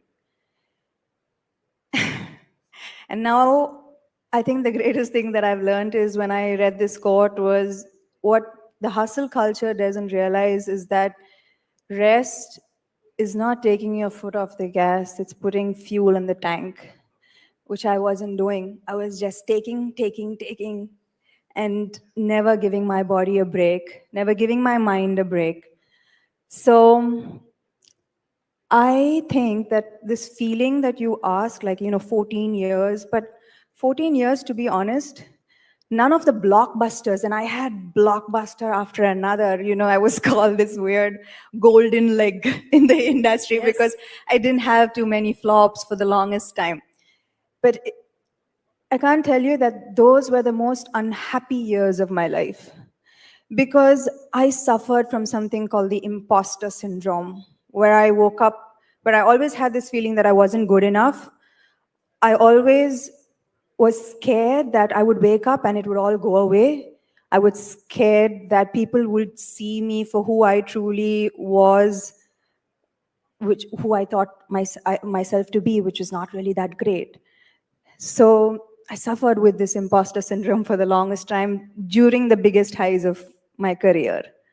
So you didn't enjoy any of the successes that you got? I wish I could say yes, but I didn't. I never attributed my victories to me, my success to me, and never owned it as my wins. I always, if you ever watched any of my previous interviews, it would always be, yeah, the film is a success because maybe the stars, destiny, the hero, the production, the director. I always attributed my successes to someone else. I hope today you say it was because of me. Today, I feel that this feeling of having arrived, the feeling of having arrived is subjective for different people. For some people, it's their successes. But for me, the feeling of arriving is to arrive to a place where I have finally given myself the permission to be my authentic self. All of the imperfections, all of the lows, all of the hardships, this is me. And I think this is when I truly feel that I have arrived. I'm so happy for you that you've reached this point also of comfort, of happiness and joy in your life. When you were diagnosed with your autoimmune disorder, did you take a conscious call of coming out and going public with it because you believed there would be awareness? If I'm being honest, I was forced to, because at that point of time I had a film that was led by me. It was a female-centric film, and it was coming out for release. It was due for release, and I was very sick at that point of time, and I couldn't. It was hard. So I wasn't ready to come out, but there was all sorts of speculations going around. There was all sorts of misinformation being spread, and my producers really needed me to promote this film. It would die otherwise if it had absolutely no publicity, and there's no hero, there are no other artists in the film. It was just solely led by me. So I agreed to do one interview, and obviously I didn't look the same. I was very weak. I was under a lot of medication, high dose medication, just to keep me stable. So I think I was forced up. Maybe if I was given the choice, I wouldn't have come out about my condition in such a vulnerable state, but maybe more in the state that I am in now, from a place of strength rather than such weakness. So if I was given the choice, I wouldn't have announced it and come out with it so soon. Why is that? Do you believe, because when you did speak out about it, there was a lot of scrutiny. A lot of people, unfortunately, online said, this is a made-up condition. She's victimizing herself. How did you deal with that? Because you were already in a place where, you're going through so much. How did you deal with that kind of criticism online? Did you see it? Did you see the kind of hateful comments? Yeah. I was called sympathy queen. Yeah, I know that. But, for me, my journey as an actor, as a human being, I have evolved so much from being in this business. Early on in my career, I would wake up anxious and immediately go to social media. Who's saying something bad about me? Who's written a nasty article about me? It just occupied so much space in my mind. But now, I feel that the more people accuse me of things, I have started to almost question every action of mine, every thought of mine. They have actually forced me to become the person that I can be proud of. And if I'm proud of myself, it's okay if you think something that's not true, I think. Or if you think that I am something, if it's okay, maybe, sometimes I also feel that when people are going through a lot of pain, they need a portal, they need somewhere to project that pain. And I feel one little nasty comment on social media kind of eases their pain a little bit. I do sincerely believe that. You're being extremely soft on them. But you face this a lot, right? Yeah. Whether it was your health, your personal life. Not many actresses come out and speak about that, their personal life, what they've gone through. And even then, very often it was the woman to blame. The actress who did this and that led to all sorts of personal life choices and decisions. It is. It is tough, but I wouldn't have it any other way. And I've always believed that, yes, there's a mountain to climb. I will climb that mountain. I will reach the top, and I will reach the top knowing that there's another mountain to climb, and this is how I function. Greater the pain, greater the effort, greater the reward, and I'm ready for it. Amazing. You've seen so many highs. So let's talk about that as well. About all of the Otherwise, highs again, that it'll be you've seen. hashtag sympathy queen. Do you want that? Oh my God. No. I think you've conquered it. You owned it. You've ensured that you sent across a fitting message to everyone who kind of tried to get attention and publicity from what you were going through. But let's talk about, what everyone here, even to this date, speaks of, your performance in The Family Man. Don't say Uantava. That also, Uantava as well. And it takes guts, to do an Uantava, because were you scared you'd be stereotyped then and kind of put in a box? Because you did Uantava, an item girl, then you did Raji in The Family Man. I think the decision to do Uantava was similar to the decision to do Raji. In the good side of not having too many people around you, like you said, no godfathers, no people in your ear, no opinions that I need to cater to make my final decision. That is the good side of not having too many people around you. The flip side is, however, that I had to really make mistakes and learn from them and really hone my gut instincts. The decision to do Uantava honestly came from a place of, I need to explore a new facet of being an actor. I have always been very uncomfortable. Well, I know you have these pictures on, but I've been uncomfortable with my sexuality. I'm not very comfortable, confident, like I said. I've always operated from a space of, I'm not good enough, I don't feel pretty, I don't look like the other girls.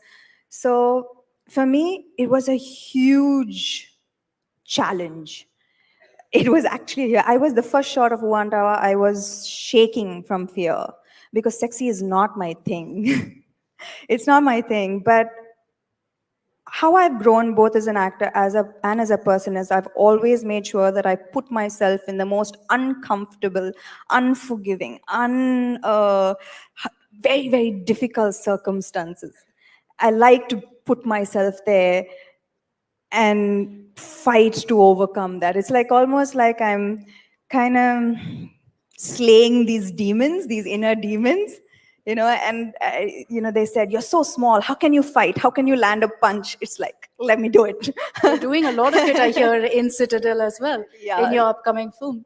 Yes, a lot of action. Yeah. Can you show us a bit of what you've learned? I'll move away so that I don't get kicked in the face. I'll move away. You have to block. Oh my God. I don't want to be punched in the face either. Can you show us something of what you've learned? Show you, thank God you didn't ask me to do a step in Uantava. I appreciate that. That's coming, it Let's do is. some action, baby. Yep. I have to do it? Okay, can we have some music, please?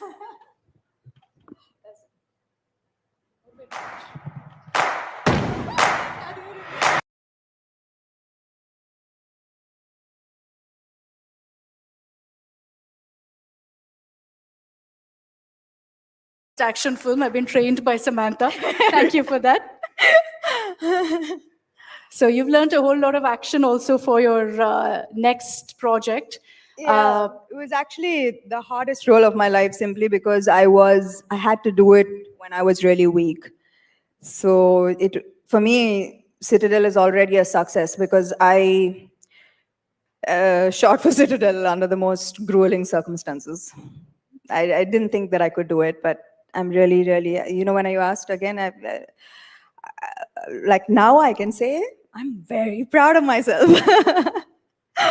Yeah.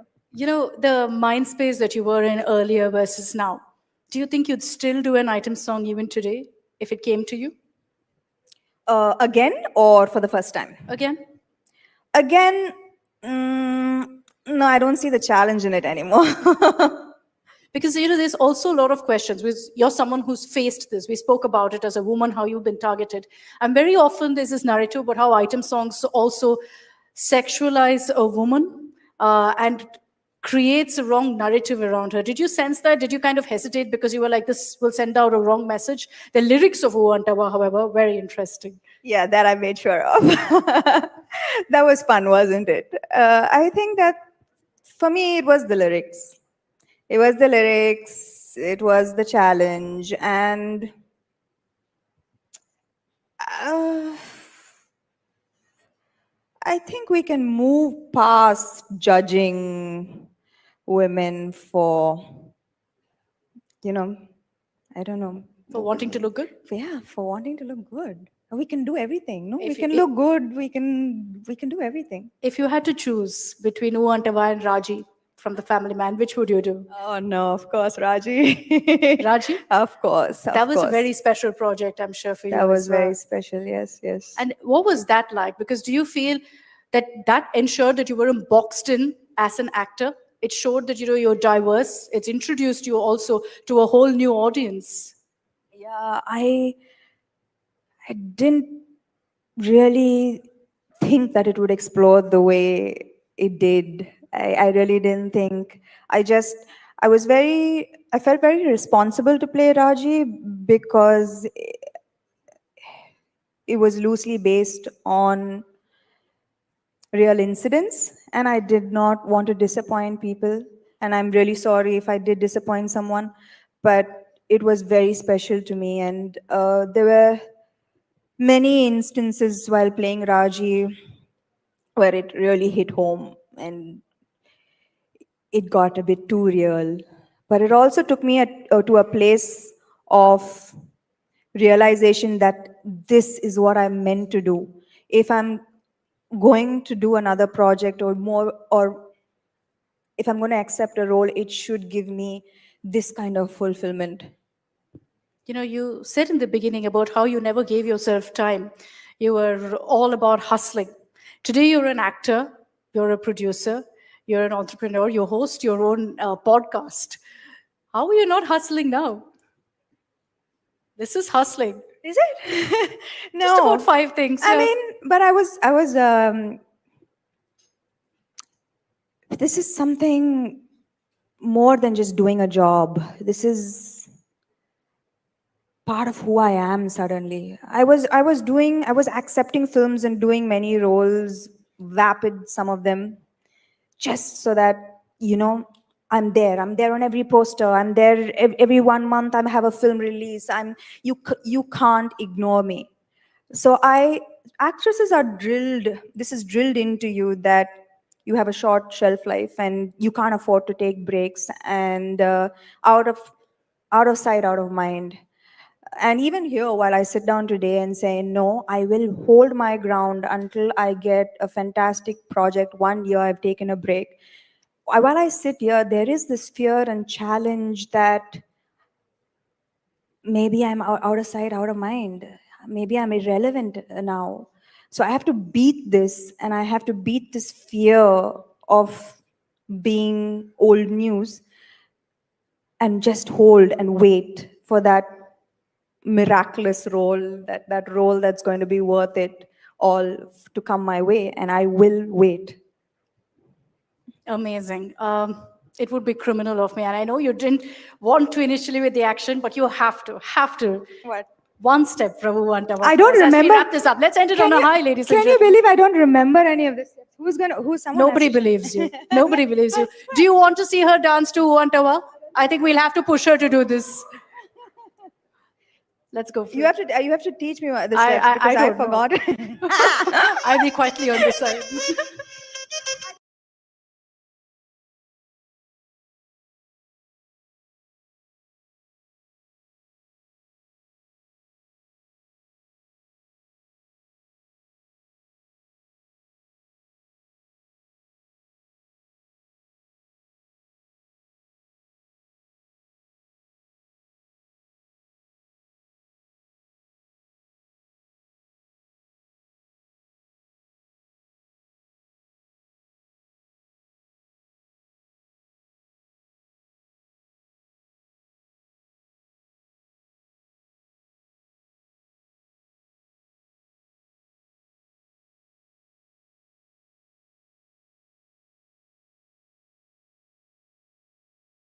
Samarth Mathur, MD Masha, Samantha, just to like 30 seconds. Samarth Mathur, MD Masha Arts, to come up on stage and present a small token of our appreciation to Samantha Prabhu.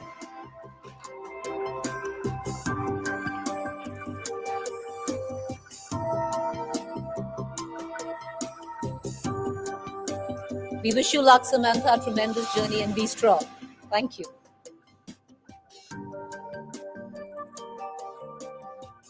All right, with it, let's quickly get into our next session this evening. It's all about the brain. It's about artificial intelligence, and you put them together, you don't know what you can create. To take it from here, I'd like to call upon stage Ayush Ailavadi, technology editor and presenter, Business Today Television.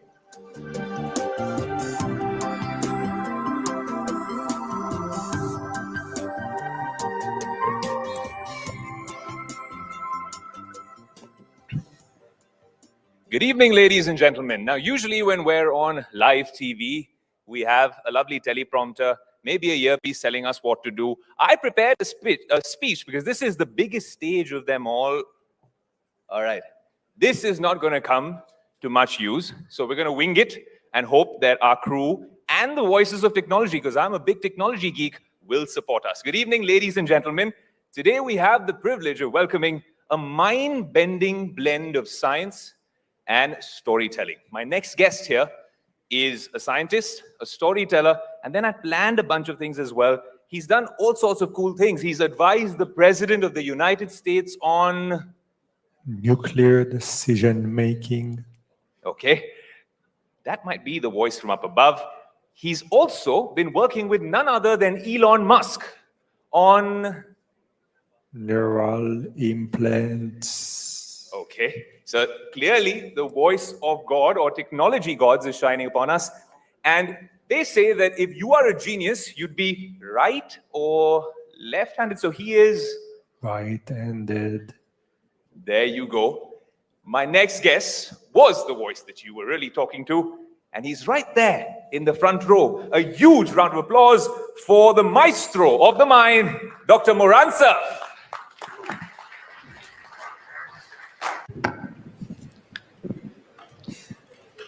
Good evening, Moran. Thank you for being the chat GPT of our session and sorting me out when my speech didn't support me. But it's interesting because you've done a bunch of cool things that come in your bio, and most importantly, he is left-handed. Now, I'll let you infer what you want from that. But Moran, pleasure to have you here at the India Today Conclave. Let's start off with a real seminal moment for you. Was it Jan 6, 2021? You get a call from the White House, and the advisor to the President of the United States, none other than Joe Biden, requests you to come in for a consultation and advise the President of the United States on critical decision-making in the time of a nuclear crisis. How did that really pan out? And what are your main takeaways from that session? So this is a story I never told this way, so I'll kind of tell the full story the way it actually happened. In the US, the president gets elected in November, and then they have a couple of months before they take office. So there's 3 months where the president basically gets trained on all the things that they would have to do. One of those things is the nuclear launch protocol, as in what the president needs to do in order to launch nuclear weapons. In the US, the president is the only authority for that. There's no checks and balances. He alone gets to decide it. So a colleague of mine was the person whose job was to train him. And because I knew her and I knew how it works, I spoke to her about the process. And she got my kind of intuitions and thought on how to train a person to make decisions of that level. Then January 6th, as most of you probably know, was the famous insurrection where people raided the Capitol. And one of the things that Biden was asking, how do I know that my predecessor, President Trump at the time, doesn't start a nuclear war against who knows where, Venezuela, and just stays in power because he's now the person who does it and there's no way to stop him. And as it turns out, there is no way to stop that because it's a one-man show on this particular decision. So Biden said that in a way, once he takes office, one of the things he wants to do is create a new protocol, something that will create more checks and balances. It happens to be the case that my colleague and my friend, the woman who I spoke to, became quickly the undersecretary under Biden for nuclear weapons. And that's when her team and others reached out to me and said, okay, we want to change the protocol, but now the question is, how do we create a new one? And because they said, knew that the current protocol, as in the one that exists right now, was invented many years ago by scientists, Oppenheimer, Fermi, Einstein, and the likes, they wanted to bring a scientist and have him advise on how to make the new one. That's the project we're working on for the last couple of years. It's very interesting because the other thing that I missed out in that introduction, so we have furniture designer, filmmaker, storyteller, hacker, as a tech geek, professor, security specialist in Israel as well, and of course a professor at the Columbia School of Business. Now just to paint that picture for the audience, what is it like and what exactly does your daily job entail as a professor of neuroscience at a leading business school in the US? So it probably won't be surprising to the people here that lately neuroscience isn't just about studying the brain, it's about how to turn our understanding of thinking into other things like businesses, like decisions, like understanding our emotions, many things in this realm. So more and more companies are now looking to neuroscientists to help them make better decisions or even understand their clients in a different way. Many of the companies that are in Silicon Valley are now trying to understand how customers think, what would make them engaged, what would make them care about something, how to get them more addicted to stuff, and their neuroscientists are instrumental in helping them. This is why a business school said we need a neuroscientist in the faculty who can help both kind of interact with those companies, but also help do research on not only how we can use that, but also what are the ways to make sure it's not doing anything bad. So when we're talking about neuroscience, it's a very interesting space that's hotting up because there's a gentleman named Elon Musk. And he's working on Neuralink. Human trials have begun. He's been marketing it across the world. And then I've seen a lot of startups like Synchron who are also working in the same space. If you could tell us how this can actually transform the way we lead our lives and what this means, not just for, well, the medical field, healthcare, but also for our daily lives, Moran. Is this going to be the game changer? Everyone's talking about AI, which we'll get to in a bit. Everyone's talking about machine learning, edge computing. This might be the game-changing moment. Yeah, so a lot of people are gambling on that being really a change in how a lot of things that the human race has not been able to do will be solved. The essence of it is that our brain is the same brain for many, many millennia, and there are some limitations to what this brain can do. We have a harder and harder time dealing with the world around us. And the question is, can we enhance the brain by essentially creating a digital component that will interface with that? That's the neural implant. And the idea here is that you can take a human brain, you can put a device inside the head, and this device interfaces with the brain from within, but also with the cloud outside, and gives us the power of the internet, of all of the information that's out there, as a way to think better and become smarter brain. There are people like Elon Musk and similar kind of entrepreneurs that gamble a lot on that. They gamble on that both in the sense that it will change the human race, save us, allow us to solve problems like find cures for disease that we, with our biological brain, couldn't solve. At the same time, there's another view to that it could be the end of human race because A, it will connect us to the world in such a way that we will lose ourselves and expose us to hacking into our thoughts and something like this, but also will create different castes of reality where those who have that could do remarkable thinking, and those who don't have that are just the regular humans that we all are right now and are limited by this flawed brain.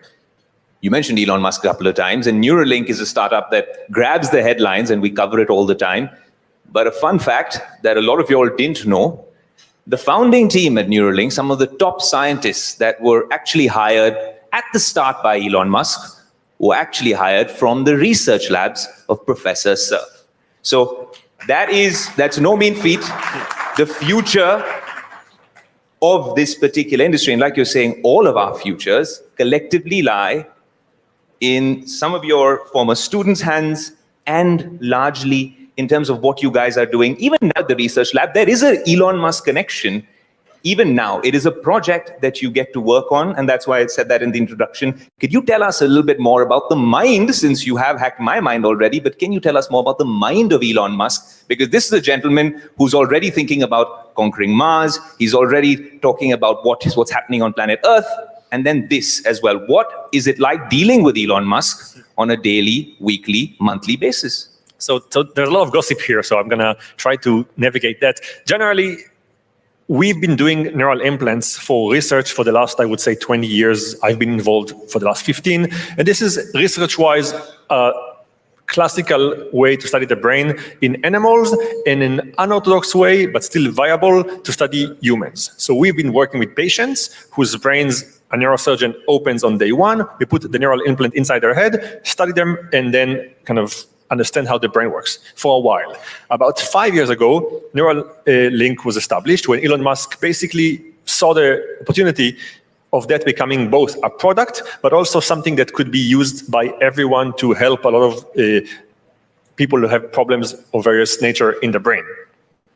And when he did that, he, of course, collectively took many of the students to work in our team with offering a lot more zeros in their salaries than they get in academia and making them work on this project, but also took a different approach that sped up things. When I was asked to gamble 5 years ago, how soon will they have neural implants, I said it's going to be decades.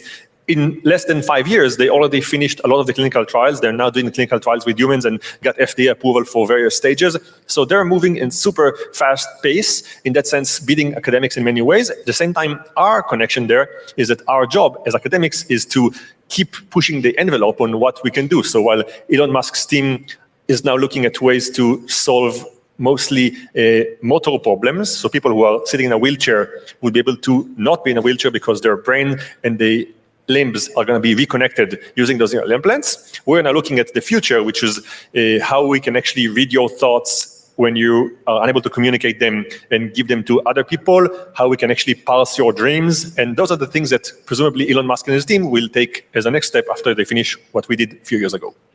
Interesting. So we've already touched upon your Elon Musk connection. But now what happened on Jan 6th? You told us a little bit about it, but let's pick your brain a little bit more, Professor. Sure. The President of the United States, if he's in a room where nuclear codes have to be used, what is the advice that you've given him and his team? Because this is something that impacts all of us and the top leaders attending the India Today conclave as well. So I think this is, in my mind, one of the most important projects. And in a way, it's not just an US president project. It's, first of all, the other 8 countries that have nuclear weapons, including India, that need to think of how your leaders are approaching decisions of that magnitude. And at the same time, it's true for a lot of leaders in this room. So most of us are going to find ourselves at some point in our life making big decisions that shape everything. I can name a few just to give you an intuition. Having a child is one, getting married is one, maybe buying something very expensive is one. So those decisions are not like others. What you chose to have for lunch or what you're going to choose to have for dinner are small decisions that are insignificant, but all of you are going to make a few of those critical choices that shape everything. And the question is, how do you make them? How do you approach them? How do you think about proposing to your husband or your wife? And in that sense, what we spent the last 3 years doing is finding all kinds of key things that are important in how to make decisions, and we broke them down to a few advice that the president and his team can implement, but also everyone else. I'll give you a concrete one to give you an intuition. There's something that we spend a lot of time doing with the current team, but also with a lot of leaders who come to us and say, I want to get the same training that Mr. Biden is getting. And that is, as a step one, just figuring out your decision profile. So in this room, there are a couple of hundreds of people, let's say. Presumably, there are different ways to make decisions. Some of you make decisions better in the morning, some in the evening, some when you're hungry, some when you're full, some when you're alone, some with other people, some before the deadline, some earlier. There are many profiles of decision, and step one is just figure out what your brain state is in an optimal condition and align the decision with that. So maybe if you're a decision maker whose job is to make critical choices and turns out you do better in the morning, we can align the board meeting with your optimal state. Some of you are going to have the opposite. That's one thing that we try to do with a lot of leaders, kind of find out what's the optimal state and help them align the reality. Other things we do are trainings that are in a way intuitive, but aren't done as often, like something we call pre-mortem. You probably all heard of post-mortem, which is what you do after things ended up badly and how you analyze how it worked out negatively. Pre-mortem is a game that you play in your mind where you basically sit and you say, let's imagine right now that the worst case scenario has happened, that things failed.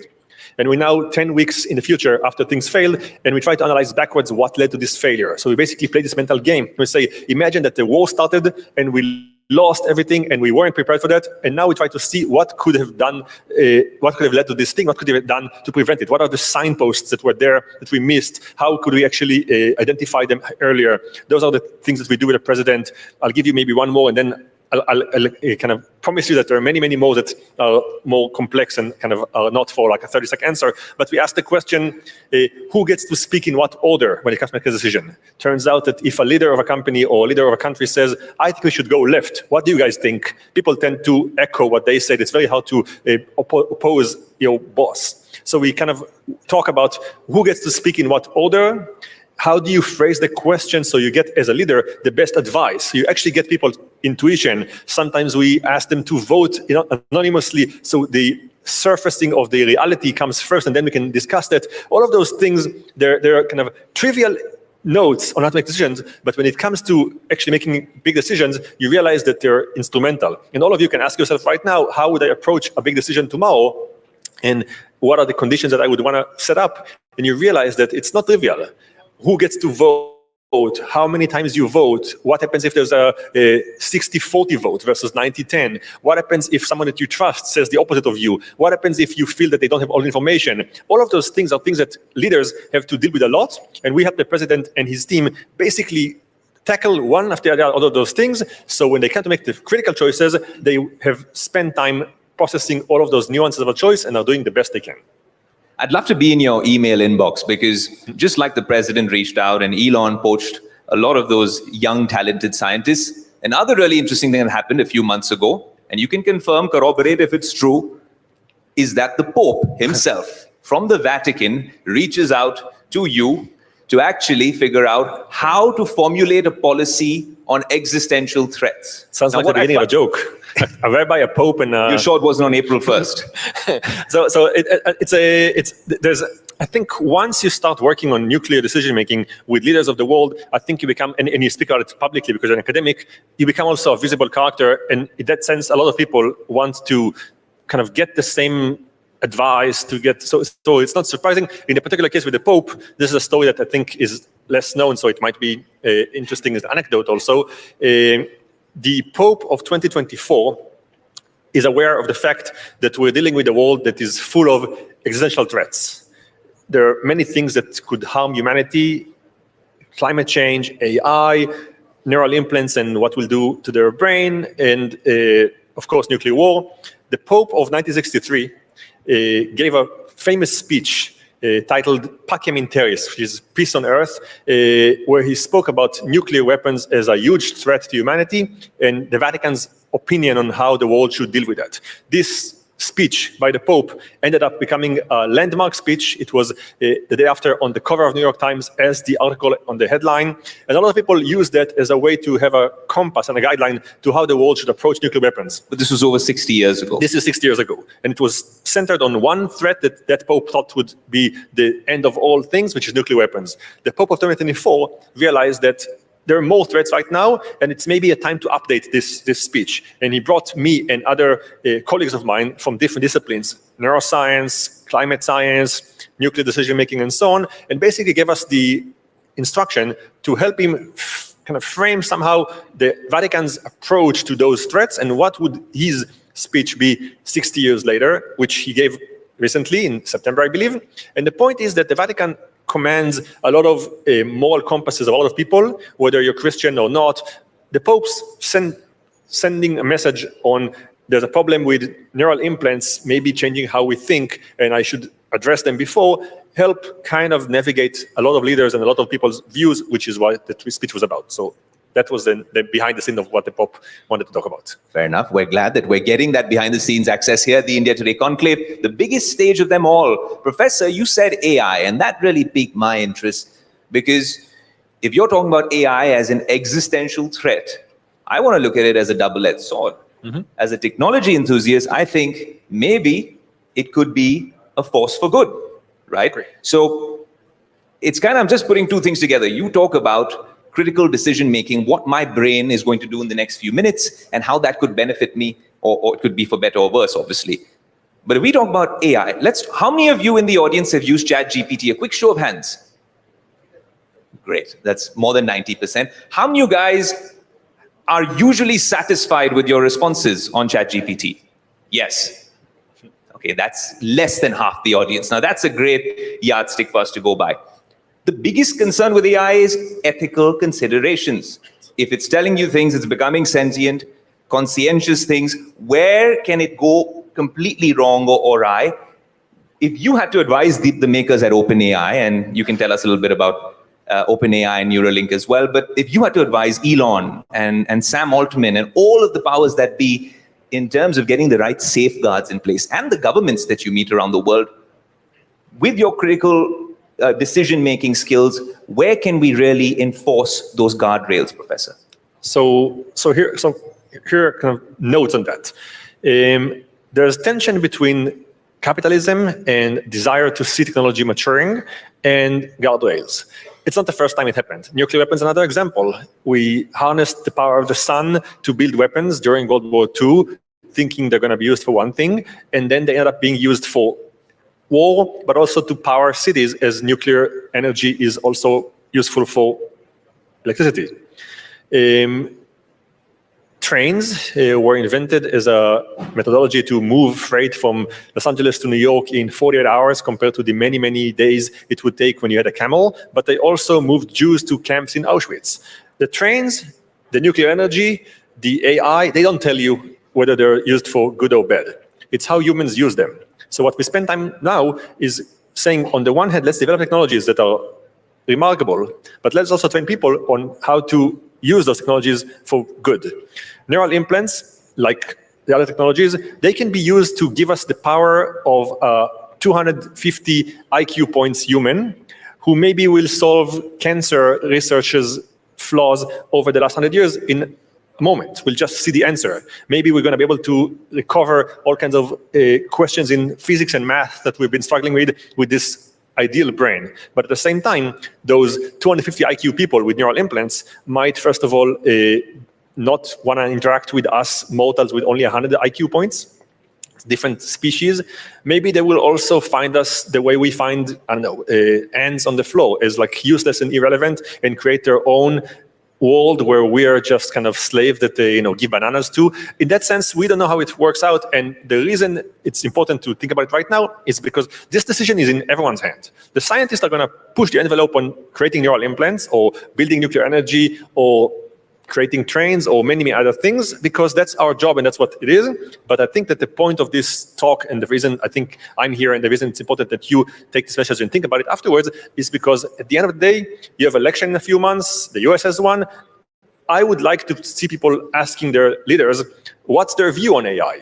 What's your view on neural implants? What's your view on nuclear weapons? Because when this is out, it's too late. That's when the race has begun, and the race to the bottom sometimes has begun. Right now, we still haven't kind of figured it out, so we can stop that. And it's true for AI, for neural implants, for nuclear energy, for many other things. AI, I'm a fan of as a user, as a creator, as a researcher, but also as a citizen. alarmed by and try to think of ways that I can stop my leaders from using it for bad. But do you think these conversations are happening in the corridors of power, or these conversations about the future when you go to Davos and platforms like that? Shouldn't they be happening now? Because the genie is out of the bottle, Professor. Yes, so I think that is another anecdote behind the scene. When this project of decision-making started in 2021, one of the first things that we went to the people who asked us for advice was with the idea of maybe we can use AI in the decision-making behind the president. And back in 2021, we were dismissed right away. People said, like, it's never going to happen. Like, no one's going to put a machine in the situation room. Forget about it. 3 years after, it's now on the menu, which means the world has warmed up for having AI in critical decisions as an advisor, as a tool, not as the decider itself, but it's already a step towards.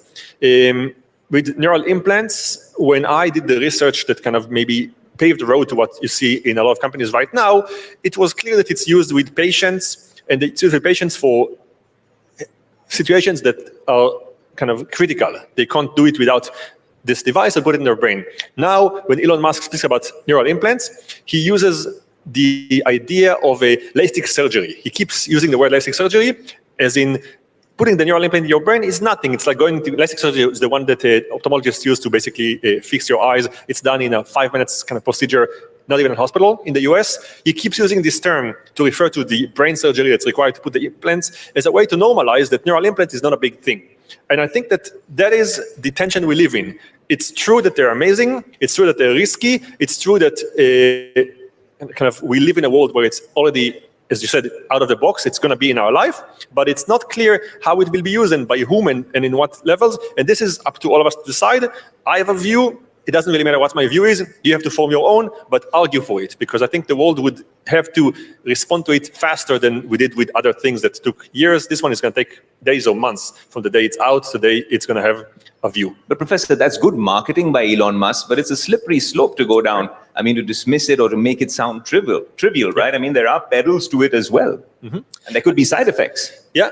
There could be negative things, first of all, to put it. So let's be clear. Neural implant means someone drills a hole in your head and puts a chip inside your brain, and it sits there, and it interacts on the one hand with neurons inside your head, and on the other side with a cloud. So your brain is exposed to a cloud. Hackers can now hack not just into your computer, but into your thought, and you would want things you didn't really want because someone made you want it. You can imagine a world where companies start bidding on your thoughts. Like you say, oh, I really want to go and buy this toothpaste from Crest, and you wouldn't be sure that it was a Procter & Gamble that bid on your thought choosing this thing rather than Colgate getting you to choose the other one. Those ideas are really kind of unimaginable right now, but the jump from this is like a science fiction idea to its reality is now getting very, very short because people are already working on it. There's a saying that's kind of written in my lab's door that says the difference between science fiction and science is timing. And in that sense, I feel that these ideas are no longer kind of Star Trek and Star Wars movies ideas. They're already being developed in the labs. And this means that time to come up with an opinion on that is before they are out. He sort of rubbed off on me as well as we end this conversation. I've saved the best for last. Well, I've hacked into the mind of our esteemed guests. It's a very special day for the professor. It turns out it's his birthday today, and he's here with us at the India Today Conclave. So a mighty round of applause. Happy birthday, Professor. Keep doing the great work that you do and power on. I think your dad's in the audience as well. What a proud moment. And once again, thank you so much for sharing all those pearls of wisdom, and we're wiser at the end of it. A huge round of applause. Thank you very much. Ladies and gentlemen, raise a warm applause as I call upon Asha Jadeja, venture capitalist, Silicon Valley, founder, Motwani Jadeja Foundation. Ayush, just would you call the guests up? 1 second, sir, just to come up on stage and present a small token of our appreciation to our esteemed guests. Ladies and gentlemen, a warm applause, please.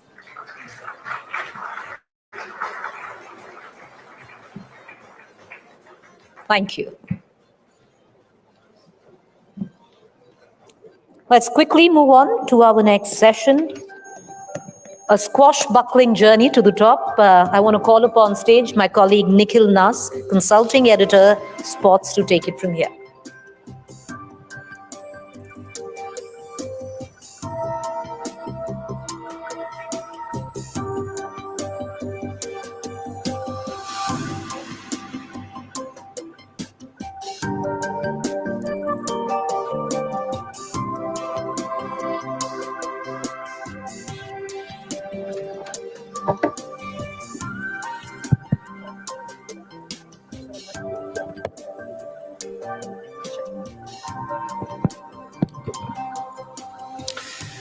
Good evening, everyone. Next to me is Anahat Singh. And before I even get down to asking her a question, I just had a thought while we were walking up. It's 6 p.m. on a weekday. Are you even allowed to be here? My mom's sitting right here, so I can be here for as long as I want to be. Okay. It's one of those exceptions. Because, for those of you who don't know, she is the national squash champion at the moment, just turned 16. And might I add, the youngest national champion in the history of our country, just turned 16 yesterday. And before I ask you the next question, what I want all of you to do is think about what you were doing when you were 14 years of age. I know for a fact that I couldn't tie my shoelaces when I was 14. My favorite pastime was probably looking at a fan and then trying to speak to get a robotic voice out of that. Those are the things that I did when I was 14. This girl was playing the Asian Games. She represented India at the age of 14, playing against the best players in the world at the Commonwealth Games when she was just 14. And the year that's just gone by saw her participate for India at the Asian Games, and might I add, she won a couple of medals as well. So congratulations for that, Anahad. Next up, I know you went to school. How was school today? She went to school in the morning, guys. Most of us must have gone to work, did various other things, household chores. She did her school and has come for the conclave now. How was your day at school? Just a normal day. I've not been going to school as much right now because I'm going extra than how much I used to go. And my friends are really shocked to see me around. They just come up and stare at my face and like, I can't believe you're here, because they don't see me for months in a row. And it's great going to school constantly for so many days. And yeah, it's great to be around them. I'm sure school really helps you out in terms of arranging the classes so that you can participate in the tournament as well. I just want to know, what's a typical day in your life?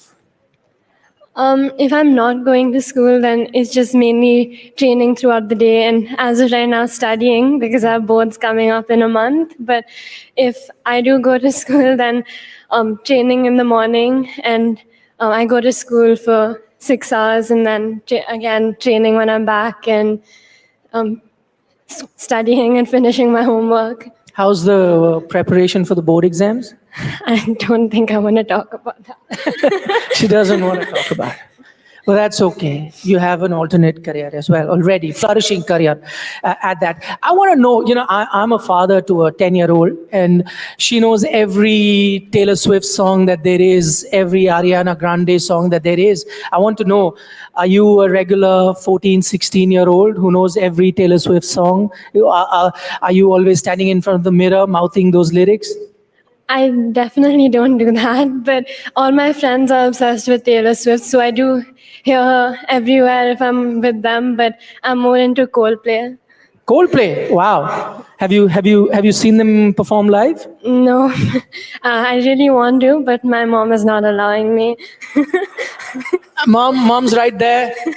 If she wins the medal at the Olympic Games, get her a live Coldplay concert. I've attended one. I must tell you, incredible. Chris Martin, if you're listening, you have a big fan in Anahat. Maybe someday she will be there attending that live concert.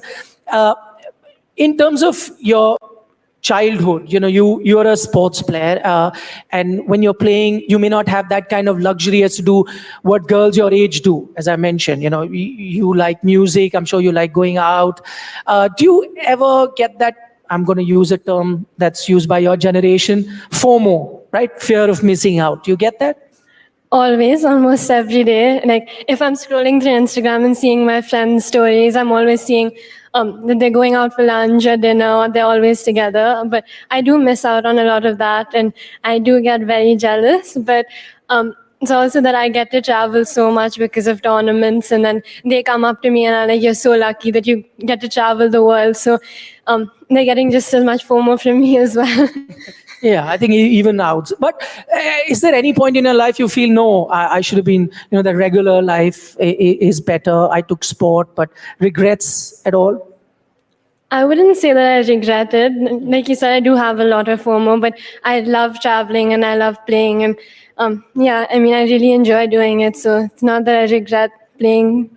Okay, tell us how it all started. How did you take up squash, your love for the sport? I used to play badminton when I was 6, and I played till I was 8 or 9. And then for a few years, I was juggling between squash and badminton. And my elder sister, Mira, she used to play squash. And just going with her for a few tournaments and traveling and going with my parents and just watching her play for training sessions, I really enjoyed the sport. I was always into playing different sports, even in school. And yeah, I just really enjoyed how squash was, and I tried going for a few tournaments and trying out the sport, and I really loved it. So for a few years, I was juggling between both of them. But if I wanted to play professionally, I understood that I had to pick one of them, and I went with squash. Okay, as the cliche goes, maybe badminton's loss is squash's gain because we've got a champion like you. You just mentioned that you play other sport as well. Do you still play other sport? I don't get to as much anymore because just in case I get injured, or I don't even get that much time to do it anymore. But do you, like, let's say there's a sports day at school, do you participate? I do participate. Like last month, I was running an 800 meter and I pulled a muscle in my stomach and I wasn't able to play properly for 4 days. So I don't think I'm going to be doing sports again after that.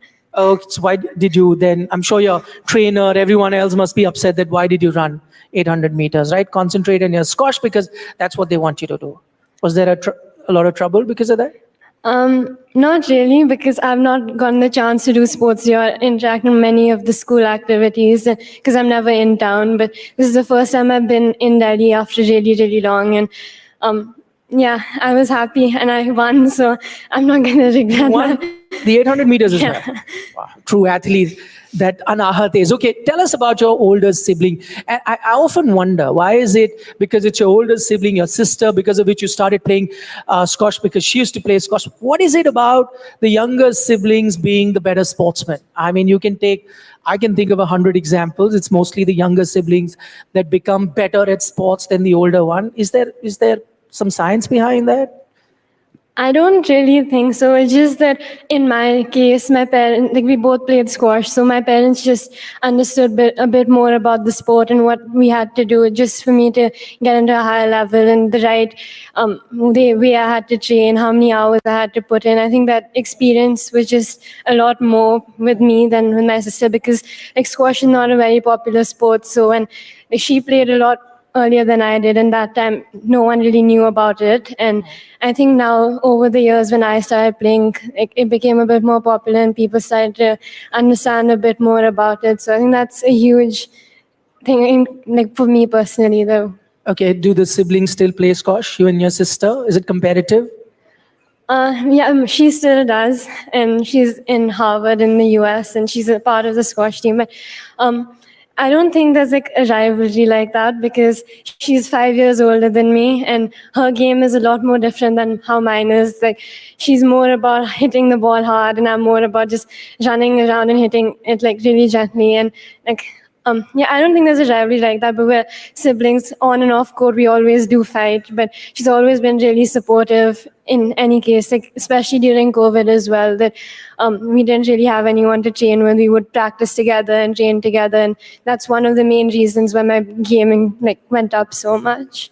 Okay, I've been listening to you for the last 10 odd minutes, and the first thing that really strikes me about your personality is that you're a shy, soft-spoken girl. And sports is anything but that, right? You need to be aggressive, you need to be a go-getter when you're on the pitch. I mean, is there that side to your personality? Outside court, yeah, a little bit. But when I'm inside court, I do anything I can to win. Anything? Yeah. Okay, so there is an aggressive side to her. In fact, if you do check out some of her videos, you'll realize then a lot of times she's playing against girls, double her age, much bigger in size, looking very athletic. But when she really hits a squash ball, it stays hit. So that is something that you need to check out when you see her videos as well. The other thing that, squash is all about, one is stamina, as you said, the movement. The other is the power. It's a power game. You really need to have those hard-hitting forehands. Looking at you, a petite young girl. Where does all that power come from? I don't think the strength in squash, especially, it doesn't really matter on your body type. It's more about the way you hit the ball. And my coach has taught me a way on how I can hit the ball just as hard as anyone else could, because I'm still 16 and I can't really do that much of weight training, and my muscles, I don't really have any muscles right now. So yeah, there's a certain technique to hit it, and I'm working more on that right now. Okay. Tell us, I mean, one is, of course, the power. The other is the agility on that. I speak to a lot of other players that play squash, and the one complaint that they have about you is that Anahat never warms up. You're blessed with good genes, not warming up, and yet, playing that well as you do. I never used to warm up, never, not even once. Even if it's the most important match of my life, I never would. But I have started warming up now. I'm forced into it. Even no matter how much I complain, my coach just makes sure I'm doing it no matter what, because I mean, in the long term, it's really, really important. Like I said, I have no muscles right now, so I'm not going to get injured. But in the long term, once it does start to develop, it won't be good. Okay, we're running out of time, but I have one final question. And for all you 30, 40-year-olds, don't take her advice. Warm up every time you play any sport. She's 16. She can afford to do that. Squash is at the Olympic Games. Tell us a bit about that. It's going to be not now, but the games that happen in 2028. Squash is going to be there, and Anahat will be 20 by then. Your first reaction when you got to know squash is going to be at the Olympic Games, and are you primed to be playing there, Los Angeles? I think my reaction would have been like any other athlete. Squash hadn't been in the Olympics. Like, this is the first time it's been in the Olympics, and we were all together. It was announced the day after Asian Games, and it was the highest medal tally India's ever got for squash. And I think the timing it was announced was just perfect. Like, everyone was waiting for it to happen. We knew a bit about it, but it's still just as exciting to hear about it. And the fact that I'm going to be at my peak physically and mentally, I think that's a really big advantage. And I'm really grateful that it was perfectly timed, and hopefully get a medal as well. All right. Wish you all the very best for that. That's all the time that we have with Anahat Singh. Thank you so much, ladies and gentlemen.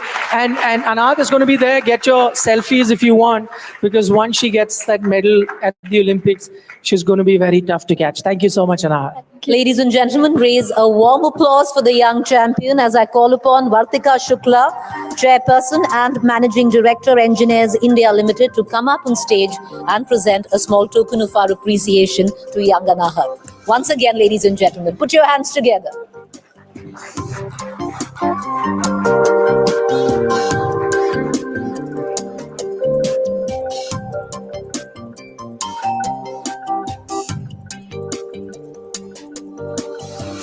Onwards and forward. Good luck, Anahat.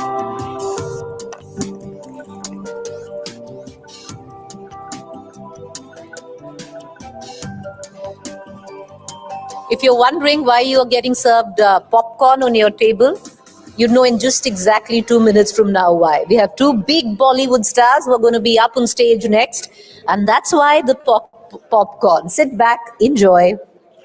You'll soon have them both on stage.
Rapido cabs का double guarantee, lowest price cab वाला double पैसे आपके।